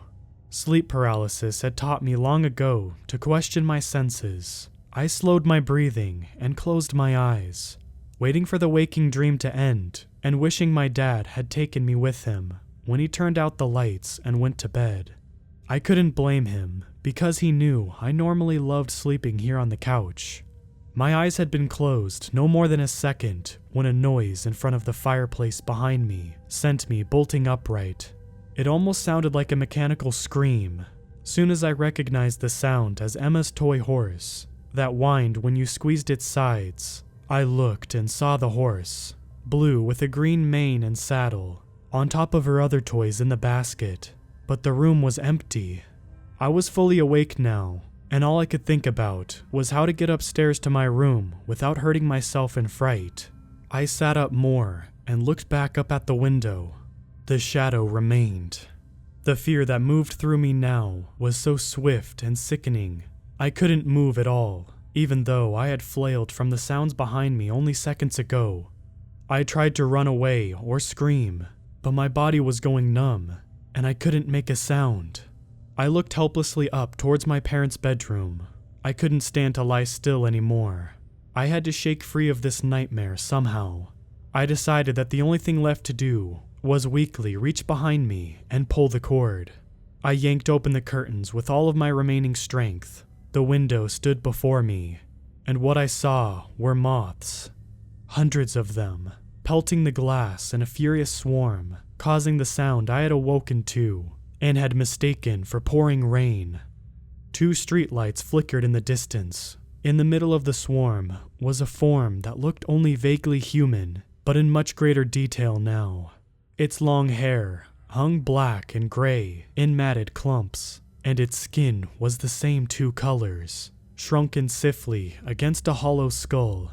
Torn and filthy garments hung loosely around its body, exposing the hardened skin and bone. The thing looked as though it had been burnt alive and buried, and then crawled up out of the ground.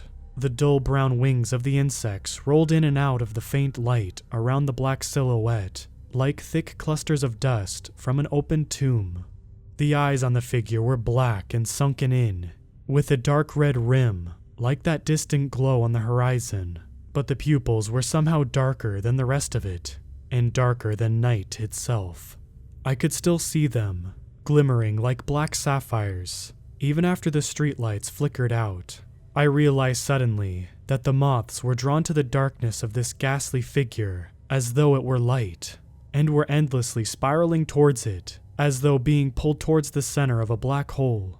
My head swarmed, and I fell dizzy off of the couch, hitting my head on the coffee table. The eyes followed. I closed my eyes, but could still see those 2 onyx points, piercing their gaze through my eyelids. I opened them again, and couldn't bring myself to look away. I could only crawl backwards into the dining room until I hit a short wall in front of the kitchen counter. The eyes followed. I tried to believe it was a dream, but even as I was sinking into unconsciousness, I knew it was not. I was brought sharply back to reality by a loud squeak of the window being opened.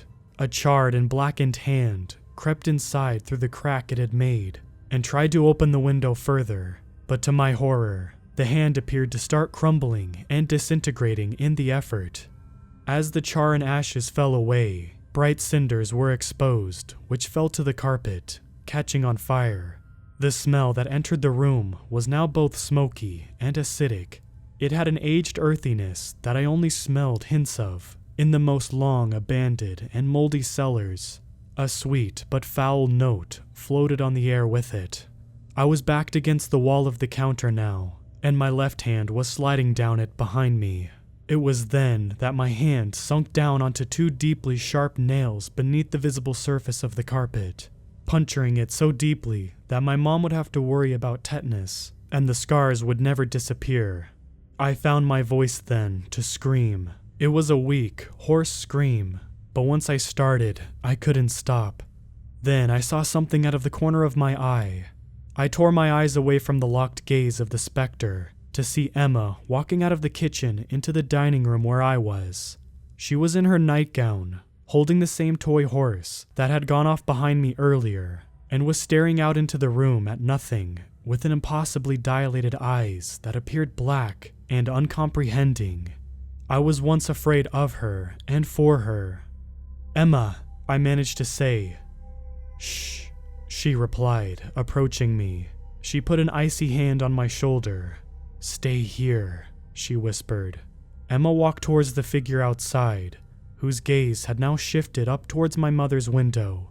She picked up a small blanket and dropped it on the small patch of cinders and small fires that had formed on the carpet. Then Emma put her hand on the window and began speaking through the glass in sounds and syllables that I still have never been able to identify as an actual language. Emma gently touched the glass. The figure outside began to slowly disappear, as though it were disappearing into the night. It fell apart like it was made of only ashes and had been hit by a strong wind. Its gaze still fixed towards the room where my parents slept. The moths disappeared as well, a few falling dead on the windowsill. As the apparition faded, so did my consciousness, away into nothing. When I awoke again, it was morning, and I was in my own bed upstairs. I heard my parents talking excitedly about the news, that the fire was receding, despite all predictions to the contrary, and we wouldn't have to evacuate. I didn't need to feel the pain in my palm of my hand to know I had not dreamt what had happened. But I was startled nonetheless when I looked down at it. What I saw there were two black puncture wounds, red-rimmed and staring at me like two black eyes. Mom wanted to know why there were so many dead moths downstairs, and where all the dirt and ashes in the windowsill came from, and what happened to the carpet. I don't remember what I said, but it wasn't the truth. Emma remembers none of it, except stories of the damage all around us, and also a dream that Tina, her toy horse, was calling out to her on that awful night. I heard that horse go off in the early morning hours a few times after that, and Emma's shuffling footsteps not long after. All I could do was pull the covers over my head, shiver, and try to sleep.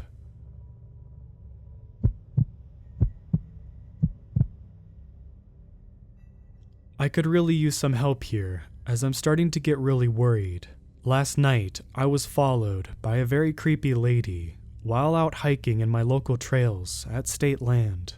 I've hiked and hunted these trails my whole life, and not once have I encountered anything quite like this.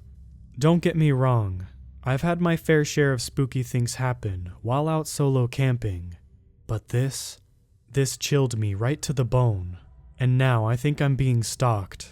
Let me explain what's going on, and hopefully, one of you may be able to help me out here. Christmas Eve, I had nothing to do, as I have no wife, no kids, and my parents live 3 hours away. So to get rid of my boredom, I had this genius idea of going on a solo hike through our local trails. Like I said, I've hiked these trails multiple times. This time, however, I'll never forget. I got out to the trailhead about 5 p.m. I had my headlamp on, and I knew these trails like the back of my hand, so I wasn't too concerned with the sunlight quickly fading. I don't know if any of you are from Michigan, but we are having a surprisingly sunny and warm December. However, it still gets dark around 5 to 5:30. The weather was beautiful and perfect for a nighttime walk. We don't have too many nice winter days like this, so I wanted to take full advantage and enjoy the warm night air. So I got out of my truck and started up the trailhead. This particular trail I was on started out in dense pine trees, and after a mile or so, opened up to these awesome valleys and huge fields. Most of the time, if I was quiet enough and looked around, I could see some deer grazing and other wildlife. This time though, nothing. I was honestly quite surprised there wasn't a single animal, considering how beautiful of a night it was. Now that I think about it, I didn't see or hear even a squirrel in those pines, which is very uncommon. They are plentiful in these parts, and no matter the time, I can always hear them running and playing in the trees. This time, it was completely silent. I kept on walking though, and just enjoyed the peace and quiet. Once I exited the pines and entered the first field, I started to get this nagging feeling in the pit of my stomach, like something was watching me. I chalked it up to me being paranoid due to the lack of wildlife and continued on.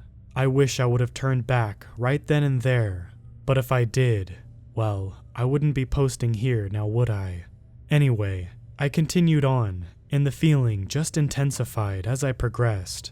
At this point, I was a good 1.5 miles in, and it dawned on me, if there was something out here with me, I was screwed. Not a single person knew that I was out here, and I never had cell reception when I was in the area. If a predator was stalking me, I would just be done for. I was kicking myself for not bringing my handgun with me, honestly. We don't have a whole lot of dangerous game here in central Michigan, so I didn't think twice about it when leaving. I was nearing the end of the first field, and before I stepped into the next little section of pines, I decided to take a quick look around, just to satisfy that nagging feeling in the back of my mind. At first, I didn't see anything, but just as I was about to turn back around, something caught my eyes. There was a slight movement back about 100 yards behind me. "What?" I whispered as I squinted to get a better look.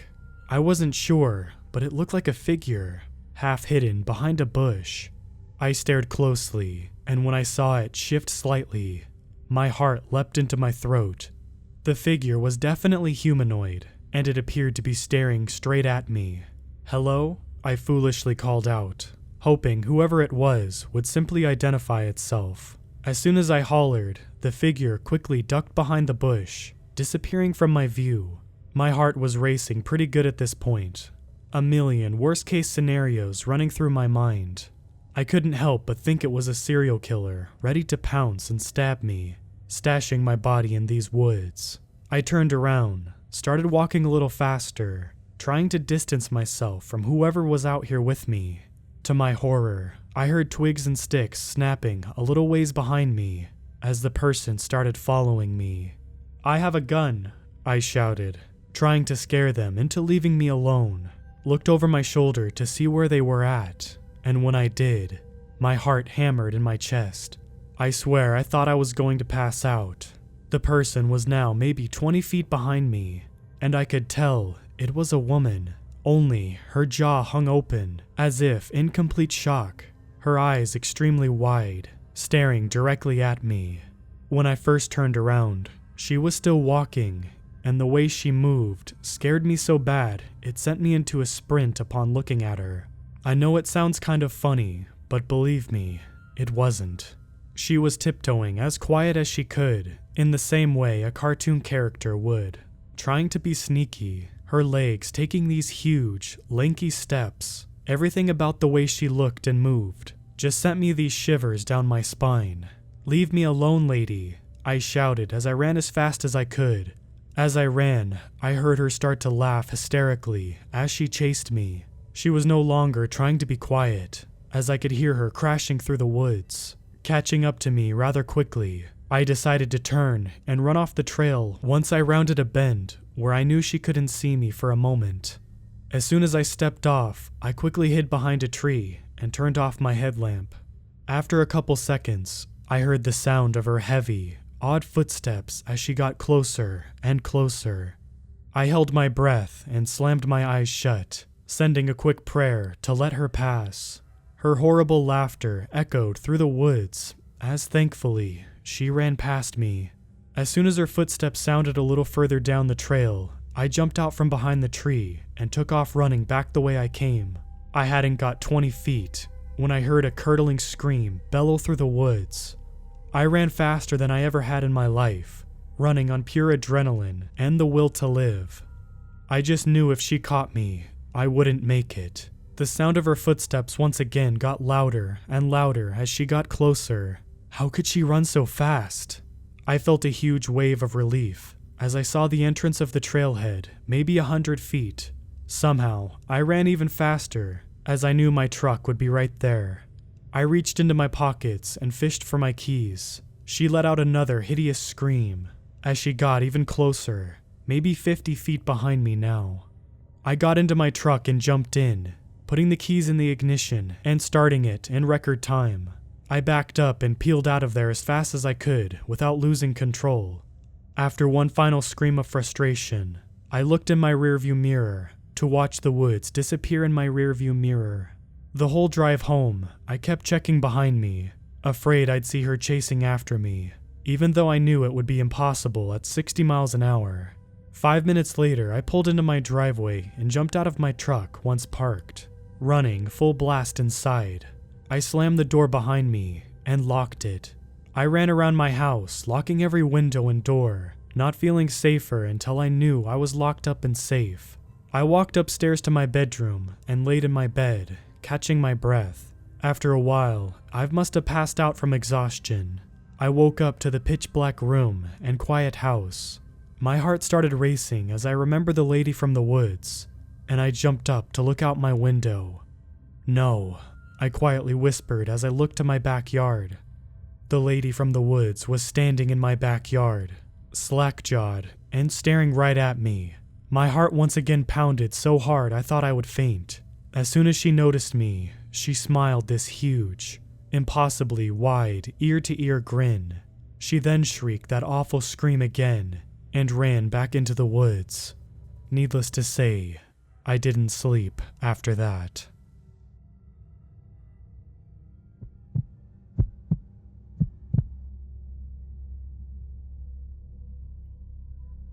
So I'll start this off by saying, I love camping.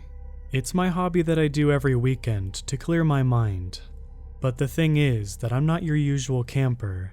Like, I don't go to spots that everyone knows about.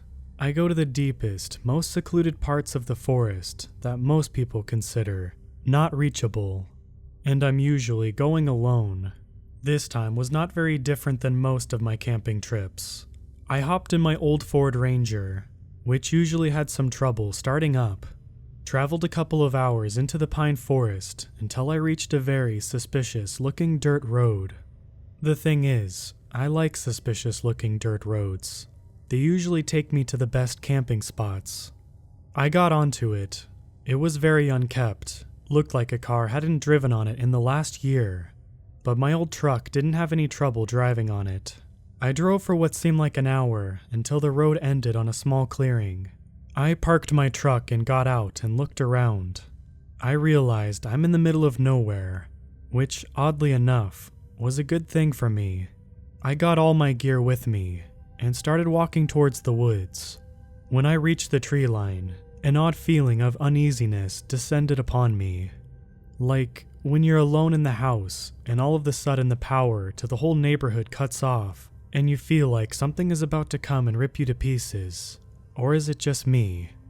Anyway, I thought a little, but ignored it as the unusual forest creepiness. I started walking deep into the forest, and when I say deep, I mean deep. Like walking a couple of hours through fallen trees, big rocks, hills and everything related. Finally, I found a small stream, and by small, I mean like 9 feet wide and 5 feet deep at most. It had a small clearing on the edge, and I decided that this was my home for the next 3 days. I set up my tent and got a small fire going. By this time, it was 4:30 p.m., and the sun was starting to set, but it was quite dark since the trees covered most of the sunlight anyway. I decided it was the perfect time to sit down, crack a beer, that I left to cool in the river, and relax. By 8 p.m., I was starting to get very sleepy. I gathered all of my stuff, collected all of the trash and leftovers, put them in the bag and hung them on some tree to keep the bears away from my camp. I got in my tent and quickly fell asleep. I had a dream that night. I was at the tree line where I parked my car. I felt that feeling of uneasiness again, but this time it was different. It was stronger. As I was about to start walking into the forest, I heard a strange noise, like a stick breaking from a heavy weight, but hollower. I turned to the source of the sound to see a tall, skinny shadow standing 100 feet away on the other side of the clearing, just at the tree line behind some bushes, which it was towering by at least 12 feet. Of course, I got scared, turned around and tried to run, but you know how dreams are. My feet just couldn't get any grip on the ground, like some invisible force was holding me back. I turned around to see the shadow was now slowly walking towards me and making a crack with every step. When I saw that, sheer terror descended upon me. I closed my eyes, and when I opened them, I was in my tent again, sitting and breathing heavily. Weird, I thought, as I didn't remember waking up. My rationality got the better of me. After all, it was just a dream, right? People sometimes don't remember waking up from terrible dreams. Anyway, it was around 9 a.m., and I proceeded with my daily duties, which consisted of looking around the camp for any trails from wild animals, gather some wood for the night, and checking the trash bag that I hung from the tree. I started by collecting some wood from the surrounding forest, then checked for any trails, and didn't find any, until I headed for the trash bag. When I got to the tree it should have been hanging from, nothing. And by that I mean absolutely nothing. No bag, no trash. My first thought was bears, but no. As far as I'm aware, bears don't eat cans inside of plastic bags, right? I looked around for signs from any wildlife, but nothing, except some weird small holes in the ground. They looked like someone took a big sharp stick and stabbed it into the ground. The weirder thing is, they were spaced out like footsteps. My first thought was, maybe another camper, but that didn't seem rational. Like, who would come this far into the forest, in the middle of the night, just to steal my trash bag? Anyway, I just followed the footsteps. They circled a couple times around my camp, which was creepy enough, but then they headed straight into the river. These footsteps, if you could call them that, didn't resemble the trails of any animal that I know of. I got creeped out, and I didn't want to follow them any further. Some time passed. It was now 2 p.m., and I decided that a short swim in the cold stream wasn't a bad idea. I smelled like sweat anyway. I got my bathing suit on and headed straight toward the river. I jumped in the cold water and immediately felt refreshed and cleansed. I swam around and jumped in the water for a little. Then it hit me. The footsteps.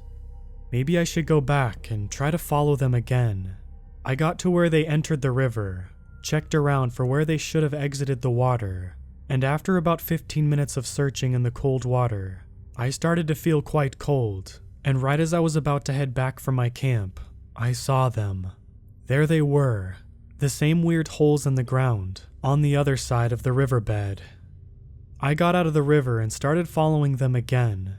About 50 feet in, I noticed that the footsteps suddenly come to a complete stop. I look around to find more, but no luck. It's like the person, or I should say, thing, that left them, suddenly disappeared into thin air. I got creeped out and decided to leave whatever left those weird holes alone.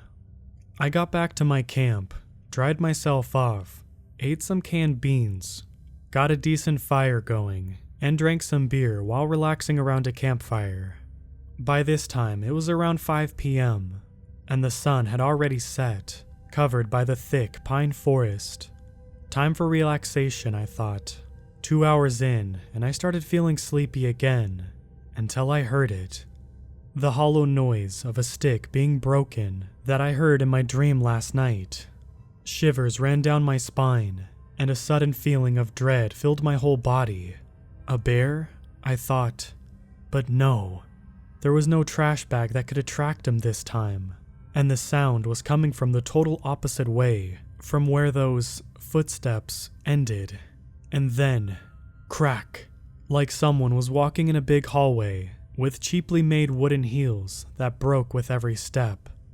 I turned around, and there it was, on the other side of the riverbed, that skinny and tall shadow illuminated by only the moonlight. It was just standing there, observing me.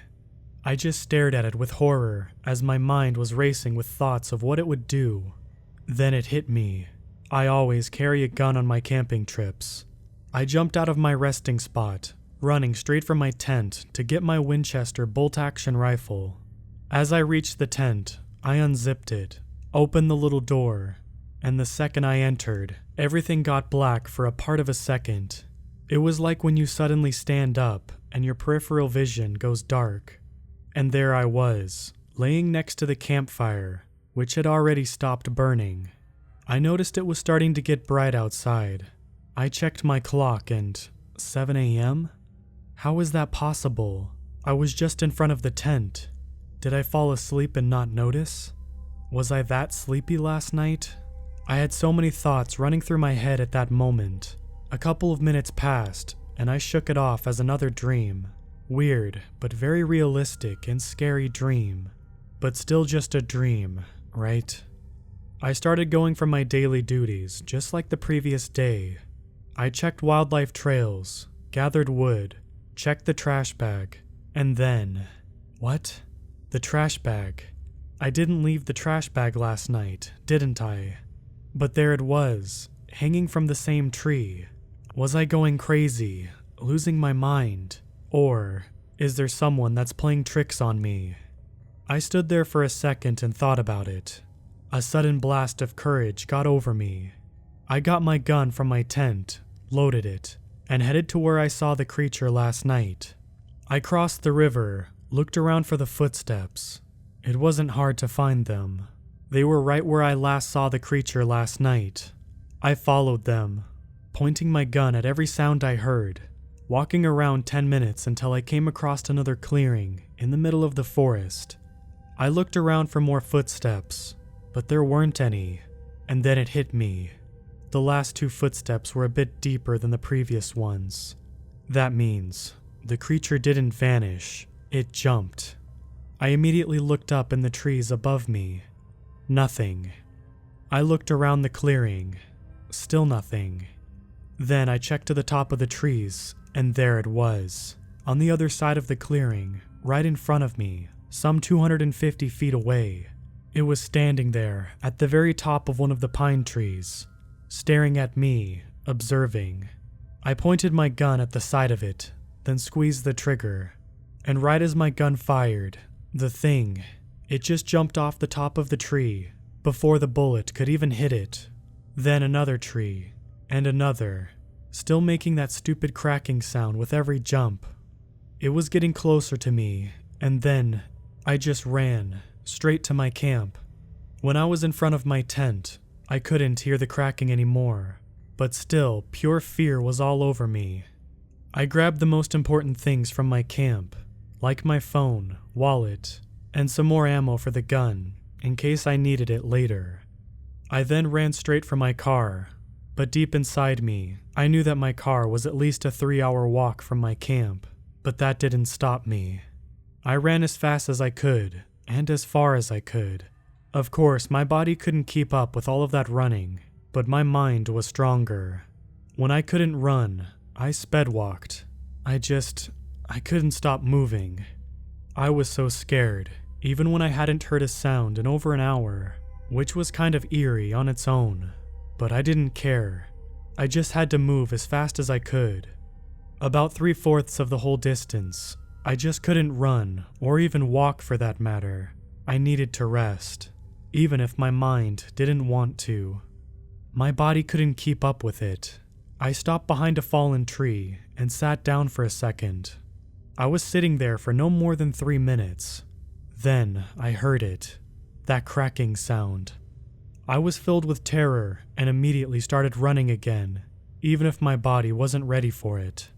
Finally, after what felt like days of running, I saw the clearing where my car was parked in the distance. I felt relieved, but not for long. As I got closer to the car, I heard the cracking sound again. This time it was very close. I really thought this was the end for me. That thing, whatever it was about to get me. And just as I accepted my fate, I slammed into my car's door. I was so buried in thoughts that I didn't even realize I was right in front of my car.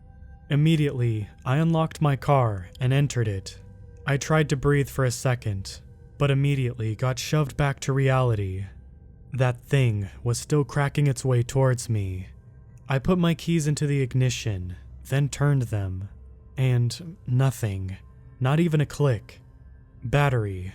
It used to disconnect very easily on bumpy roads, but that meant I had to get back out there, open the hood, and connect the battery. After a minute, I had barely gathered the courage, but I pulled the knob, got out, and opened the door, fidgeted around with the battery, and finally got it connected.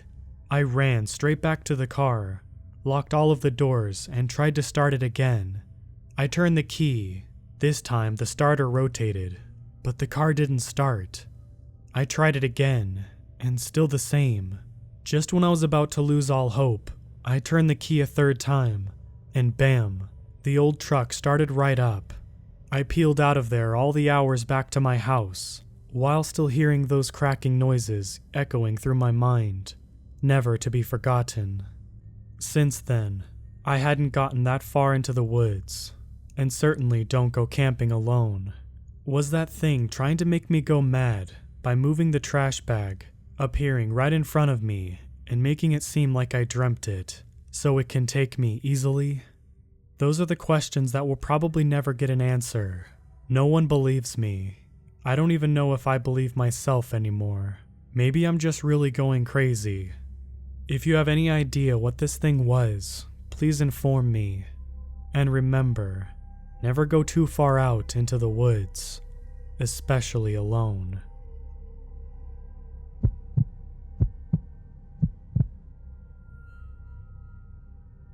I think every town has urban legends that float around. Although, even as a kid, I never believed them. I always saw them as just silly stories that locals had made up to scare the children. The stories of the creatures at Needle Point Creek seemed ludicrous to me. I learned later on that I was horribly mistaken. Needle Point Creek is located deep in the woods of Indiana. In fact, it wasn't too far from my childhood home. I lived on the edge of town, right about where the woods began. My friends and I would always play in the woods, building forts and climbing trees. We would never go far enough to reach the creek, though. My mother was never the overprotective type, but she forbid that I go deep into the woods with my friends. "It's not safe," she said. I remember always asking why, but she would never tell me. My father once told me the stories about Needle Point Creek. Creatures dark as night, with claws sharp as knives, wreak havoc upon lost souls near Needle Point Creek. "Don't ever go there, you understand?" he would always tell me. I never believed him. I thought he was only trying to reinforce Mom's rule. As we got older, my friends and I got more and more curious about what the deep woods actually contained. It was the summer of senior year. I was sitting in my room with my friends when Ricky brought up the idea that we travel deep into the woods and camp for one night near the creek. "Are you crazy?" Ben asked. "Our parents warned us never to go there. You just want to have a sleep over there? Like it's no big deal? Oh, come on, Ben, I blurted out. This could be our last summer here. Don't you want to find out if the rumors are true? Besides, maybe you'll finally find a girlfriend there, I teased. Haha, you're so funny, he shot back. Fine, but for one night only, and you have to do my homework for a week. Deal. I smirked and shook his hand. June 15th, around 3 p.m., we set off into the woods, armed only with camping gear and determination. At about 2 miles in, the trail ended abruptly into thick brush and woodland. Looks like we're going to have to rough it from here, Ricky said. Let's do this, I said, determined. It was hard to maneuver over the uneven ground covered with decaying leaves and tree roots. We reached a river that had been dried out long ago, leaving a deep hole in its path that extended for miles. I spotted a fallen tree that fit perfectly over the edge. Not to worry, boys. I think I just found our way across. Ricky made it across just fine. Come on, guys. It's not so bad. Ben began to panic. No, guys. I don't have good balance. I don't think I should. Listen, man.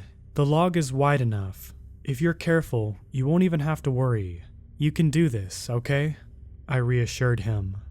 Okay, he hesitated. He began to cross nervously. He reached about halfway, and then I watched in horror as his body shifted in a way that looked like he was being pushed by an invisible force. He lost his footing and fell into the ravine. His body hit the rocky ground below with a sharp thud. I screamed, "Ben, are you okay?" I found a way to lower myself to the bottom. When I reached him, his body was curled into a ball and he was holding his leg and crying. "I just broke my leg," he choked. Ricky muttered, "We have to go back." "How do you suppose we do that?" I questioned. "Ben can't exactly walk at the moment, and we can't just leave him here." "Okay, maybe we could carry him, you know, like on our backs or something," Ricky said, panicked. "Okay, but how would we even get him out of this ravine?" "I have a rope in my bag," Ben groaned. "You could tie it around my waist and pull me out that way." The process of getting Ben out of there was excruciating. Ricky and I tied a makeshift harness around his body. Ricky climbed up the rock wall and began pulling up the rope. I stayed behind to guide him. "I told you we shouldn't have done this," Ben cried out in pain as his limb hit the rock wall. "I'm sorry, Ben. I promise, but we're going to get you out of this." I felt awful. Once we got Ben to the surface, Ricky and I threw each of his arms over our shoulders. With the inevitable darkness of night looming over us, we began heading to the direction we came from. Ben yelped in pain with every step. We walked about a mile and then came across a stretch of bushes. "I'll go see what's on the other side before we drag Ben through there," Ricky said. He disappeared into the bushes for a moment. It went silent. "Ricky?" I called out. No response. "Come on, man, this isn't fun. You guys aren't going to believe this," he said as he appeared from the bushes. "What are you talking about?" "We must have circled back around or something," he said. "What do you mean?" I asked, alarmed. "I don't know. We're back at the ravine." "That's impossible. We went straight through," I almost shouted. "If you don't believe me, you can take a look for yourself." I pushed through the bushes, and sure enough, we were back at the ravine. Suddenly, everything was quiet. "Hey guys, are you back there?" No response. "Guys." Suddenly, I heard giggling, but there was something off about it. It almost didn't sound human. "Ben, Ricky, is that you?" The laughing turned to a low growl. I ran back through the other side. "Why do you look so scared?" Ben asked. "Yeah, why do you look so scared, Isaac?" Ricky smirked. "I don't know. I guess there's an animal back there or something." "I think you're just imagining things. I didn't hear anything," Ricky said as he stared past me. We headed through the brush, yet again, trying to find our way out. About a half a mile later, we came into the same patch of bushes. "Okay, I know for sure we didn't circle around. This isn't possible, Ben yelled. I don't know what's happening. I began to panic. Ricky said something. Stay here. I'm going to find a way out of here, I told them. I ran through the woodland, trying not to trip. I found myself back in front of the bushes. What? I shouted. I ran in a different direction, back at the bushes. I ran again and found myself in those same bushes each time. Guys, I think we're somehow stuck in a loop. I tried to catch my breath. That's not possible, Ben said in disbelief. I don't know, okay? All I know is I tried every direction, and every direction led me back here. I don't know what's going on, but for right now, there's no way out. I tried to come to terms with it, as the words left my mouth. What are we going to do? He cried. I don't know, but for right now, our best bet is to try to stay calm and set up camp while we figure this out. Ricky and I set up the tent that we brought with us. I built a fire, then tried my best to stabilize Ben's wound with a first aid kit that I had taken from my parents' closet. Hey Isaac, Ben said as I was wrapping his legs in gauze. Yeah? What if our parents were right? He said. What do you mean? I asked. About the creatures. What if that's what's happening right now? That's not possible. Those are just silly kid stories. I tried to reassure him. But I had a feeling in the pit of my gut that I was wrong. Night fell over us in a blanket of darkness. We all sat around a fire to keep warm. Ricky stared off into the darkness. We should just accept it, he said in a trance-like state. Accept what? I said, concerned. We're never getting out of here. They're coming for us. They're going to take us, and we should accept it. Who's they? I asked, frightened. Them, he replied as he pointed into the darkness. You know something, Isaac? He continued, reaching into his bag. What are you talking about? I said, on edge. The creatures really aren't that bad, in fact, he said calmly as he began to pull a fishing knife out of his bag. Ricky, what are you doing with that? I panicked. I think we should embrace them. He laughed and I watched in shock as he lurched forward and got Ben in the stomach. I heard Ben scream. No, I screamed. The next few seconds passed by in slow motion. I ran toward him and tried to tackle him. With almost inhuman strength, Ricky threw me into a tree. I felt my skull hit the base of the tree, and everything went black. I woke up slumped against the tree. My eyes fluttered open as I saw Ricky crying next to Ben's body. What have I done? He sobbed. They made me do this, he screamed. Who made you do what? I choked. The creatures. I never wanted to hurt anyone, but they made me. His face was smeared with blood. I tried to sit up. It's okay. We can fix this. I tried to calm him. No, we can't. Ben is gone. They made me kill him. And now, he stood up. They're going to make me get you too. He cried as he headed towards me. Ricky, we can talk through this. I'm your friend, I pleaded. I'm sorry, Isaac. He sobbed as he raised the blade above me. In a split second, I saw a large, black, mist-like creature swoop over Ricky. With claws sharp as knives, the creature tore at Ricky. The creature took one final swoop. I began screaming, and he was gone. I vomited and began sobbing. I heard the creature let out a shrill screech as it disappeared into the darkness of the night. Take me too, I cried, not wanting to live with what I just witnessed.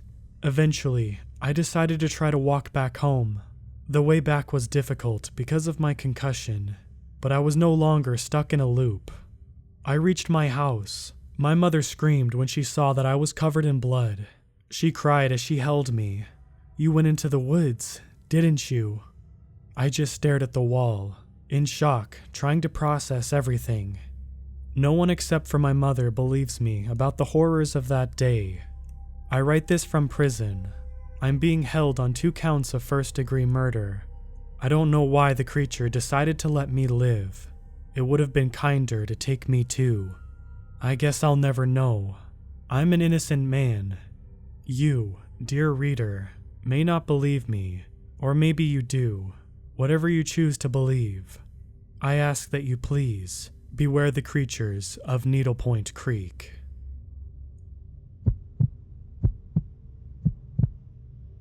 When I was a young kid, around the age of my earliest memories, so probably 4 or 5, I had trouble sleeping. I don't have a great memory about most things, but I remember my sleep troubles probably better than anything else I do from that age. I was an only child. I'm adopted, and I lived in a small, older home with my parents. Living room, tiny kitchen, 2 small bedrooms, and 1 bathroom to share. Not exactly a mansion, but one of the upsides for a little kid of not being well off is that it meant my parents were never more than 10 feet away in our tiny little house. One of my first memories is running into my parents' room and telling them about the faces I saw while I was laying in bed. I still remember cuddling up with my favorite stuffed animal, a Care Bear of all things, for what felt like hours every night, trying and failing to go to sleep. I would just stare up at the ceiling, and while I did, it was like a parade of faces would slide in and out of my vision. The faces were a mix of contorted but normal people, and the typical scary things a kid might see in movies. Vampires, werewolves, creepy old women. They would just start at the top of my field of vision and go sliding to the bottom, sort of like a weird 3D movie without the funny glasses. Obviously, this was terrifying to a little kid. Most of the time, I would hide under the blankets and hope to eventually fall asleep. But some nights were harder than the rest. The night I went running into their room, clutching my Care Bear, the first time I really fought the fear. I tried to desperately explain to them what was happening. Of course, they told me I was having a bad dream, and that I would be fine, and they tucked me back in my bed, and my mom sat with me for a little while. I slept with the TV static on that night, and before long, that was the only way I could go to bed at night. But even as a little kid, I knew I wasn't dreaming. I hadn't been asleep, and I hadn't woken up. It was happening to me while I was awake, and it continued. Sometimes better, or sometimes worse, for months or even years. I'm 31 now, with a family of my own. Looking back, I know I was going through night terrors, and probably sleep paralysis. I'm a very critical, science-driven person, and I'm not particularly religious. I don't think it was anything more than that, and I know my parents did the best they could. They probably have never even heard of the term night terrors or sleep paralysis. It got somewhat better with time, but I will never be able to forget how it feels, I should say. I've struggled with them on and off in my adult life, and unfortunately, it's become more and more common over the last few years. It's really hard to explain the differences between a night terror and a normal nightmare if you haven't experienced it. But you know how nightmares can be scary, and then you wake up and need a few seconds to settle yourself. I've had plenty of nightmares. Frankly, they don't bother me that much, and I feel fine as soon as I wake up from them. But night terrors are completely different. I would wake up screaming, but not at anything in particular. My body was completely pumped full of adrenaline. The fight or flight mode engaged in the only way that it could be when your body knows you're facing imminent danger. But the worst part is what it does to your mind. There's no rational thought for a solid minute or two upon waking up. I wish I was better with the words to describe it, but it's pure terror. I can't reason myself out of it. I can't take deep breaths to calm down. I can't do anything but grasp and try to slowly stop the screaming or the whimpering it turns into after a few seconds. My muscles on fire like I've just finished a marathon. Anyway, I would suggest never having night terrors. For better or worse, I've gotten as used to it as possible. Like I said, I struggled with it a lot as a kid, but it's becoming much more rare as an adult. Until the last few years, when it's become a little more frequent. I would only have 1 or 2 episodes a year. I'm sorry if I'm giving too many details, but I feel like it's important context to understand the reason why I'm posting this here. I don't remember exactly when it started, but my trouble when I was a kid didn't stop when I would finally fall asleep. I don't usually remember my dreams or even my nightmares after a few minutes, but there's 1 or 2 dreams I'll never forget, much as I wish I could or try to convince myself I have. Because I had the same nightmare almost every single night for months. It always began the exact same way. I'd be sitting on the back porch of our little house. Like I said, the house was tiny, one of many small, some run down, houses in the neighborhood. Our back door had 3 wood steps leading down into the yard. Turn to the left, and a few feet away was the side of a house where my parents kept the trash cans, and where you could turn and walk back toward the front gate. To the right from the door was the driveway that came into the backyard and the outside garage. And if you looked straight out from the porch, there was maybe 10 feet of backyard. Then a chain link fence with a gate that ran from my neighbor's wooden fence on one side to the edge of the garage on the other, gating off the rest of the yard that went 50 feet or so back. This is where I would begin my dream, the only dream that ever mattered, every single time. I'd be on the back porch, and it was 12:03, dark but with enough pale light to see the gray shape of my yard around me, almost like the light of the moon I never saw.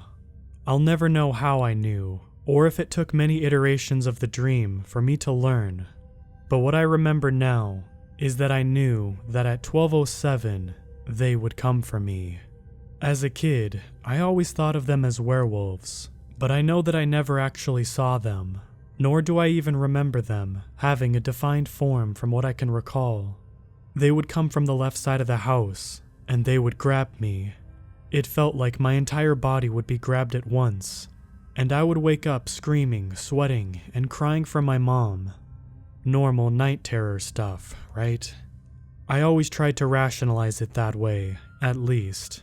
But like I said, this wasn't like any other nightmare, because every few nights, the dream would begin again.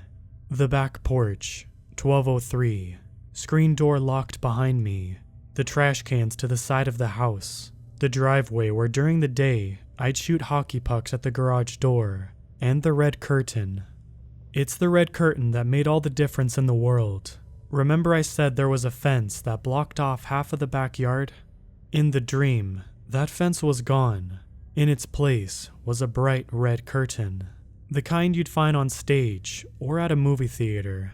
The world around me shined silvery in a pale light of the moon. I now realize I never looked up to find, but the curtain was bright red. It had a slight part at the top, a few feet to my left if I was looking out from the porch. Through the few feet of open space at the top, but not at the bottom, I could see what looked like daylight, and the branches of the tree we had, behind where the fence/curtain stood. Staring at dark, scary images was my nightly ritual, followed by waking up on the back porch. That sliver of daylight felt familiar. It felt like home. I desperately wanted to reach it, but I never could, because when I walked to that curtain to try to find the seam that went to that part at the top, it didn't exist. Or maybe it did, and I just never found it. Instead, I would pull on the curtain and try to open it at the split. It would just keep billowing out. I'd pull and pull, and there was always more red curtain. It would eventually envelop me. In a panic, trying to reach that sliver of daylight that felt like home, I would always fail, and then they would be there, grabbing me and sending me back to my bed, screaming, clutching my bear. Reoccurring dreams are a known phenomenon, and if every night I woke up fighting the curtain, I could rationalize this a lot better as an adult, but I didn't have the same dream every night. I mean, I did. The porch, the light, the curtain, but it never felt the same, because every night when I'd go back, that sliver of light at the top of the curtain would just be a little narrower, a little more unreachable, and eventually, I knew where I was. I don't know that I ever recognized I was in a dream. After all, I could have chosen to fly or whatever, had I been truly lucid. But I always knew I was back in the same place, at the same time, and I knew what would happen to me. I tried 100 different ways to go through the red curtain. I tried climbing it. I tried going at it from the other side. I tried going around, only to find myself thoroughly blocked by a wall of a fence on my left and the garage on my right. And every time I failed, that sliver of hope at the top would grow smaller, inch by inch. I couldn't tell you how long this lasted. For all I know, it was a couple of months, or a few dozen times, becoming aware of myself on the porch at 12:03. Or it could have been years. The dreams were more spaced out. Like I said, I don't have a great memory of when I was that young, but I remember when the dreams finally stopped. I don't remember how many times I tried that curtain, but I know it wasn't every time I entered that dream. Other times I would try to escape in a different direction, or even out the side where they came from. Nothing ever worked, and they all ended up the same way, with the sensation of being squeezed from all around and waking up in my bed in terror. I wish I had some heroic story of how I made it end, of how I stood up to the fear and declared it had no power of me. That's what always worked in the movies, but that's not what happened. Instead, I hid. Of course, I had tried before, by cowering under the boards of the porch, where by day I would dig up worms, and by night I would hunker down, wishing I could live under the dirt the way they did. But hiding there never worked. 12:07 would come. I'd hear footsteps coming from the side of the house, and a few seconds later, it would be over. It ended the night I threw myself into the trash can. I don't know if it was a coincidence, me finding something to overcome the mental hurdle, or something else, but I threw myself into the metal trash can and covered myself with all of the boxes inside. I remember staring up at the now tiny sliver of light at the top of the curtain as I pulled the lid over my head, and I remember the footsteps passing me by for the first time ever. I never had that dream again after that night, not once in my life. Most of the time I can pretend it never happened, and avoid the chill I have now from recalling all of it again. But as I said, earlier tonight, it all came rushing back. I had a normal night with my family, and I tucked my son to sleep at 7:30, as usual. Unfortunately, night terrors seem to have a genetic component to them, and my son may have inherited something I never wanted to give to him. He's almost 4 now, and has had a hard time sleeping his entire life. He wakes up at night in a sweat, screaming. When he was younger, he could never articulate what it was that scared him, and we chalked it up to nightmares, or possibly even night terrors. When my son was old enough to talk, he would say he doesn't like to sleep because it's scary, which is what he always says to try to get out of doing something he doesn't want to do. Anyway, we brought this up to the doctor, who said there aren't really any answers to what causes night terrors, nor are there really any treatments. So when my son woke up crying tonight, a few hours after going to sleep, as he does on way too many nights, I went in to soothe him back to sleep, feeling guilty as always, that it's probably due to me in some way he inherited this. But tonight was different. As I set him down, he said something that chilled me to the bone and brought back a wave of memories I wish I didn't have. "Dad, I'm scared of the red curtain."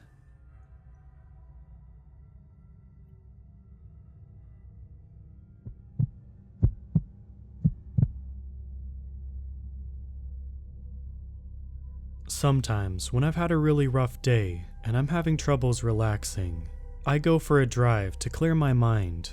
There's something about driving down the back gravel roads that soothes me. I admit, it can be a little creepy at times. It can be spooky driving in the middle of nowhere, only able to see as far as your headlights allow, the trees hiding whatever could be lurking just beyond your line of vision. What's even scarier is hearing something in the car with you when you know you're alone. Last night, I was looking for a way to calm down after working a stressful 12-hour shift. I got home around 7:30 p.m., made and ate some dinner, then watched TV in bed, trying to get some sleep to do it all over again the next day. I tried to sleep for over 4 hours, tossing and turning, unable to sleep. Sometime past midnight, frustrated, I got out of bed and grabbed my car keys.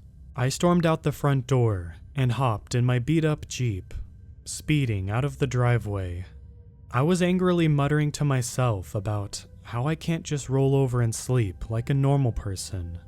After 10 minutes of driving, I found myself down one of my go-to back roads. It's more of a 2-track, surrounded by dense pine trees. I like this road because it's spooky. The trees are dense. You can't see 10 feet into the woods, letting my imagination run wild. I had to slow down to around 25 miles an hour to safely navigate without hitting anything. I turned the radio all the way down, turning my full attention to the thin road in front of me. Just as I started to get that eerie feeling, my car radio blared as loud as it could. A talk radio station had somehow popped on, even though I was listening to 80s rock before. I jumped, scrambling to turn the volume down. Before my hand found the volume knob, the radio cut out completely. I scrunched my eyebrows in confusion, looking at the radio as if it had a mind of its own. All of the sudden, a wave of dread hit me like a ton of bricks. The hair on my arms and neck stood on end, my heart beginning to race uncontrollably. It got so quiet I could hear my heartbeat thumping in my ears. After a few seconds of that eerie silence, I started hearing something behind me, in the back seat. It sounded like someone was pushing down into the back seat, like suddenly a lot of weight pushed it down. A loud pop made me jump a little, grabbing the steering wheel so tightly my knuckles hurt. I started to feel a presence, like someone or something was in the car with me. I could feel it get closer, like it was leaning in to whisper something in my ear. I noticed movement in my rearview mirror as well. Something was definitely in my back seat. A deep breath exhaled, blowing its breath right in my ear. I was completely paralyzed in fear, not knowing how to react. I was still driving down the road, but maybe at 5 miles an hour. I was too afraid to turn around and see what was behind me. I had this gut feeling that if I turned around, something bad would happen. "Hello," a muffled voice called in my ear. Its voice sent shivers down my spine. It sounded like an old woman, if she were trying to speak while covering her mouth. It started to breathe deep, raspy breaths in my ear, as if it was out of breath and struggling to breathe. Its breath smelt like rotting eggs, making me almost gag. Every now and then, I could see movement in my rearview mirror as it shifted around. "Look at me, please," the muffled voice said after a few seconds of breathing down my neck. I ignored it, kept my eyes straight forward. Finally, I could see the driveway about 20 feet ahead to my left. Once I got to it, I pulled in and turned the car around as calmly as I could. "Look at me," it growled. My muscles tensed as it spoke. It was even scarier sounding when angry. I managed not to jerk the steering wheel and successfully turned around. I noticed I was driving a little too quickly for the road I was on, but I couldn't help it. I wanted to get back to the main road where there were other people, if I was lucky enough to make it that far. I felt pressure on my shoulder as it must have grabbed me. Its fingers felt incredibly bony and shaky. I stayed driving straight and tried not to let it affect me. There was now jerky movements that I could see in the reflection of the mirror, like it was having a seizure or something. The fingers dug into my shoulder, making me wince in pain. "Look at me," it growled in my ear again, taking deep breaths in between each word. I noticed my foot consistently pressing the gas pedal harder. I glanced at the speedometer and saw now I was going 50 miles an hour, speeding as I went around turns. I have never wanted out of the backwoods so badly in my life. Somehow, I was able to keep the car in control, avoiding the trees that were just feet from my front end. At one point, my tail end clipped a tree as I slid. I kept driving as fast as I could. Its fingers were digging so hard in my shoulder that it was getting harder to make the turns.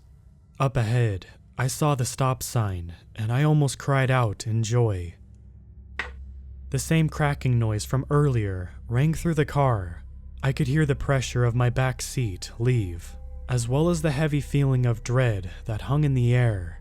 I didn't even notice I was holding my breath until then, taking a huge breath as I blew through the stop sign. I noticed a tear was rolling down my cheek as well. I could tell by the atmosphere in the air that whatever was in my back seat was now gone. I sped the whole way home, not stopping at any stop signs on the way. I'd never felt so much relief in my life as I did in that moment. I pulled in my driveway.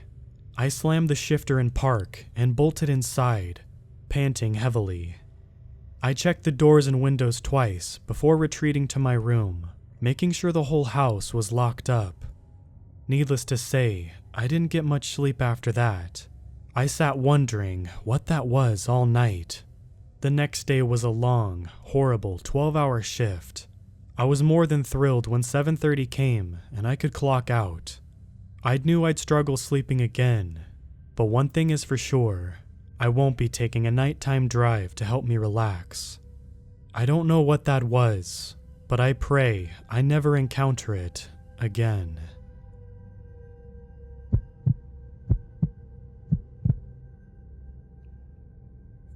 I live in the western suburbs of Boston. I realize I'm not exactly in the middle of nowhere, but sometimes it sort of feels like I am. My street is even located between two relatively major roads. However, there's also a lot of farmland in the area, and it's a pretty wooded area too. In fact, my backyard is right on the edge of the woods. There's some trails back there that I've explored, as well as a few other trails nearby. There's a few stone walls and old direction markers back there, but other than that, not a whole lot.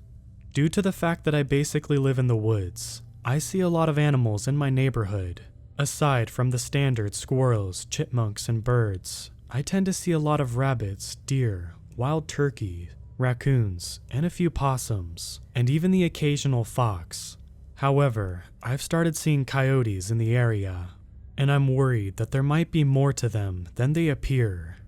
On the other side of the woods from me, there's a house. It's not part of my neighborhood, and I actually think it's another town, since I'm right on the line. During the fall and winter, when the leaves are down, it's very easy to see through the woods to that house, and I notice they tend to keep weird and inconsistent hours. Sometimes the house has every light off as soon as the sun goes down, and sometimes they're up until about 3 a.m. Sometimes I'm just getting up in the morning, someone is leaving for work, and sometimes there's no sign of any movement from there in the mornings.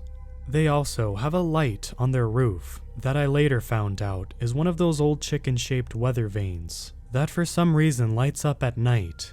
Nothing too unusual about that, except sometimes I see it flashing on and off all night, and sometimes multiple nights in a row. I've never actually spoken to any of the people that live there, and I barely even speak to anyone in my own neighborhood. However, one person who I have spoken to a bit is my next door neighbor, Roger. He's an elderly man, probably in his 70s, and I think he's a widower. He has too much time on his hands, as I often see him doing lots of yard work, even though the neighborhood has a service that does that for us. He's also known to take on projects in other people's yards as well, and do work in communal areas. This includes simple stuff, like taking people's trash cans to the curb, to their garage after the trash pickup has occurred, to larger stuff, such as trimming tree branches. I've joked that he's the unofficial caretaker of the neighborhood. I don't really talk to Roger often, but one time he told me that the people who live in the house on the other side of the woods are Native American. For some reason, I thought that might explain some stuff I've seen in the woods. See, I neglect to mention this before, but there's this crudely made teepee out of branches right off the trail. It's not really big enough for anyone to go into, but it's kind of cool. I have no idea who built it, but it's been back there for at least 5 years I've lived here. There's some rocks in front of it in a fire pit style, but they seem to change positions sometimes. And I've also seen what looked like beer cans from the 1970s in the vicinity. I wonder if that's when the teepee was built. I'm not saying the Native Americans that live in the house are definitely behind the teepee, but it wouldn't be out of the realm of possibilities. Some of the old trail stone markers have what could be Native American drawings on them too, but again, anyone could have done that. I don't know whether the Native Americans are responsible for the stuff in the woods or not, but I think they might have something to do with the increased presence of coyotes. As I'm sure many of you are aware, there's a thing called a skinwalker in Native American folklore, in case anyone isn't familiar with them. Supposedly, certain Native Americans can take on the form of an animal by wearing the pelt of their fur. I've typically seen them portrayed as taking the form of wolves or coyotes, but I'm not sure if they're able to take on the form of other mammals too. When I first saw the coyotes, I didn't immediately make the connection. It was late August, and I was driving home one evening, just as the sun was starting to set. As I rounded the corner towards my street, I saw what were 2 coyotes walking down the road. They definitely weren't foxes, and I'm pretty sure wolves don't live around here. So, they must have been coyotes. I had never seen a coyote around my house in the 5 years I've lived here, but I've always suspected they were around. I used to live a few towns over, and I'd occasionally see one there. And more often than not, I'd hear them howling. I actually thought it was kind of cool at first, as I love seeing animals. A few nights later, I was chilling on my back patio when I heard rustling coming from the woods. This wouldn't be the first time an animal in the woods scared me at nighttime. One time I was in my backyard in October, no doubt having just watched a slasher movie, when I heard what sounded like heavy footsteps in the woods. It ended up just being a deer, but as you can imagine, the whole thing was a bit freaky, if only for a little while. This time though, it was a coyote that walked out of the woods. I have no idea if it was one of the ones I had seen earlier in the day or a different one, but it walked towards my patio and just stood there for a second. I tried to take a picture, but all of a sudden it ran off back into the woods. As I went back inside, I noticed an outline of Roger standing at his back door. I wondered if he was watching the coyote too. I didn't realize this until later, but the outdoor lights of the Native American house had been on the whole time. It was at this point that I made the connection between the coyote and the Native Americans, and I started talking to my friend about the possibility of skinwalkers being in the area. Of course, my friend didn't really take me very seriously, and frankly, I wasn't sure if I took myself seriously.